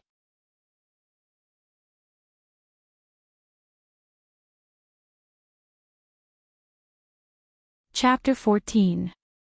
Shopkeeper Chow probably didn't know that Yu Shu was cursing him for being a busybody, so he reached out and patted her shoulder in a friendly manner. You want to find a job? Yu Shu reluctantly agreed. She was still worried about the medical fees that had disappeared. What do you know how to do? Accounting. Yu Shu had learned her lesson. This time, she was determined not to mention doing odd jobs. If she couldn't do it, then so be it. You know how to use an abacus? Shopkeeper Chow looked a little surprised. Shopkeeper Wu sneered and interrupted, Shopkeeper Chow, don't be fooled by this kid. He doesn't look like he knows how to use an abacus. I'm afraid he doesn't even know how many beads there are on an abacus. If you don't believe me, ask him. He had guessed correctly. Yu Shu really did not know the format of the abacus and how many beads there were in this era. So she said, I don't know. Show me an abacus first. Ha! Shopkeeper Wu quickly interrupted, look, what did I say? He hasn't even seen an abacus before. Shopkeeper Wu, let me borrow your abacus. Shopkeeper Chow glanced at Yu Shu and pointed at the abacus on the counter across from him. In order to see Yu Shu make a fool of herself, Shopkeeper Wu happily took the abacus and gave it to Yu Shu. He purposely said, do you know how to count? Yu Shu ignored him and shook the abacus. The familiar crashing sound made her feel better. She counted the beads vertically and horizontally. It was an antique with 2 upper and 5 lower beads and 13 horizontal lines. What do you want me to calculate? Yu Shu fiddled with the beads on the abacus and turned to ask Shopkeeper Chow. Shopkeeper Chow frowned when he saw how she held the abacus. He was a little disappointed, but he still said, what do you want me to calculate? Show me how to calculate the abacus. This big 9x9 was the basic formula of calculating and calculating. If he could learn it, it was not impossible for him to reluctantly give him a job. Just as he was thinking about this, he saw the abacus in the youth's hand make a crisp sound. The beads on the abacus the size of a date bounced up and down like beans. At first, it was a little jerky, but in the blink of an eye, it became nimble. The crisp sound was pleasing to the ears, and it made people feel refreshed. Shopkeeper Chow's eyes lit up, but Shopkeeper Wu, who was waiting to see a joke, was dumbfounded. That bead was moved so fast that he couldn't even see it clearly. How many years had he practiced this dexterous technique? Just as the two of them were surprised, Yu Shu had already made her calculations. She didn't even bother to show them the results. She directly shook her abacus and cleared it. She said to Shopkeeper Chow, if you really want to get even with me, then you should come up with a proper question. Don't just come up with something to fool children. Yu Shu didn't know what era she was in.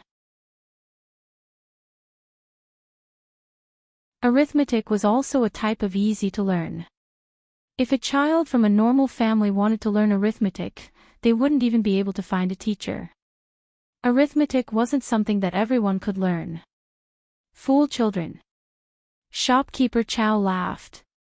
He only thought that Yu Shu was purposely saying something funny to test her. He raised his hand and invited her, what do you know that's not for children? Let me see. Yu Shu thought for a moment, then turned sideways and put the abacus on the table. She made some space and said, then let's do something fun. 4 by 9 times, 4 by 9, not 36. It was 9,999 times 9,999 times 999. Okay. As soon as Shopkeeper Chow responded, Yu Shu began to play with the bead. Her fingers flew up and down, nimble to the point that it made one speechless. Her movements were dazzling. Compared to her previous moves, wasn't it just child's play? This is 999801. It's a nice name. Yushu finished moving the last bead. This time, she didn't mess it up. She turned around and showed the neat picture on the abacus. It's called a solitary goose straying from its flock. The two of them curiously moved closer to take a look.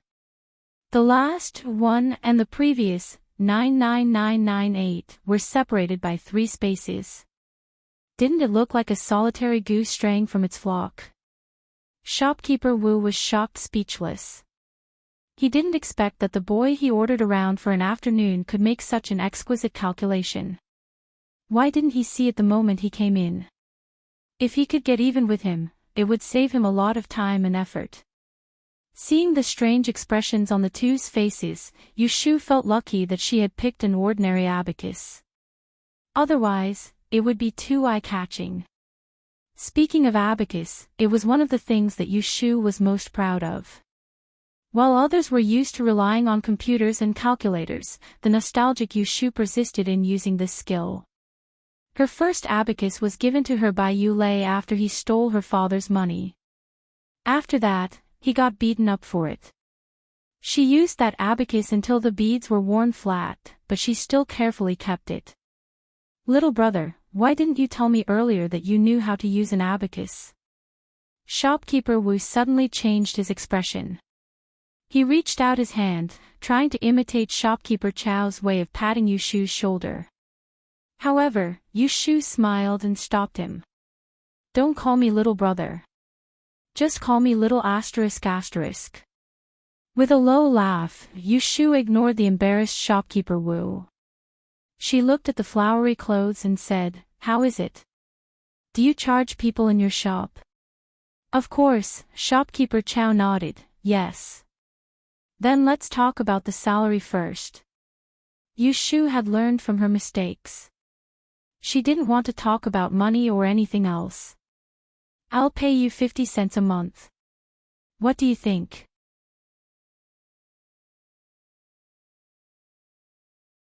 50 cents was equivalent to 500 copper coins. Yushu didn't know the market price, but looking at Shopkeeper Wu's face, she knew it was a good price. However, she still shook her head at Shopkeeper Chow. Shopkeeper Chow was young, but he was very straightforward. He looked at the lone goose on the abacus and said, "Then I'll pay you 6 cents. You misunderstand. I don't think it's too little." Yushu said seriously, "I don't want to pay you every month. You can pay me every day because I can only do it in the afternoon. I only work for half a day. You can pay me 10 copper coins a day." Okay. Shopkeeper Chow agreed without thinking, "Come with me to the shop now. We'll sign a contract. When you're done, I'll return the contract to you. I just happen to have an account that I need you to pay me in advance." Okay. Let's go. Now there was work to do. It saved her the trouble of asking for an advance. Shopkeeper Wu watched the two of them leave one after another. He raised his hand, but in the end, he didn't have the thick skin to keep them. He turned around and stomped his feet. On the other side, Yushu followed Shopkeeper Chow to a paper and ink shop across the street. She turned her head and looked at the silk and satin shop across the street. She smiled again. The view here was so good that she could see everything in the shop clearly. "May I ask for your name, shopkeeper?" Yushu turned her head and looked at her first customer with a smile. "My surname is Chow, Chow Zixin." The young man spoke in a refined manner. He smiled humbly and had bright eyes and thin eyebrows. He looked like a gentleman. "Thank you for helping me pick up my things in the afternoon." If he didn't mention it, Yushu would have thought that he had forgotten. "Don't mention it. Aren't I getting rewarded for being a good person?" Yushu went around to the back of the counter and took the deed that he had simply written. She confirmed the red stamp on it and pressed her fingerprint on it before she suddenly turned her face and said,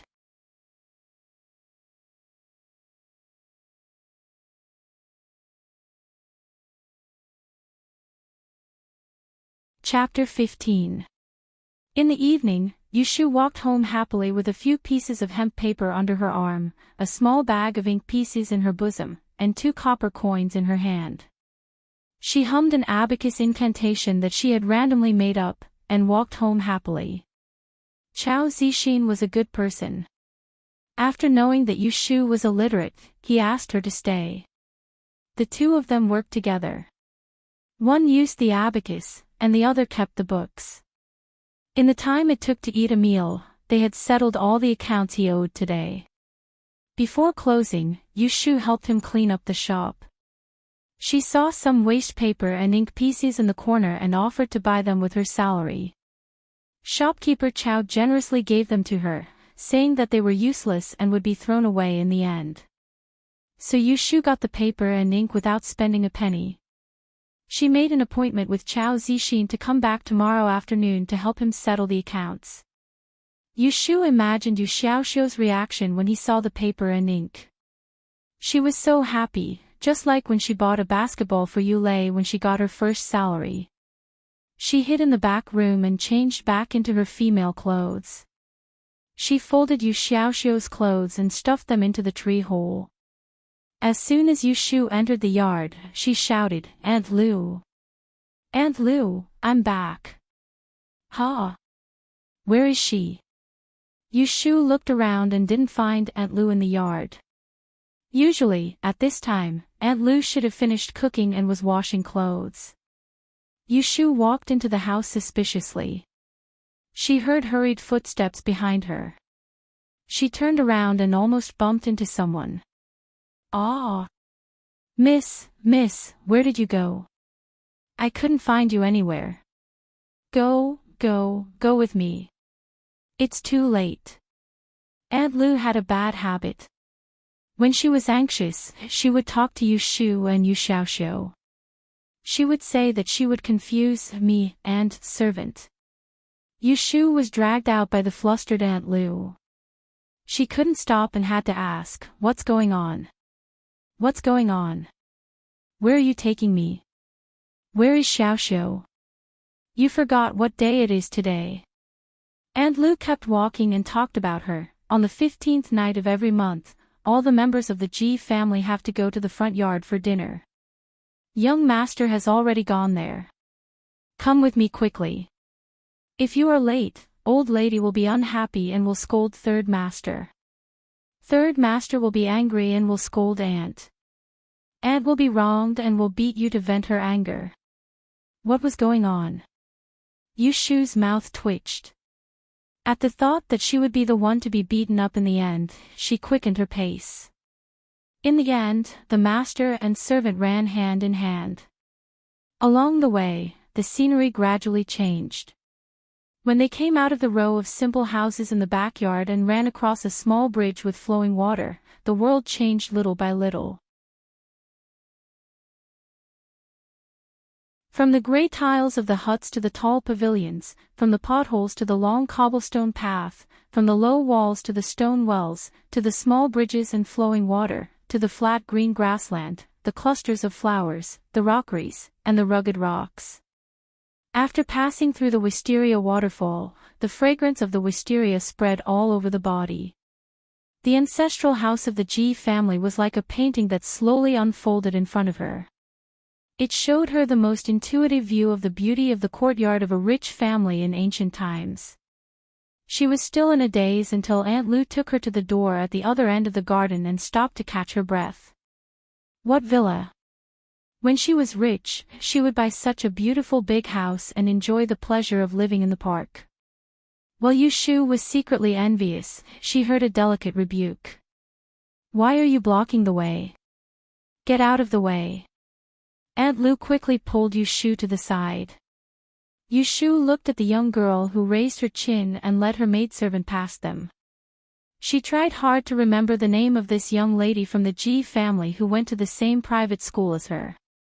What did Yu Xiaoxiu say her name again? Ji Su. Ji Ru. Ji Chu. Phew, thank goodness we made it in time. Miss, you can go in by yourself. This servant will go help in the kitchen. Aunt Lu left Yu Shu behind and left. Yu Shu looked at the classmate in front of her who she couldn't remember the name of. She turned around and followed her. She rolled the hemp paper under her armpit into a roll and stuffed it into her sleeves with great effort so that she wouldn't lose it. After exiting the door, he saw a courtyard with a spacious corridor on both sides. A red lantern hung from the eaves of the roof. In the middle of the courtyard, there were more than 10 round tables covered with red and yellow patterned tablecloths. There were 6 plates of cold dishes and 2 plates of pastries arranged in the shape of a flower. It was a very exquisite sight. Most of the people sitting there were men and women, young and old. They were all dressed in beautiful silk and silk with jade and gold hairpins. At a glance, it was obvious that they were not the same kind of people as Yu Shu, who lived in a low house. Yu Shu didn't care about other people's gazes. She looked around and found Yu Xiaoxiu sitting at a table on the side looking around. She quickly walked over.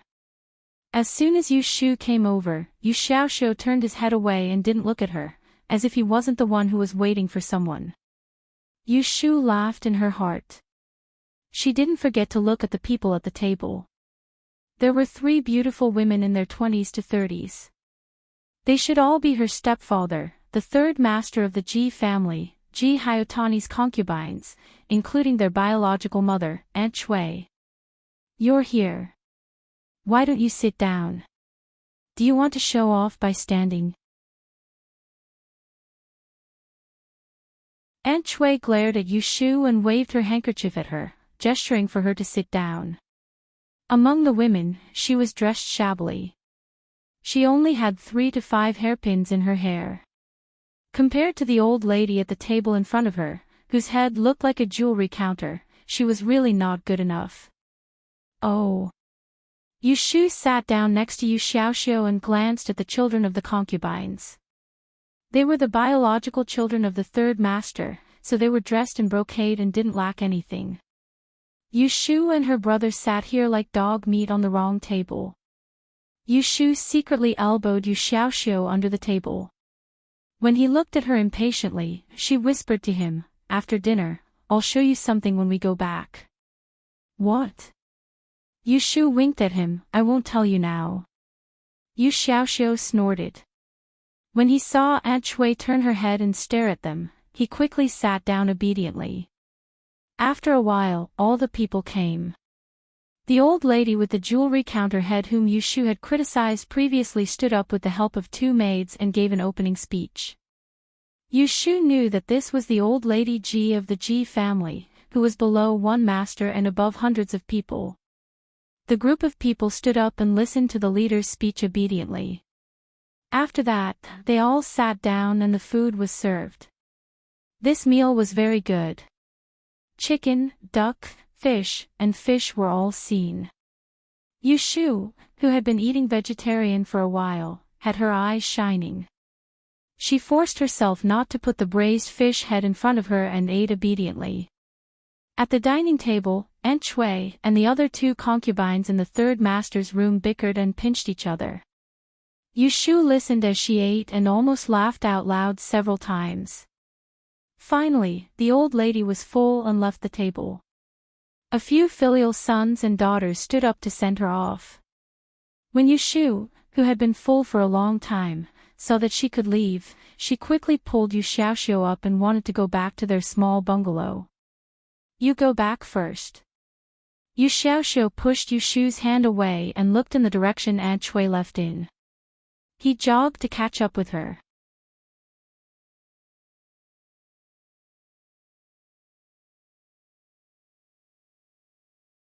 Chapter 16.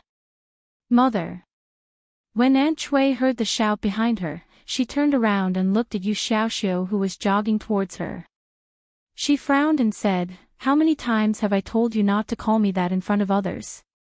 Yu Xiaoxiu stepped back and lowered his head. "I have something to say to you."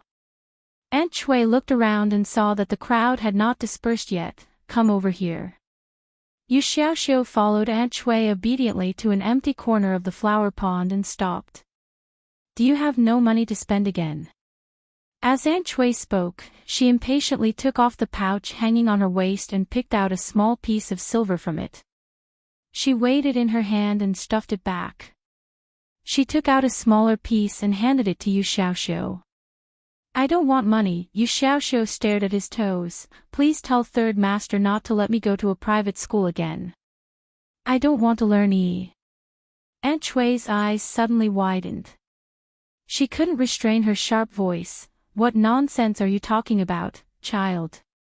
Yu Xiaoxiu stared at her as if she wanted to eat him alive and said in a muffled voice, I'm not talking nonsense.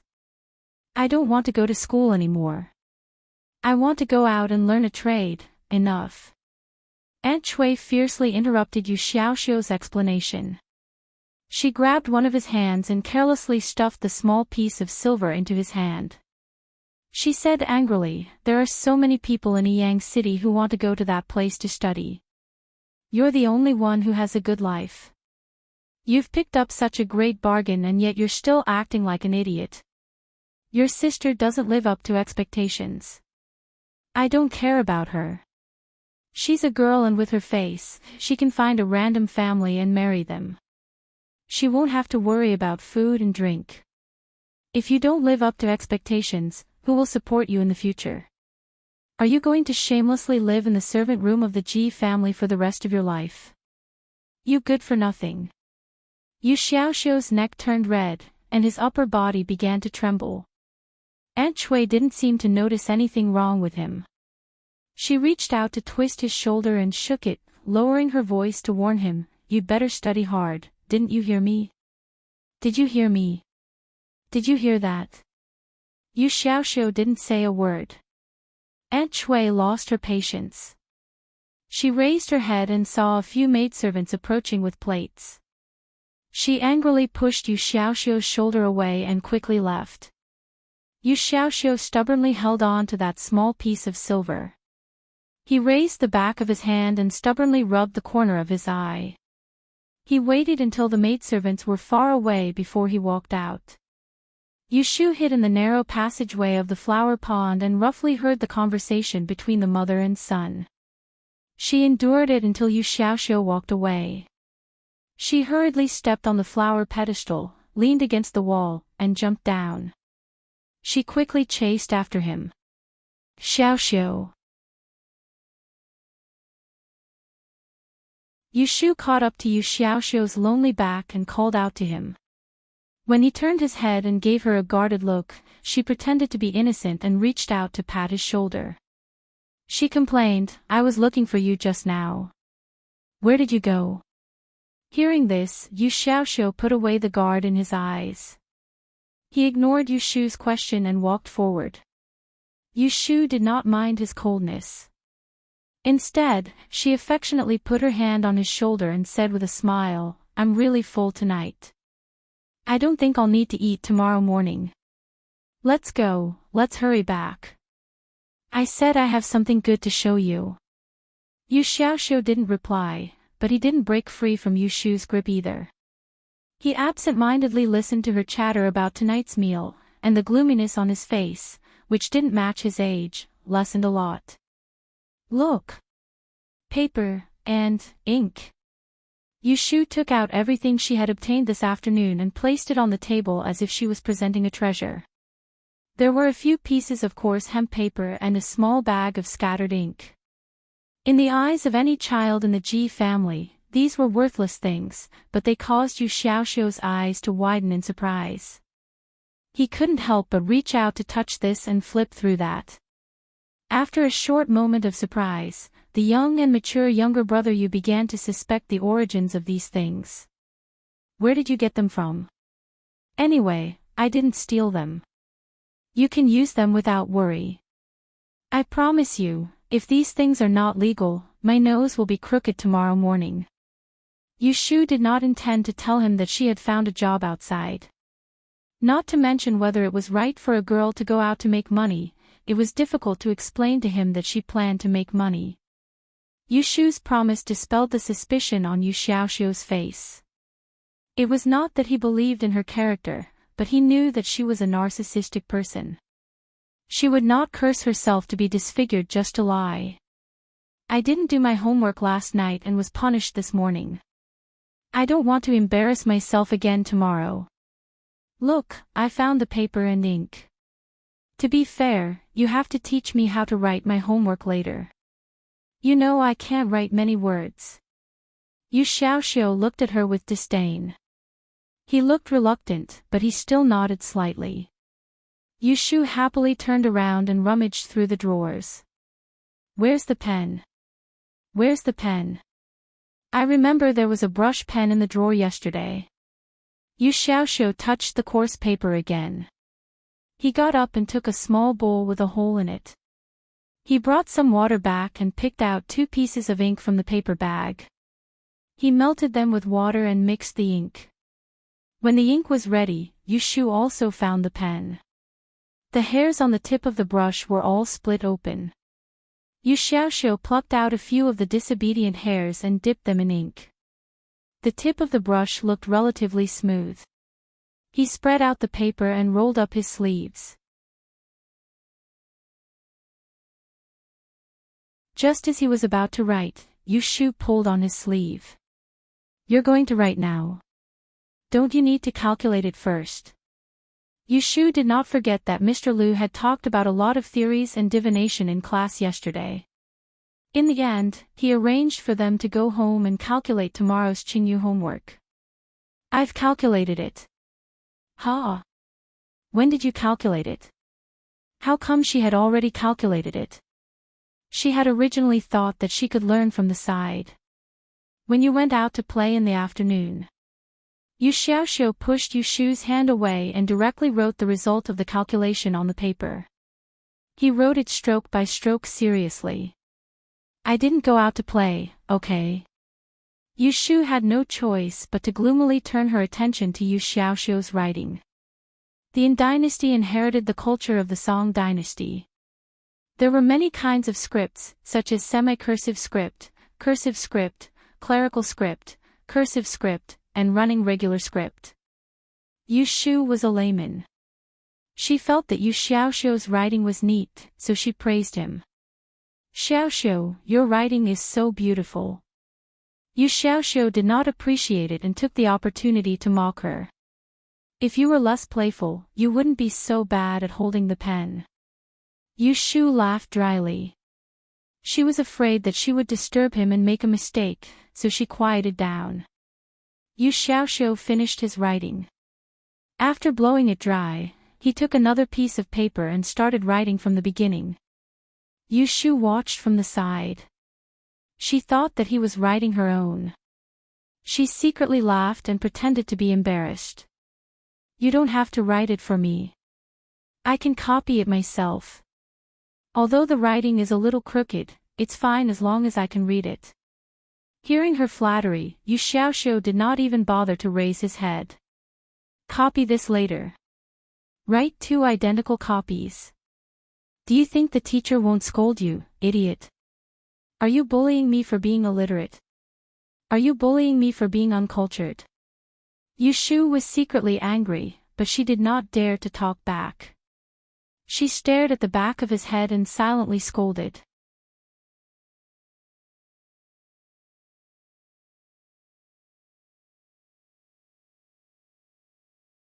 Chapter 17. Yu Shu sat up from the bed and stretched herself.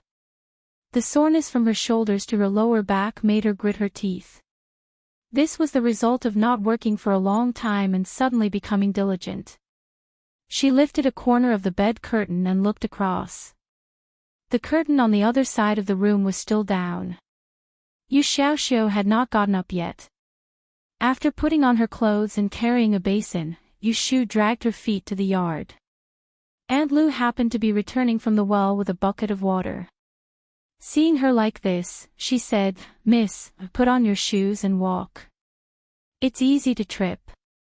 Oh. Yu Shu rubbed her eyes and lifted her calves to put on her heels. She thought that when she had money in the future, she would have to make a pair of slippers first. Aunt Lu took a few steps forward and turned back to say, "Tie up your hair before washing your face. Otherwise, you will get water everywhere." Alas, I will boil the water and comb your hair for you. Oh. Yushu grabbed her loose hair and stuffed it into the back of her collar. These two small movements made her arms creak from the soreness. Washing her face and fetching water. She didn't want to wash her face, could she? She walked to the well with a sad face and saw a bucket full of water. At that moment, Yushu wanted to turn around and hug Aunt Lu and kiss her. However, considering that Aunt Lu might think that she had lost her mind, she finally gave up. After pouring half a basin of water, Yushu washed her face and hummed, "Brother took the imperial examination and became a scholar. Brother pushed the cart, brother was sent to school. Brother studied for 3 years. Oh, he took the imperial examination and became a scholar." This was a poem that she pestered Yu Xiaoxiu to teach her before going to bed yesterday. She would recite it when she had nothing to do and practice the local dialect. "It's early in the morning. Don't leave me alone. Take the water aside and don't block the mouth of the well." Yushu was busy reciting. Hearing the voice, she wiped her face and turned around. She saw the neatly dressed Yu Xiaoxiu standing at the door with his hands behind his back, scolding her like an old man. Yushu really wanted to show some of the dignity of an elder sister, but unfortunately, after trying a few times, she failed to keep a straight face. Instead, under his disdainful gaze, she said with some grievance, "Xiaoxiu, my arm hurts. You only wrote a few words and you said your arm hurts." Yu Xiaoxiu laughed at her and walked over. He took the bucket of water by the well to the side and took her washing water to the foot of the wall to pour it out. Seeing him busy, Yushu's gloomy face brightened up. She returned to the room with a towel. The soreness in her muscles seemed to be relieved a lot. After dinner, before going out, Yushu did not forget to remind Yu Xiaoxiu to bring his homework. She happily played with the flour bag on her shoulder. This was made by Aunt Lu with old clothes 2 days ago. There were a few small yellow flowers made of cloth sewn on the front of the cloth bag. This handmade fabric was especially cute in her eyes. Yushu didn't know if it was because she had suddenly become younger by more than 10 years. In her previous life, she had been forced to be calm and capable in front of others due to the circumstances of her life. The lively and cheerful side of her personality, after experiencing many changes, was able to express itself in this life. Today, when she passed by the school's entrance, Yushu deliberately glanced at the plaque above the door. In the past 2 days, she had managed to recognize some of the characters and was able to read them out. This private school was called Sanju Study House. In this private school, the brother and sister pair had always been the odd ones out. In addition to the incident yesterday when they were punished to stand on top of the incense burner, there was not a single person in the school who did not know of the two's great names. Yushu also knew that she and Yu Xiaoxiu were not welcomed here. However, they did their homework last night, so they came to school with confidence today. She did not think about the punishment of standing with the incense burner, so she did not feel embarrassed. However, Yu Xiaoxiu lowered his head when he entered the door. Yushu followed him to a seat. Before she could sit down, someone in the pavilion laughed and said to her in a loud voice, "Mouse Yu, it was Shuwenjia who sent you home yesterday, right? Why didn't you thank him when you came?" Yushu heard the voice and looked up. She saw a few teenagers clustered around the fence. The one who spoke was a boy with big teeth. As soon as he finished laughing, he was hit on the head by a handsome boy behind him. "Master asked me to send her home. Do you think I wanted to? Who wants her to thank me?" Yushu looked at the boy, who was also looking at her with disgust. When their eyes met, the boy shouted, "What are you looking at?" Yushu turned her head back and took off the little flour bag on her shoulder as she thought to herself, "That's right. Shua. What was it again?" When Shuwenjia saw that Yushu did not say a word and deliberately ignored him, he became angry. He absent-mindedly played with his companions for a while and suddenly shouted to the people around him. "Let me tell you, there is someone who is very bold. He even dared to deceive Master Lu." Several teenagers who were playing on the side immediately pricked up their ears and asked curiously, "Who? Who?" Shui Wenjie was not in a hurry to answer. He squinted in the direction of Yu Shu. After waiting for a long time, she did not raise her head. The little bit of pride that had just emerged disappeared immediately. He really wanted to expose her pretending to be unconscious to deceive Master Lu and see how long she could pretend to be unconscious. "Wenjie, tell me, which deceiving Master Lu?" "Wenjie. So annoying." Shui Wenjie pushed away several playmates who were asking and sat back in his seat. He was annoyed. He was not afraid of being called a turtle by her. He just did not want to argue with a shameless person like her. Shui Wenjie had a headache because of Yu Shu's words yesterday. However, Yu Shu did not care about pretending to have a heatstroke to deceive Master Lu. She took out her homework from her bag. The homework in her hand was copied by hand. Compared with Yu Xiaoxiu's neat calligraphy, her handwriting was as ugly as an earthworm crawling on the paper.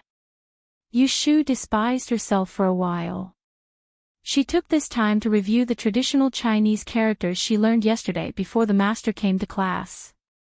The Yin dynasty was 300 years after the Song dynasty. The development of characters was very fast and the recognition of characters was also very high. Yu Shu thought that she could learn quickly. As long as she memorized the pronunciation and shape of the characters, it would not be a problem for her to read books after 10 days or half a month. Speaking of books, Yu Shu thought of the textbooks that were sold by the little girl in her previous life. She turned her head and looked at the books on other people's desks. She was a little worried. Last night, she asked Yu Xiaoxiu that the books of Yi Shui were privately printed by the family. Although they were also sold outside, the cheapest one cost more than 10 taels of silver. She only had 10 copper coins with her. She was afraid that it was not enough to buy a page of the book. Since she did not have so much money to spend, Yu Shu had to think of other ideas. There were still a lot of useless hemp paper in Chao Zixin's shop. She would discuss with him this afternoon and see if he could sell all of them to her at a low price.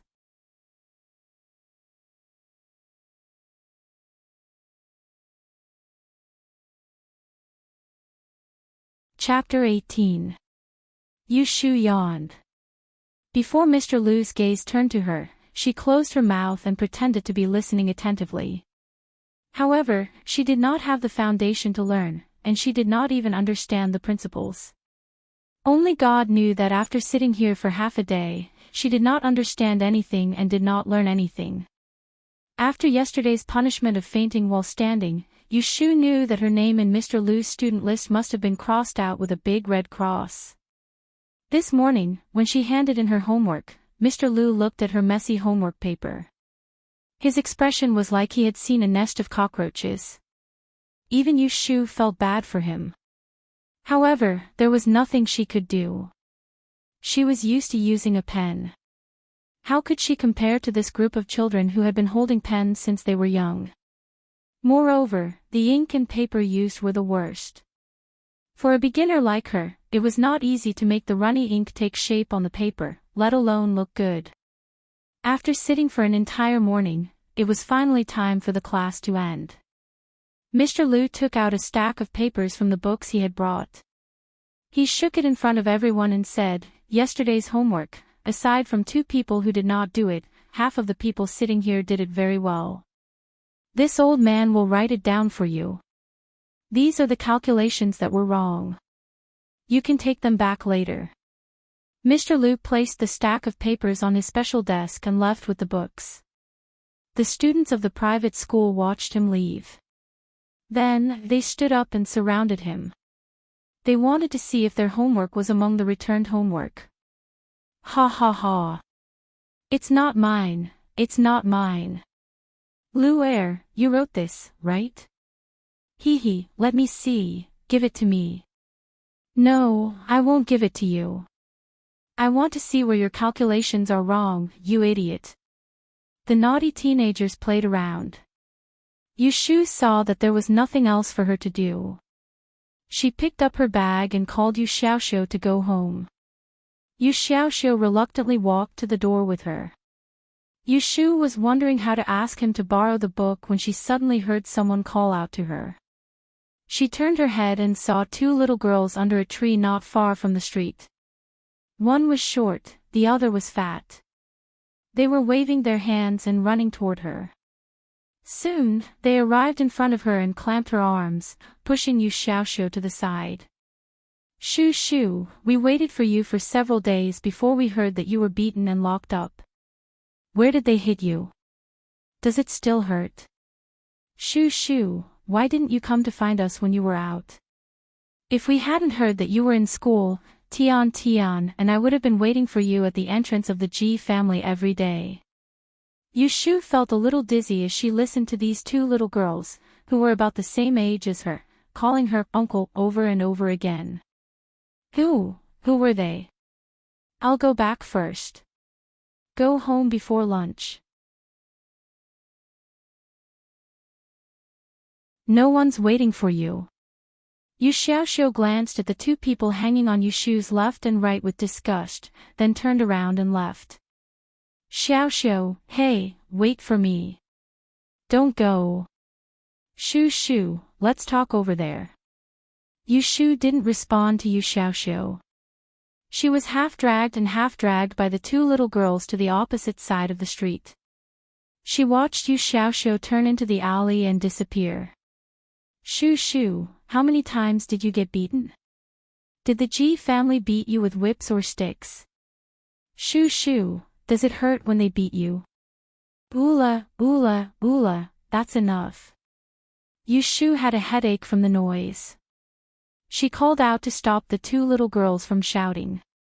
She put her hands behind their backs and grabbed their collars. She brought them in front of her and recognized their faces first. Judging from what they said, the short girl and the fat girl should be the friends of her predecessor. It was not easy for such a sick girl to have friends. Ahem, I'm fine.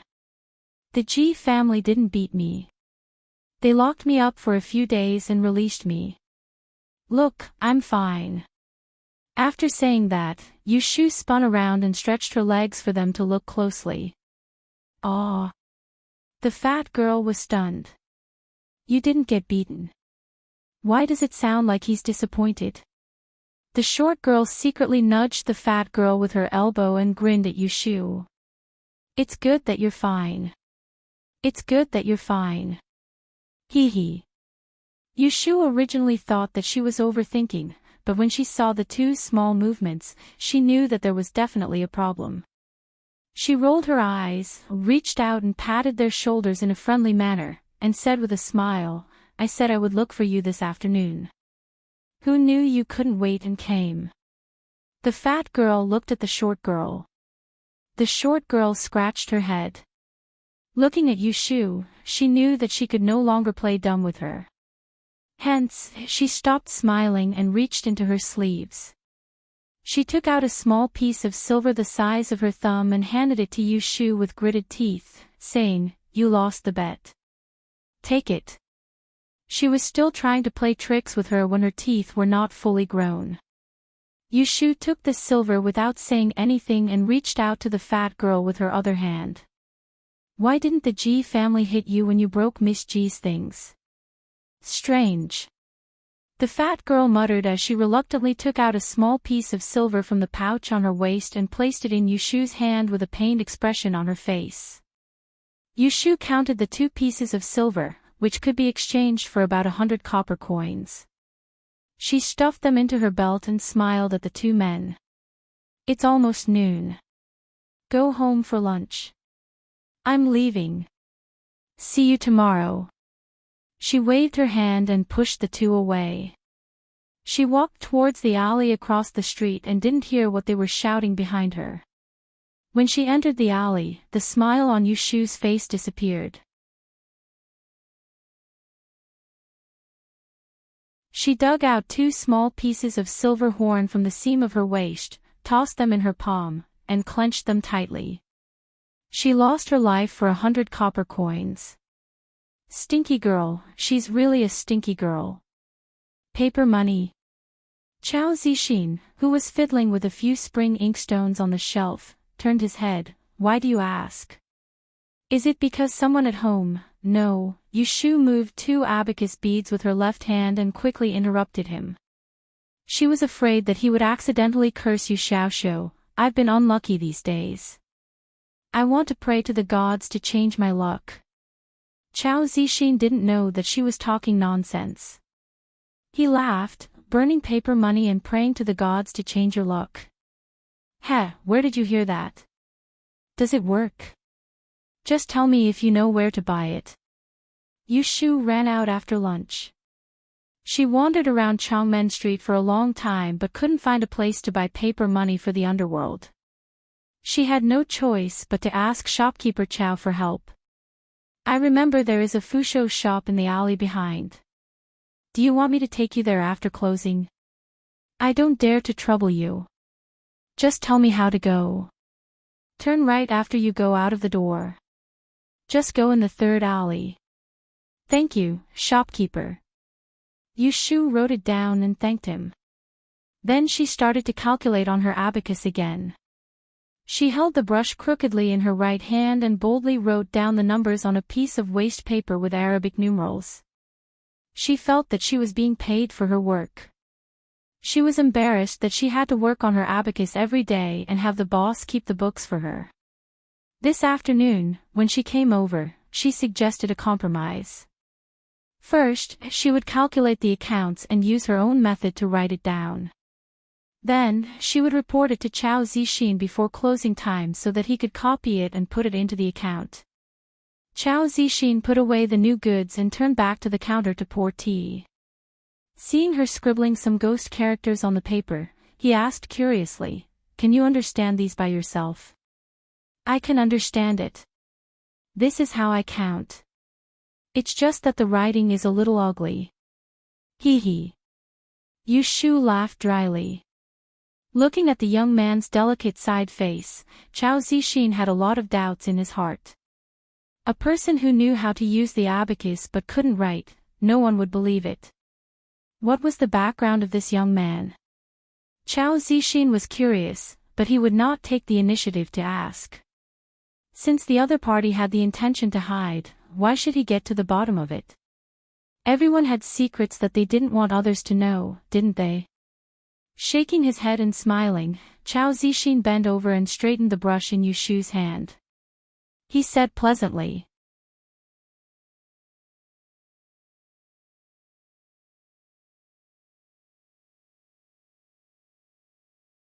Chapter 19. Chao Zixin's paper and ink shop was opened in the western section of Changmenpu Street. The name of the shop was Mianzhai, which meant that the ink was fragrant and the brush danced, and the book encouraged life. Speaking of it, Chao Zixin's shop had just opened for half a month. In addition to him, the boss, there was only Yushu, the accountant. There wasn't even a handyman. When there were many guests, Yushu had to put down her abacus to help entertain the guests.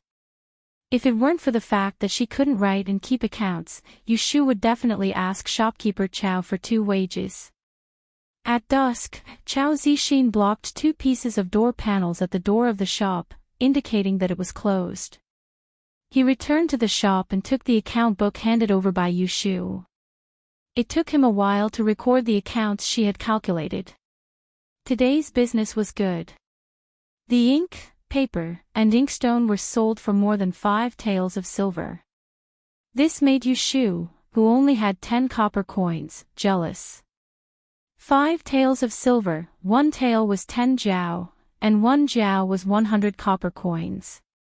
5 taels was 5,000 copper coins. Even if the cost of purchasing was deducted, there was at least a 30% profit. After deducting the rent, he could earn 1 tael of silver a day, which was 30 taels of silver a month. Aunt Lu couldn't earn this amount even if she saved up for 30 years. What's wrong? Chao Zixin put down the pen and pulled his collar. Yu Shu looked at him with eyes that made him feel a little cold on his neck. Shopkeeper, you are quite capable. Looking at your age, you are at most 20 years old. You can open a shop in Changmenpu to do business. May I ask, what did your ancestors do? Since the Song dynasty, there was a policy of not suppressing commerce. In the Depan dynasty, the imperial court was even more relaxed for merchants. Merchants could occupy farmland and buy land, and their descendants were not prohibited from taking the imperial examination. In the local area, some rich merchants donated more grain and rice during the drought and disaster years. Often, they were appointed as the minister counselor. They were not in office, but they had a good title. In the future, their descendants would be able to take the imperial examination, and their career would be much easier than others.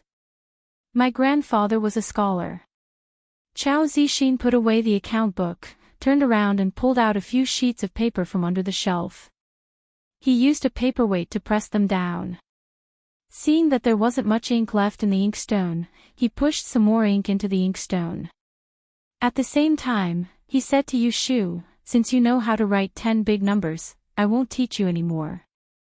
Today, I'll teach you how to recognize a few types of paper in the shop. I don't ask you to write them, but you have to remember how they look like. I think you're smart enough to learn them.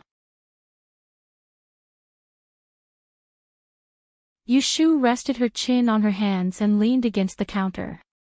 She watched as he changed to a small brush and held it properly. He brushed the paper and wrote 5 words from right to left. After Chao Zixin finished writing, he pointed at it and taught her to read it: cloth head paper, cold gold paper, clear heart paper, rattan paper, hemp paper. Read it. He read it 3 times in a row before asking Yu Shu to read it. Yu Shu was a humble person who was eager to learn. Even though she felt that it was a bit embarrassing to be taught like a child, she still read it obediently. Cloth head paper, cold gold paper, clear heart paper, rattan paper, hemp paper. Good reading, Chao Zixin praised her. Seeing that she looked quite obedient at this time, he couldn't help but reach out to pat Yu Shu's head. She had the foresight to shake her head and avoid it. What a joke. In terms of actual age, she was much older than this boy. How could he have the chance to pat her head? Chao Zixin's hand missed. He chuckled and took back the paper with the words written on it. He pushed the paper in front of her. Read it a few more times. I'll go pack up. Let's go together. Okay. Yu Shu saw that it wasn't dark yet, so she wasn't in a hurry to go home. She hooked her leg around Chao Zixin's high stool and sat down. She took a piece of paper and concentrated on memorizing the words. Chao Zixin only asked her to memorize how it looked, but she asked herself to be able to write it. Here, this is today's salary. Chao Zixin packed up his things and put a handful of copper coins on the counter. Yu Shu folded the writing paper and stuffed it into her arms. She pulled the money on the counter and put it into her belt. Chao Zixin still remembered how she counted the money when he gave her yesterday's salary. Seeing that she was so careless today, he asked curiously, "Why don't you count it today?" Yu Shu raised her eyebrows at him. "I was not familiar with you yesterday, but I am familiar with you today. How can it be the same?" Hearing that the child's words were interesting, Chao Zixin was amused. He put one hand on the counter and teased, "You believe people so quickly. No wonder you were ordered around all afternoon yesterday." Yu Shu rolled her eyes at him and said half-truthfully, "How did you know that I would be ordered around by him for nothing? If you didn't come at the right time, I don't know how he would apologize to me later." Yu Shu's words were true. She was not a person who was willing to suffer losses. If Chao Zixin hadn't appeared yesterday, she had ways to make shopkeeper Wu of the silk and satin shop across the street pay him back double for taking advantage of her. Chao Zixin didn't know Yu Shu's background. He just thought that the boy was talking big. He smiled and skipped the topic. He led her out of the shop. They closed the door and locked it. Chongmen Street was an expensive place. After nightfall, there were special patrols. Usually, people were not afraid of thieves. If they were worried, they could arrange their own workers to live in the shop. And Chao Zixin was the kind of person who could be at ease. Let's go. I'll take you to the Fusho shop. Didn't you want to buy paper money? I know the way. You can go about your business. Yu Shu didn't want to go with Chao Zixin. It was the same as not wanting to see the leader after work. It's okay. I'll take you there in case you get lost and miss dinner. When Yu Shu was settling accounts with Chao Zixin yesterday, she unintentionally joked that the family didn't wait for people to eat at home. She didn't want him to remember it. Looking at shopkeeper Chao who was leading the way, Yu Shu couldn't refuse her temporary support, so she quickly followed. In the dead of night, Yu Shu heard Yu Xiaoxiu snoring on the other side of the room. She turned over and got out of bed. She put on her clothes and shoes and took out a bag of ghost money hidden under the bed. She passed by the table, took the flint, and tiptoed out of the door. On the way from the servant's room to the back door, there was a small forest. At night, not even a lantern could be seen on the road. Yu Shu groped her way into the forest and found a flat place to squat down. With her back against an old tree, she put down her bag, used her feet to rub the leaves on the ground to one side, and took out a flint. After fiddling for a long time, she still couldn't light the fire. Yu Shu sweated. When she was about to stand up and stretch, she heard a series of footsteps behind her. The leaves on the ground made a cha-cha-cha sound, which scared her and made her lie on the ground. Second young master, don't go inside. I'm scared. Don't be scared. Come, I'll rub it for you. You're so annoying. Where do you put your hands? Show, be quiet. Don't let others hear you. Humph, are you afraid of others hearing you? If you were really afraid, you wouldn't dare to recruit me. Alas, third master treats me well, but I like you, you playboy. It's all because of you. On the other side of the tree, a pair of wild mandarin ducks were flirting. On the other side of the tree, Yu Shu lay in the grass and didn't dare to breathe. She was so depressed that she just wanted to hit the wall.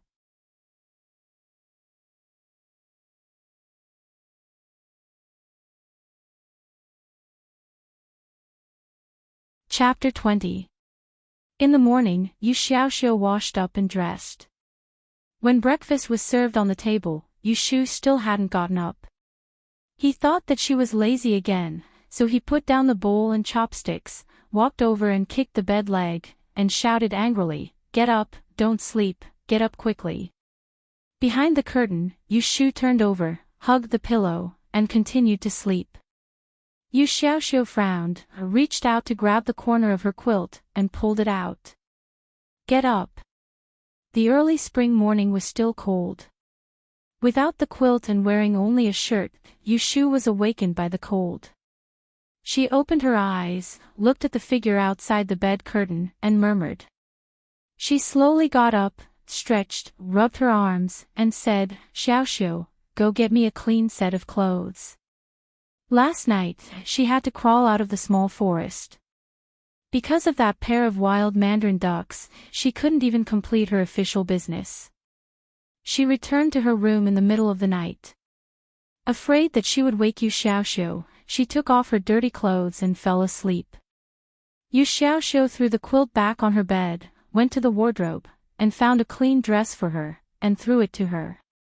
Hurry up and get dressed. You can sleep however you want after breakfast. Yu Shu put on her blouse while fighting against her drowsiness. She finally understood what he was talking about and said in a daze, "Aren't you going to the study room?" Yu Xiaoxiu snorted, picked up the dirty clothes she had put at the end of the bed, and said, "You slept too much. Today is the 17th of February, the death anniversary of Lady Ningjin. The whole world will stop for this day. You can't learn or calculate, so why do you have classes? Oh, look at my memory. Yushu patted her head and was secretly speechless. She just knew that there was such a saying.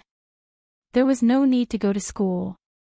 After eating, Yushu thought about washing the dirty clothes from last night and putting them in the wooden basin to carry them out. As soon as she went out, she was robbed by Aunt Lu. Young master and young mistress, go and play. This servant has nothing to do today, so I'll wash all the things that need to be washed.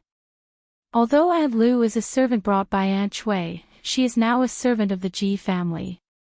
Yushu and Yuxiaoxiu are not the young master and miss of the Ji family. Strictly speaking, they can't order her around at all. Usually, Aunt Lu is busy in the kitchen. Yuxiaoxiu does the laundry and the quilt himself. Occasionally, when she is free, she will not ask the siblings to do it. Yushu scratched her neck and reached out to scratch her back through her clothes. Her other hand held on to Aunt Lu. Aunt Lu, is there hot water at the back of the house? Yes, miss, do you want some water? No, Yushu turned her head and glanced at Yuxiaoxiu who was reading in the room. She whispered to her, I want to wipe my body. Last night, I dreamed and sweated all over.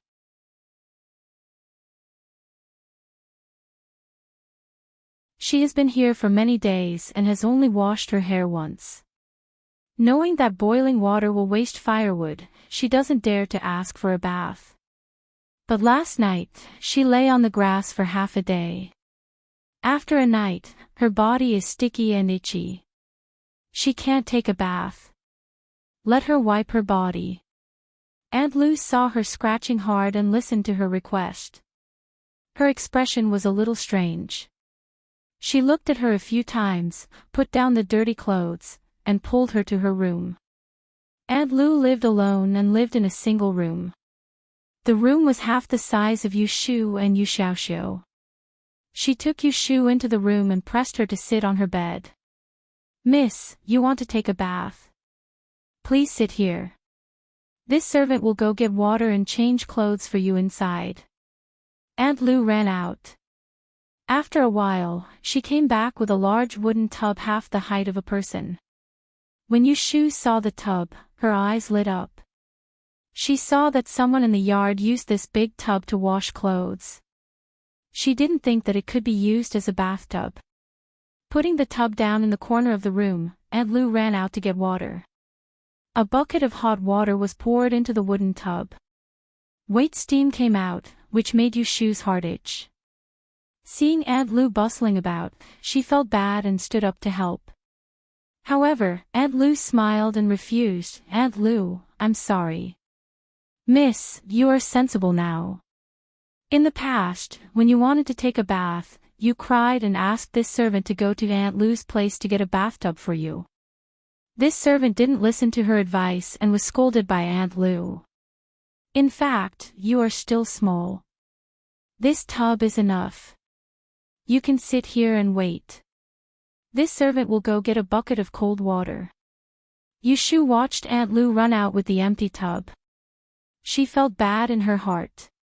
Compared with Aunt Lu's careful care, Aunt Shui's indifference to her own children was really chilling. She, a fake, felt bad, let alone the original Yuxiaoxiu. She took a bath in a wooden tub used for washing clothes. There was no shampoo, no bath liquid, and she couldn't even stretch her legs. However, Yushu felt unprecedentedly happy. She changed into clean clothes from inside to outside and wrapped her wet hair with a cloth. She and Aunt Lu worked together to carry the wooden basin to the yard and watered the trees against the wall. Then, she hung the clothes that Aunt Lu washed on the clothesline and shook them. After doing these, Yushu returned to the room refreshed. Seeing Yuxiaoxiu still holding a book and reading, she went over and knelt on the bench. She stretched her arm under the tip of his nose and said with a smile, "Smell it. Is it fragrant?" Yu Xiaoxiu pushed her hand away and said without raising his head, "If you have nothing to do, go to sleep. Don't bother me." Yu Shu stopped teasing him. After sitting down, she took off the cloth on her head, tilted her head, and said while drying her hair, "If you read like this for a long time, your eyes will be damaged. When that time comes, you won't be able to see the words clearly even if you lie on the paper. Don't read anymore. Go to the yard and stand for a while." Yu Xiaoxiu snorted and didn't move. Yu Xiaoxiu, Yu Shu threw the towel on the table, folded her hands in front of her chest, and said with a straight face, "No matter what, I am your sister. Don't listen to me talking to you. Who taught you to be so rude?" Pa, Yu Xiaoxiu put the book upside down on the table and went out with a stern face. Yu Shu had achieved her goal. She raised her eyebrows proudly, grabbed the towel, and went back to the bed. She crossed her legs and took out the note that Chao Zixin gave her yesterday from under the pillow. She began to review in a low voice: cloth head paper, cold gold paper, clear heart paper, rattan paper, hemp paper. She didn't sleep well last night. After reading for a while, she felt sleepy and was wandering in and out of her dreams. Suddenly, she heard a noise outside the yard. She rubbed her eyes and sat up. She saw that at the door, Aunt Lu was holding the door frame with both hands, blocking two men who looked like servants and not letting them in. Yu Xiaoxiu was standing behind her in a daze. The two sides were arguing. "What happened? Why do you want to drive our young master and miss out? Tell us first."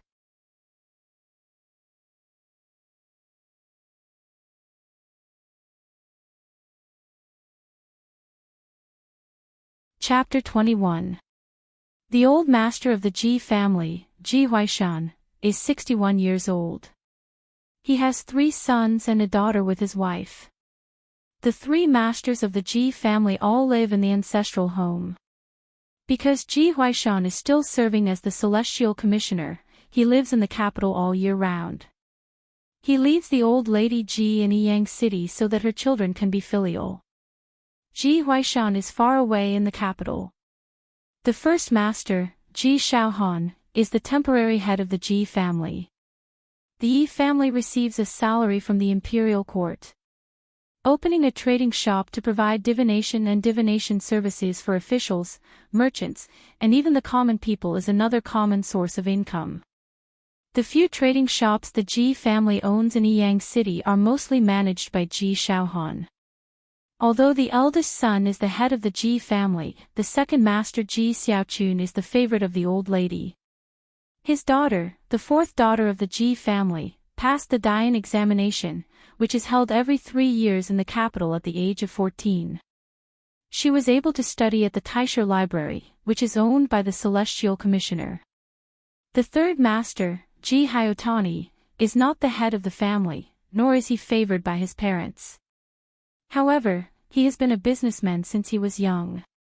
Every year, he can add a large amount of silver to the family. Therefore, no one in the Ji family dares to look at this master differently. Yu Shu is squatting at the door. Together with Aunt Lu, she is supporting Aunt Shui, who is almost out of breath after being beaten. Under the cover of her disheveled hair, she quietly raises her head to look at the third master of the Ji family. It is noon. The sun is blazing outside. In a room in the East Stride courtyard, half of the people are standing. Only a middle-aged man in his 30s is sitting on a heavy wooden armchair. Ji Hyotani was dressed in a purplish-green robe. The sleeves of his robe were embroidered with exquisite black floral patterns. His waist was fastened with a wide belt buckle, revealing his belly slightly. His hair was combed into a hilt, with a triangular inverted silver crown and a long hairpin. Ji Hyotani was born with a round face and slightly curved eyebrows, which should have made him look kind, but at the moment his face was gloomy and his eyes were gloomy, spoiling his benevolent appearance. What I hate the most in my life is people who betray me while helping others. What I hate the most is people who lie to me. None of you can count on luck for today's matter. Even if you manage to muddle through this day, if I find out about it in the future, you will only suffer twice as much. Ji Hyotani was now 36 years old. After his wife passed away a long time ago, he did not remarry. On the contrary, his concubines were brought into the family one by one. Thus, he had a few more trifling matters to deal with than others. From today onwards, it would have to go back to last night. In his courtyard, there was a woman who came back from the back door with a man. It was dark and the lantern was weak, so several old women on night duty saw the figure of the woman. Early the next morning, the news of the fire in the backyard reached Ji Hyotani's ears. He called several witnesses to the upper room for questioning. Someone pointed out that it was Aunt Shui who lived in the Little West Pavilion. At that time, Ji Hyotani was in a fit of anger. He asked someone to drag Aunt Shui, who was still sleeping, over. When he saw her sleepy look, he didn't even ask her anything. He kicked her in the chest and threw her out without even asking her to wear her shoes. This led to the scene in the morning when Yushu finished her bath. Some servants came in and out of the back room. Coincidentally, Yushu was looking for a place to burn joss paper last night. She ran into that pair of wild mandarin ducks. She was sure that it was not her mother who did it. So she lied to two servants and left Yu Xiaoxiu. She took Aunt Lu and followed them to the East Striding courtyard to tell them the truth. Someone went in to report. After waiting outside for a while, they were let in. As for Ji Hyotani, after kicking Aunt Shui, his anger subsided a little. He wanted to catch the adulterer again. He turned around and asked someone to pick up Aunt Shui from the street. After listening to the servant's report about Yushu, he let them in together. After saying these harsh words, Ji Hyotani turned his face to Yushu who was at the door. Yushu, right? Where did you go last night? Third master, last night I got up in the middle of the night and went to the woods in front of the back door of the courtyard. I met. Yushu pretended to be timid and looked around at the women in the room. Met what? Tell me.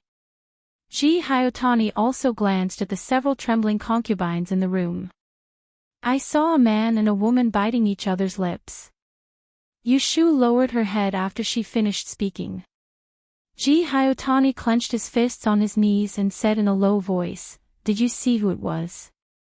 It was dark. At that time, I thought they were two ghosts. I got scared and hid in the haystack. I didn't see their faces, but I heard them talking. The breathing in the room became softer.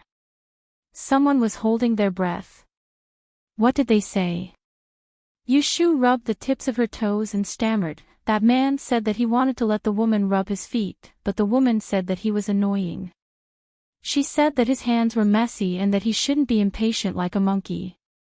She also told him to be gentler and slower. The man told her to be softer. Later, the woman said that third master treated her very well. It's just that you're old and can't. Enough. Ji Hyotani interrupted Yushu with a dark face. He glanced at the concubines in the room coldly and said to Yushu in a stern voice, lying and talking nonsense at such a young age. What were you doing at the back door in the middle of the night? Yushu's legs softened and she knelt on the ground. Third master, I don't dare to lie. I had a nightmare last night and was haunted by ghosts. So I wanted to burn some joss paper in the woods to say goodbye. If you don't believe me, you can send someone to search my room. The joss paper is under my bed. Oh, and I left the joss paper in the woods last night. If you don't believe me, you can send someone to find it. Guards! Ji Hyotani shouted and several servants immediately appeared at the door. Go to the woods at the back door of the compound and see if there is the joss paper she mentioned. And see if there are any footprints nearby and measure them for me. So smart. He can draw inferences. Yu Shu praised him secretly. In fact, Ji Hyotani had believed Yu Shu's words. As soon as he sent the servants out, he asked Yu Shu again, "Do you remember the voices of the two people who talked last night? If I ask you to identify them now, can you point them out?" Yu Shu looked up at the women in the room again. It was not difficult to find that one of them had turned pale. She scratched her hair and said to Ji Hyotani in a timid voice, "I knew it wasn't my mother's voice. She didn't come here to help her stepfather catch the adulterer. If she hadn't considered that she would be driven out, the family of 3 would have to sleep on the street. They would even lose the opportunity to learn in Sanju's study room. She didn't want to be involved in such a bad thing. Moreover, this matter also involved the second young master. Before she could establish her own family, she still had to stay in the Ji family for a long time. If the two branches really fell out with each other, she wouldn't be able to get anything out of it. There were some things that had to be kept in the stomach. It was enough for him to know, and he absolutely could not bring it out to others. Ji Hyotani was determined to find out the adulterer who had cuckolded him. He didn't give up. He asked the concubines to speak and asked Yu Shu to identify them. Yu Shu pretended to be stupid and didn't point out any of them in the end. It was not until the servants who were sent to the woods to find the joss paper came back that Ji Hyotani let her go. The joss paper was found and the footprints were found. Ji Hyotani was not stupid. He asked the servants to search the rooms of the concubines and finally found a pair of embroidered shoes with mud on the soles.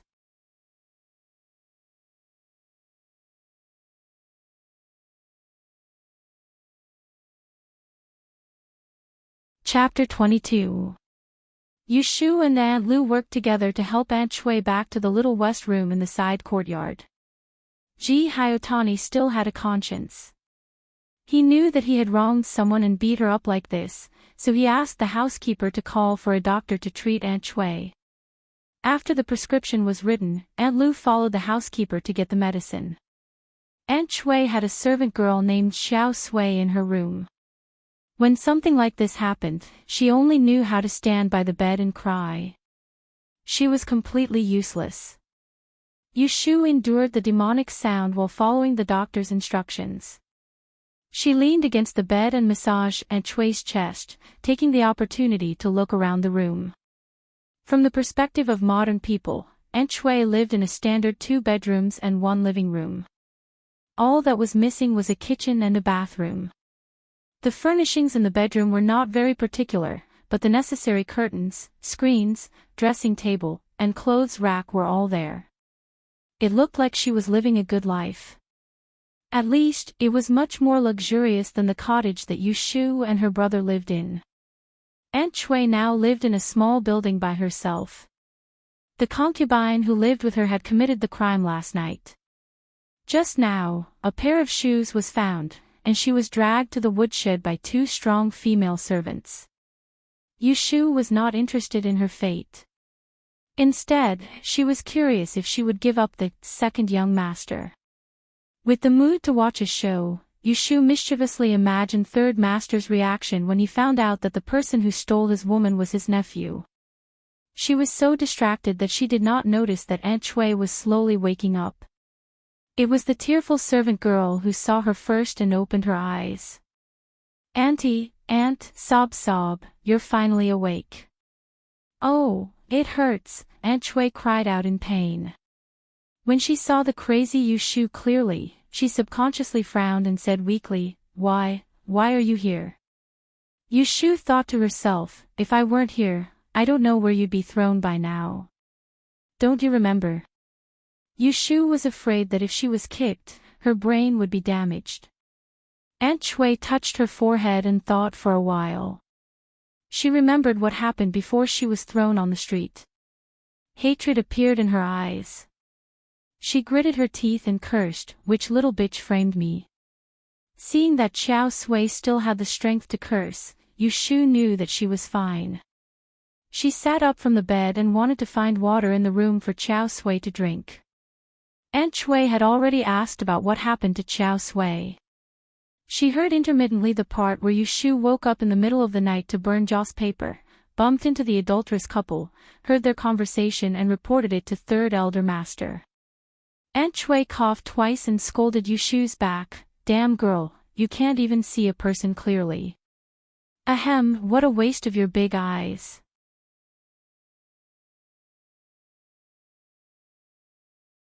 Hearing this scolding, Yushu put the half-filled water back on the table and turned to Aunt Shui. "If there's nothing else, I'll go back first. Xiaoxiu is still waiting anxiously." After that, without listening to Aunt Shui's call, she ran out. Outside the small west pavilion, Yushu combed her messy hair and looked at the sky above her head that had turned gloomy. She sighed and felt inexplicably annoyed. From a distance, Yushu saw Yu Xiaoxiu squatting at the door in a daze. She crossed her arms and walked into the courtyard. When Yu Xiaoxiu saw her, he immediately got up and ran to her. His thin and dry face was still full of panic. For the first time, he took the initiative to hold Yushu's hand. It's okay, Yushu didn't wait for him to ask. She patted his shoulder and walked into the room, comforting him. "I've figured it out. It was Third Master who misunderstood Nyang. I've brought her back and invited a doctor to treat her. Auntie Lu went to get medicine. I knew you hadn't heard the news, so I ran back." Yushu didn't want Yu Xiaoxiu to listen too much about the trivial matters in the woman's tent, so she didn't explain it in detail. She just said it in a few words. Yu Xiaoxiu was confused. When he walked to the door, he suddenly threw Yushu aside and wanted to go out. I'll go see Mother." "Don't." Yushu quickly grabbed him and pulled him into the room. "Mother is asleep. If you go now, won't you wake her up? I told you it's okay. You still don't believe me." With Aunt Shui's attitude just now, if Yu Xiaoxiu really went there, he might hit the muzzle again. She came back after taking the medicine, so she didn't want Yu Xiaoxiu to be scolded again. Yu Xiaoxiu also knew Aunt Shui's temper. When he heard that she was asleep, he didn't insist on going to see her. When he entered the room, he suddenly thought of another thing. "After you left for a while, Third Elder Master sent someone to find a bag of paper money under your bed. Why did you buy it?" Yushu walked to the bedside and lay back on the bed. She looked at the patch on the bed curtain and said, "What else can I buy paper money for? Of course it's for burning. Otherwise, how can I spend it?" Yu Xiaoxiu walked to her bedside and said, "Of course I know it's for burning. Who are you burning it for?" "For myself." Yushu blurted out. After saying it, she realized that she had spoken too fast. She turned around and saw Yu Xiaoxiu's eyes wide open. She smiled awkwardly and said, "I've been unlucky recently. I think I provoked a little ghost. So I burned some paper money. Bye." Yu Xiaoxiu put away his shocked expression. He was not in the mood to talk to Yushu anymore. He turned back to his bed and lay down. Yushu closed her eyes for a while. Because she had to work at Chao Zixin's place in the afternoon, she had to get up and comb her hair. She said goodbye to Yu Xiaoxiu and lied that she was going to ask for the paper money.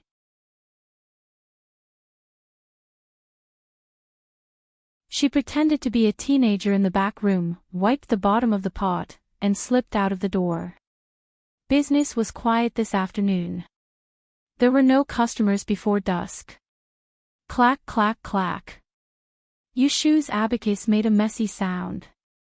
Chao Zixin finished wiping another inkstone. He turned to look at Yushu, who was frowning. He put down the things in his hands, went to the back of the counter, ground the ink, took out paper, and wrote a string of words. He handed it to her and said, "If you really have nothing to do, read these words. Don't bully those abacus beads." Yushu tilted her head and glanced at him. She lowered her head and put the abacus back to neutral. She pretended to apologize. "I'm sorry. I hit you too hard just now. Did it hurt? Seeing that she was being funny, Chao Zixin laughed. He took back the written paper and put it aside. He cleared his throat and said with concern, "What's wrong with you? Weren't you happy yesterday? Did you encounter something difficult? Why don't you tell me? I might be able to help you." Yushu originally thought that Chao Zixin was a good person. Today, she realized that he also had the hidden attribute of a caring sister. Under Chao Zixin's caring gaze, Yushu couldn't help but think of teasing him. She blinked her eyes, sighed, and said, "I'm sorry. Actually, it's not a big deal. Didn't I buy a bag of paper money yesterday? When I went back, I realized that there was no place to burn it. If I burn it at home, my mother will scold me. If I burn it by the roadside, the neighbors will be angry. Shopkeeper, if you really want to help me, find a place to burn the paper money for me." Chao Zixin touched his chin and thought for a while. He actually replied.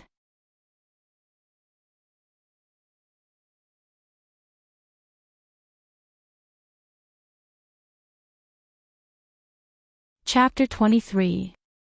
Xiaoxiu, one paragraph less. The Ji family's ancestral home was located in the east of Yang City.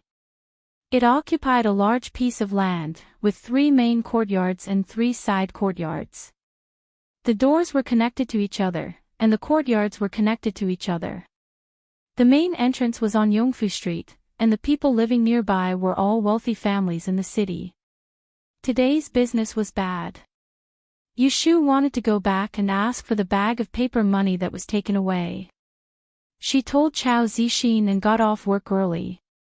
After returning home, she changed into women's clothes and followed the road where she was taken for questioning in the morning. She went to the west side courtyard alone and enjoyed the scenery on the way. She went around the garden, plucked a few flowers and threw a few stones into the lake. There were 2 guards outside the courtyard where Ji Hyotani lived. They were the ancient security guards. Yushu didn't plan on going in, so she kindly asked the guards to go in to find Steward He, whom she met in the morning. He was the one who sent the doctor to treat concubine Chui. He seemed to be quite easy to talk to. "Wait here." One of the guards went in to find Steward He and the other stayed to watch the door. Yushu waited for a while. When she saw someone come out, she moved to the door. She heard the guard call, "Second young master," and immediately looked up. The man was about the same age as Chao Zixin. He was tall and thin with white skin and big eyes. He had a good appearance and wore a bright red silk shirt with pearls hanging from the silk scarf. At first glance, one could tell that he was a rich second generation with a bad character. Ji Chongyan also saw a silly girl standing outside the courtyard. He glanced at her and didn't pay attention to her. However, he took 2 steps forward and turned back. He looked at Yushu up and down and asked tentatively, "Miss you?" As a modern person, being called Miss was not something to be happy about. Yushu forced herself to grin and showed a flattered expression. "Second young master." Seeing that he had found the right person, Ji Chongyan squinted his peach blossom eyes and carefully studied Yushu's expression. "You've made a great contribution today. I've heard all about it. If you hadn't seen it, third uncle might still have been kept in the dark by that bitch." Looking at his expression, Yushu knew that the concubine was tactful enough not to expose him as the adulterer. Hee hee. She giggled and scratched her neck. She didn't show the slightest bit of panic under his probing gaze. Seeing this, Ji Chongyan relaxed. "What are you doing here?" Yushu then timidly told him about the paper money that had been taken from her in the morning. She explained that she had come to ask for something, and in the end she muttered, That's something I bought with a dime." This was the first time she had spoken the truth. Ji Chongyan laughed as soon as he heard this. A hint of disdain flashed across his eyes. He reached into his sleeve and took out a piece of silver to hand to Yushu. He said in a very amiable tone, "Take this and go buy another pack. Remember not to burn it in the woods. If you start a fire, it'll be bad if you hurt someone. Don't worry. Even if he didn't say it, I wouldn't go to the woods again." Yushu bashfully stretched out her hand. Thank you, second young master." With the money to cover her mouth, Yushu was in a good mood. She watched as second young master Ji left in a good mood. She turned her head and saw the guard who had gone in to help her come out. Although he didn't see Steward He was holding the paper money that had been taken from her. "Steward He is busy and doesn't have time to see you. This is yours. Take it." Yushu hurriedly thanked him, held the bag of paper money in her arms, and cheerfully jogged all the way back to the courtyard. As soon as Yushu walked through the door, she noticed that something was wrong with the atmosphere. Yu Xiaoxiu was sitting at the dining table with a dark expression. He was staring at her head with a pair of angry eyes. "What's wrong? What did I do to piss him off? Did you steal the money I put under my pillow?"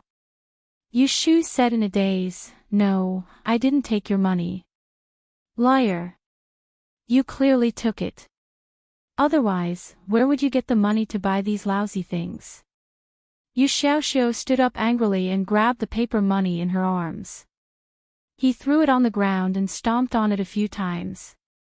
He then reached out to push Yushu. Yushu wasn't prepared, so she sprained her ankle and hit the door. She looked up to see Yu Xiaoxiu pointing at her nose. "Do you know that the money I saved up was used to buy pen and paper? You're stealing again, you're stealing again. I thought you had changed, but you haven't changed at all. You're still so bad, so bad." Yushu was a little stunned by his scolding. Looking at Yu Xiaoxiu's red face and neck, she calmed down. She didn't have time to care about this little kid's false accusation. She innocently raised her hands and tried to calm him down. She explained, "I really didn't take it. I don't even know where your money is, so how could I steal it from you? Listen to me, didn't two people come looking for me at the school gate yesterday? They gave me the money to buy things, and I definitely didn't take it from you. If you don't believe me, I'll swear right now that if I take your money, let me, it's you." Yu Xiaoxiu interrupted her and stared at her with hatred. His eyes were full of anger as if he wanted to vent the grievances and anger that had been suppressed for a long time. "Yes, you stole it. They were right. You're a thief. You're a scumbag. You're a scumbag. Why do I have a sister like you? I hate you. I hate you. Go to hell." After hearing these words, Yushu's face suddenly fell. This was the second time she heard the word death in a day. One was from her biological mother, and the other was from her biological brother. Neither of them belonged to her, they belonged to her. Yushu didn't think she was a good person. She did a lot of wrong things for money in her previous life. She didn't repent until she was on the verge of death. That unlucky little girl who lost her life in the ancestral hall, she was playful, lazy, vain, ignorant, and incompetent. She had no redeeming qualities at all. Perhaps many people thought that she was so evil that she deserved to die. But she really died, and she lived in her place. Yushu had always believed that there were some things that had already been arranged in the dark. The cycle of heaven and retribution. These days, she even vaguely felt that the reason why she could come to this world must have something to do with her obsession before she died. Yushu would rather believe that she'd finally regretted in the face of death, but God was not willing to give her another chance to live, so she was replaced to prolong her life and make up for her regret and mistake. Last night in the woods, Yushu ran into the man and woman who were having an affair. She accidentally saved the life of Aunt Chui and saved the family of 3 from being driven out of the house and living on the street. Was this really a coincidence? Who could say that it wasn't the soul of the deceased who couldn't let go of this concern and secretly guided her? If she knew in the underworld and heard the curse of her mother and brother, would she die in peace? Aunt Shui, who had a bad fate, was pitiful. Yu Xiaoxiu, who was forced to mature prematurely, was pitiful. The most pitiful one was the innocent girl who lost her life. She knew she was wrong, but she didn't even have the chance to change. She died and could never start over again. I won't die. I will live well. Remember, you are my brother, and I will always be your sister. Yu Shu threw this sentence coldly. She bent down to pick up the bag of paper money that had been stepped on. She walked to the bedside and stuffed it under the bed. Then she took off her shoes and lay on the bed. She pulled the quilt over her head.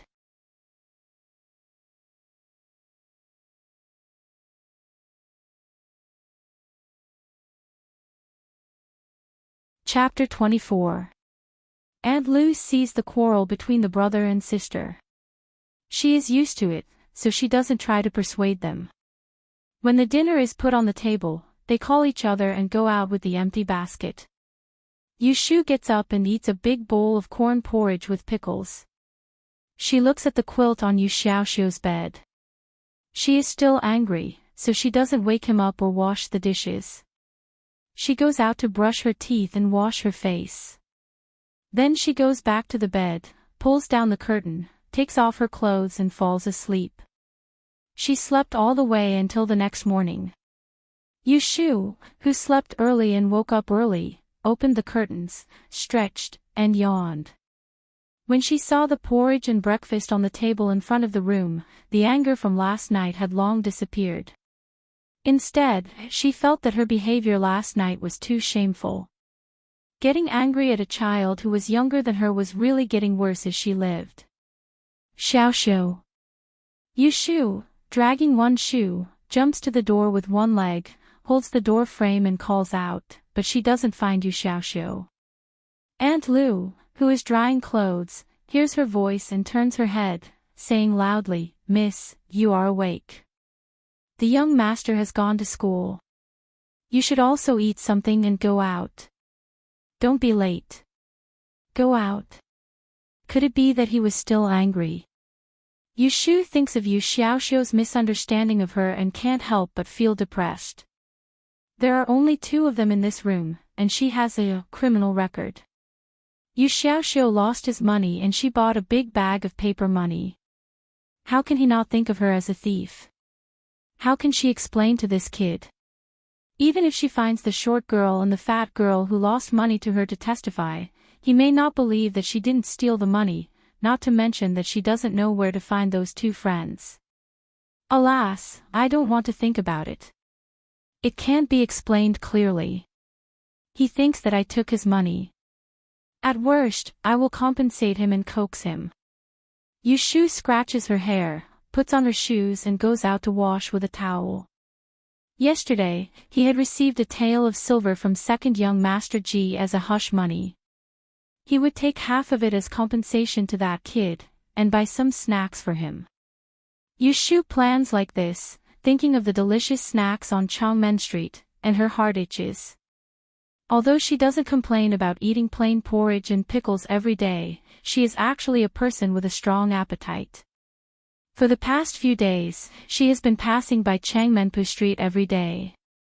Every time she sees a snack shop and a snack stall, she looks at the fresh food that she has never seen in her previous life. She secretly swallows a lot of saliva. Unfortunately, she is short of money and can only sigh. On the way to school, walking alone was inevitably a little lonely. Yu Shu jogged for a while and entered the Sanju study room, panting.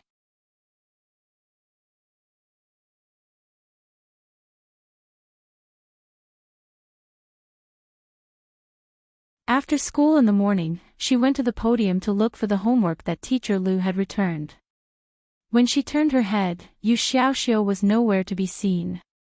When she returned home, Aunt Lu told her that Yu Xiaoxiu had gone to visit Aunt Shui. It was not easy for her to find him, so she waited for him in the house.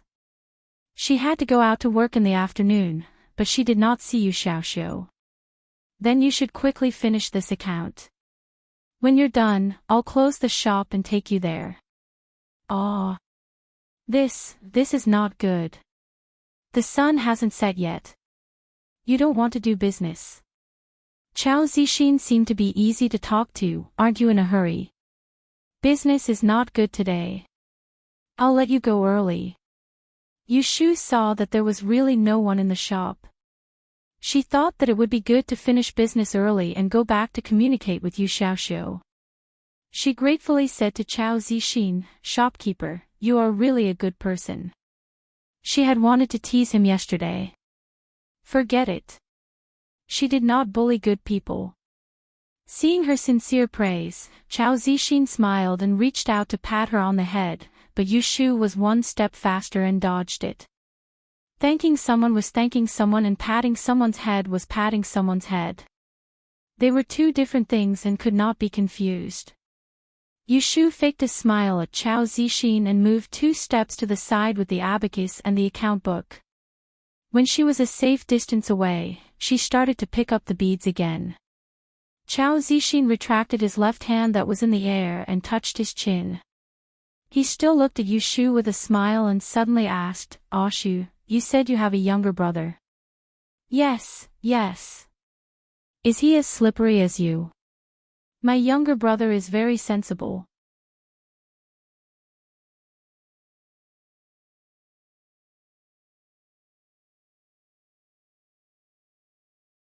Chapter 25. The good place Chao Zixin mentioned for burning paper money was actually Chao Men's shop, under a small bridge at the intersection of West Street. This section of the river was narrow, but there was another world under the bridge. The bridge was right above their heads, and the riverbank was wide enough for 2 people to stand side by side. The sun was setting, and half of the area under the bridge was dark, while the other half was bright. The golden light of dusk stretched out on the surface of the river. Yu Shu squatted in the dark and used a branch to poke at the burning paper money. She stuffed the paper money into the fire one by one, and stared at the flames in a daze. "Don't you want to say something?" Chao Zixin said. "Say what?" She wanted to say, but how could she say it? She was burning paper money for herself. Could she wish for an early death? No, this paper money was burned for the unlucky little girl who died in the ancestral hole. Then she should ask her to know in the underworld and let go of this life's fate as soon as possible and go to reincarnate. She would take care of her brother. As for the mean mother, forget it. She would also take care of her. And, Dad, Mom, Xiaolei, I'm living well here.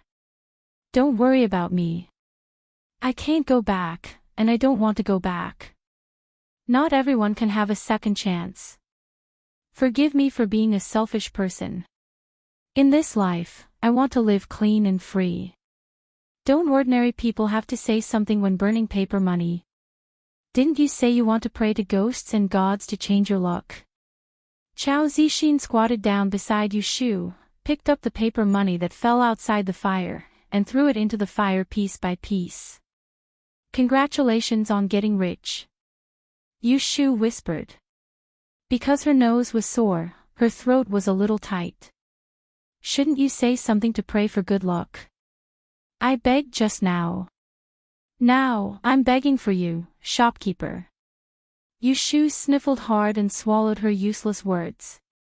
She grabbed the last bit of paper money and threw it into the fire. She muttered to herself as she poked at the fire, I'm begging you. All ghosts and deities, please bless our shopkeeper's business to prosper and bring in more money. Let him marry a beautiful woman as soon as possible and give birth to a chubby boy for him. In the future, he will be able to pass the examination to become a minister. This little brat. Chao Zixin could not help but laugh. His elbow was bumped. When he turned his head, he saw the teenager winking at him. Shopkeeper, I've been very kind to you, right? I've said all the good things to you.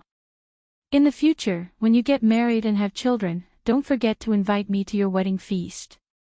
Chao Zixin was amused no matter how he looked at the quick-witted and likable face in front of him. He chuckled, dusted off the dust on his hands and stood up. "All right, I'll personally toast you 3 times then."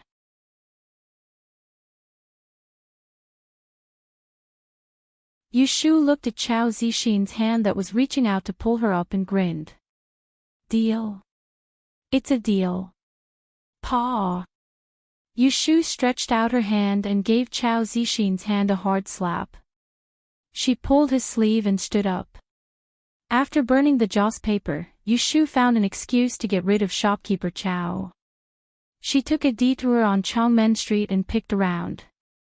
She bought half a caddy of sesame cake, 4 tails of fried melon seeds, 2 tails of sugar-pickled white gourd strips, and finally, she reluctantly wrapped 3 piping hot mutton pancakes. She spent half of the tail that second young Master Ji gave her yesterday, leaving her with 40 to 50 cents and a handful of copper coins. Fearing that the cold meat pancakes wouldn't taste good, Yushu put away the change and jogged home with a string of pastries tied with string. "Aunt Lu, I'm back." "Hurry." As soon as Yushu entered the courtyard, she ran to Aunt Lu, who was fetching water from the well. She switched the things in her left hand to her right hand and picked up a hot mutton pancake from the oiled paper bag in her arms. She held it in front of Aunt Lu. "Eat it while it's hot." Aunt Lu smelled the meat and looked at Yushu's big and small bags. She didn't have time to be moved. She first asked in surprise, "Miss, where did you get this?" This, you didn't cut your hair again, did you?" "No," Yushu denied it immediately. She stuffed the meat pancake into Aunt Lu's hands and tilted her head to show her the back of her head. "Look, it's not missing, right?" Aunt Lu looked at the hair hanging down to the back of her head and confirmed the length. She raised the mutton pancake in her hands and asked suspiciously, "Then where did you get the money to buy these?" "Yesterday at Xiaoxige, Nyang gave it to me. She said she wanted me and Didi to buy some good food." Yushu lied without blinking. She took a bite of the pancake in Auntie Lu's hand and ran into the room like a wisp of smoke. The meat pancake emitted a fragrant aroma. Aunt Lu, who hadn't eaten meat for a long time, was aroused. She swallowed and hesitantly brought the pancake to her mouth. She took 2 bites at a time and walked into the house while thinking. When there was only 1 pancake left, she remembered that the bucket was still at the bottom of the well. She hurried out and heard Yushu shouting at the door of the house, "Aunt Lu, where is Xiaoxiu? Why isn't he in the house?" "Oh, young master cousin came to the house in the afternoon, so he asked young master to play." It turned out that Xiaoxiu still had playmates. She thought that he didn't have any friends and only had her, his older sister, to rely on. That made sense. How could a teenager not have a playmate? Yushu leaned against the door frame with the half-round mutton pancake in her mouth. She felt a little strange. Young master cousin of the Ji family. The only son of great aunt Ji, who married County Magistrate Ma of Yang City.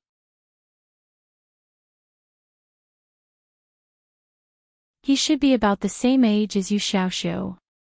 But their identities were so far apart, and Yu Xiaoxiu was stubborn. Could they really play with him? Alas! It was really not easy to be an elder sister. She had to worry all day for fear that the child would be led astray or bullied. Yushu took a big bite of the meat pancake with melancholy.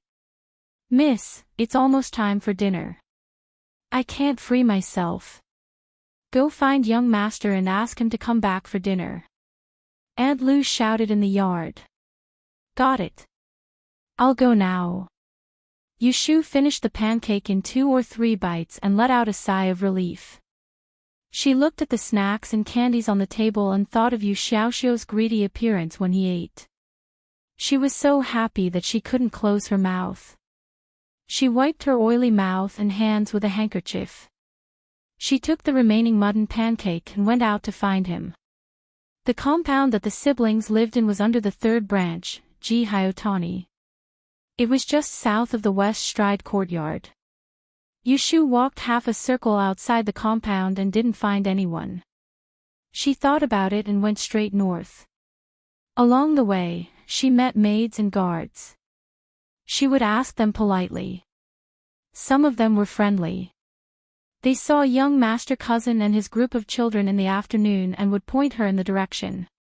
After a while, Yushu found her way to the entrance of a small garden. At this time, the sky was already dark. There were lanterns hanging on the walkway. When it was time to eat in the mansion, some places were very deserted.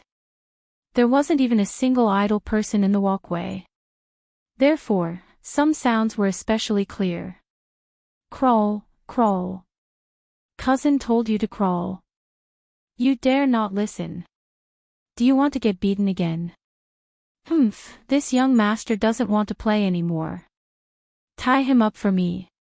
Tie him to a tree and take off his pants. Little Liang, go find some maids. Ha! Hiss. You bastard, you dare to bite me. I'll give you a taste of my power. Paw. You're tuning into the LoveLore Library YouTube channel. We're so grateful for your support, and don't forget to subscribe to join us on this incredible journey through captivating stories.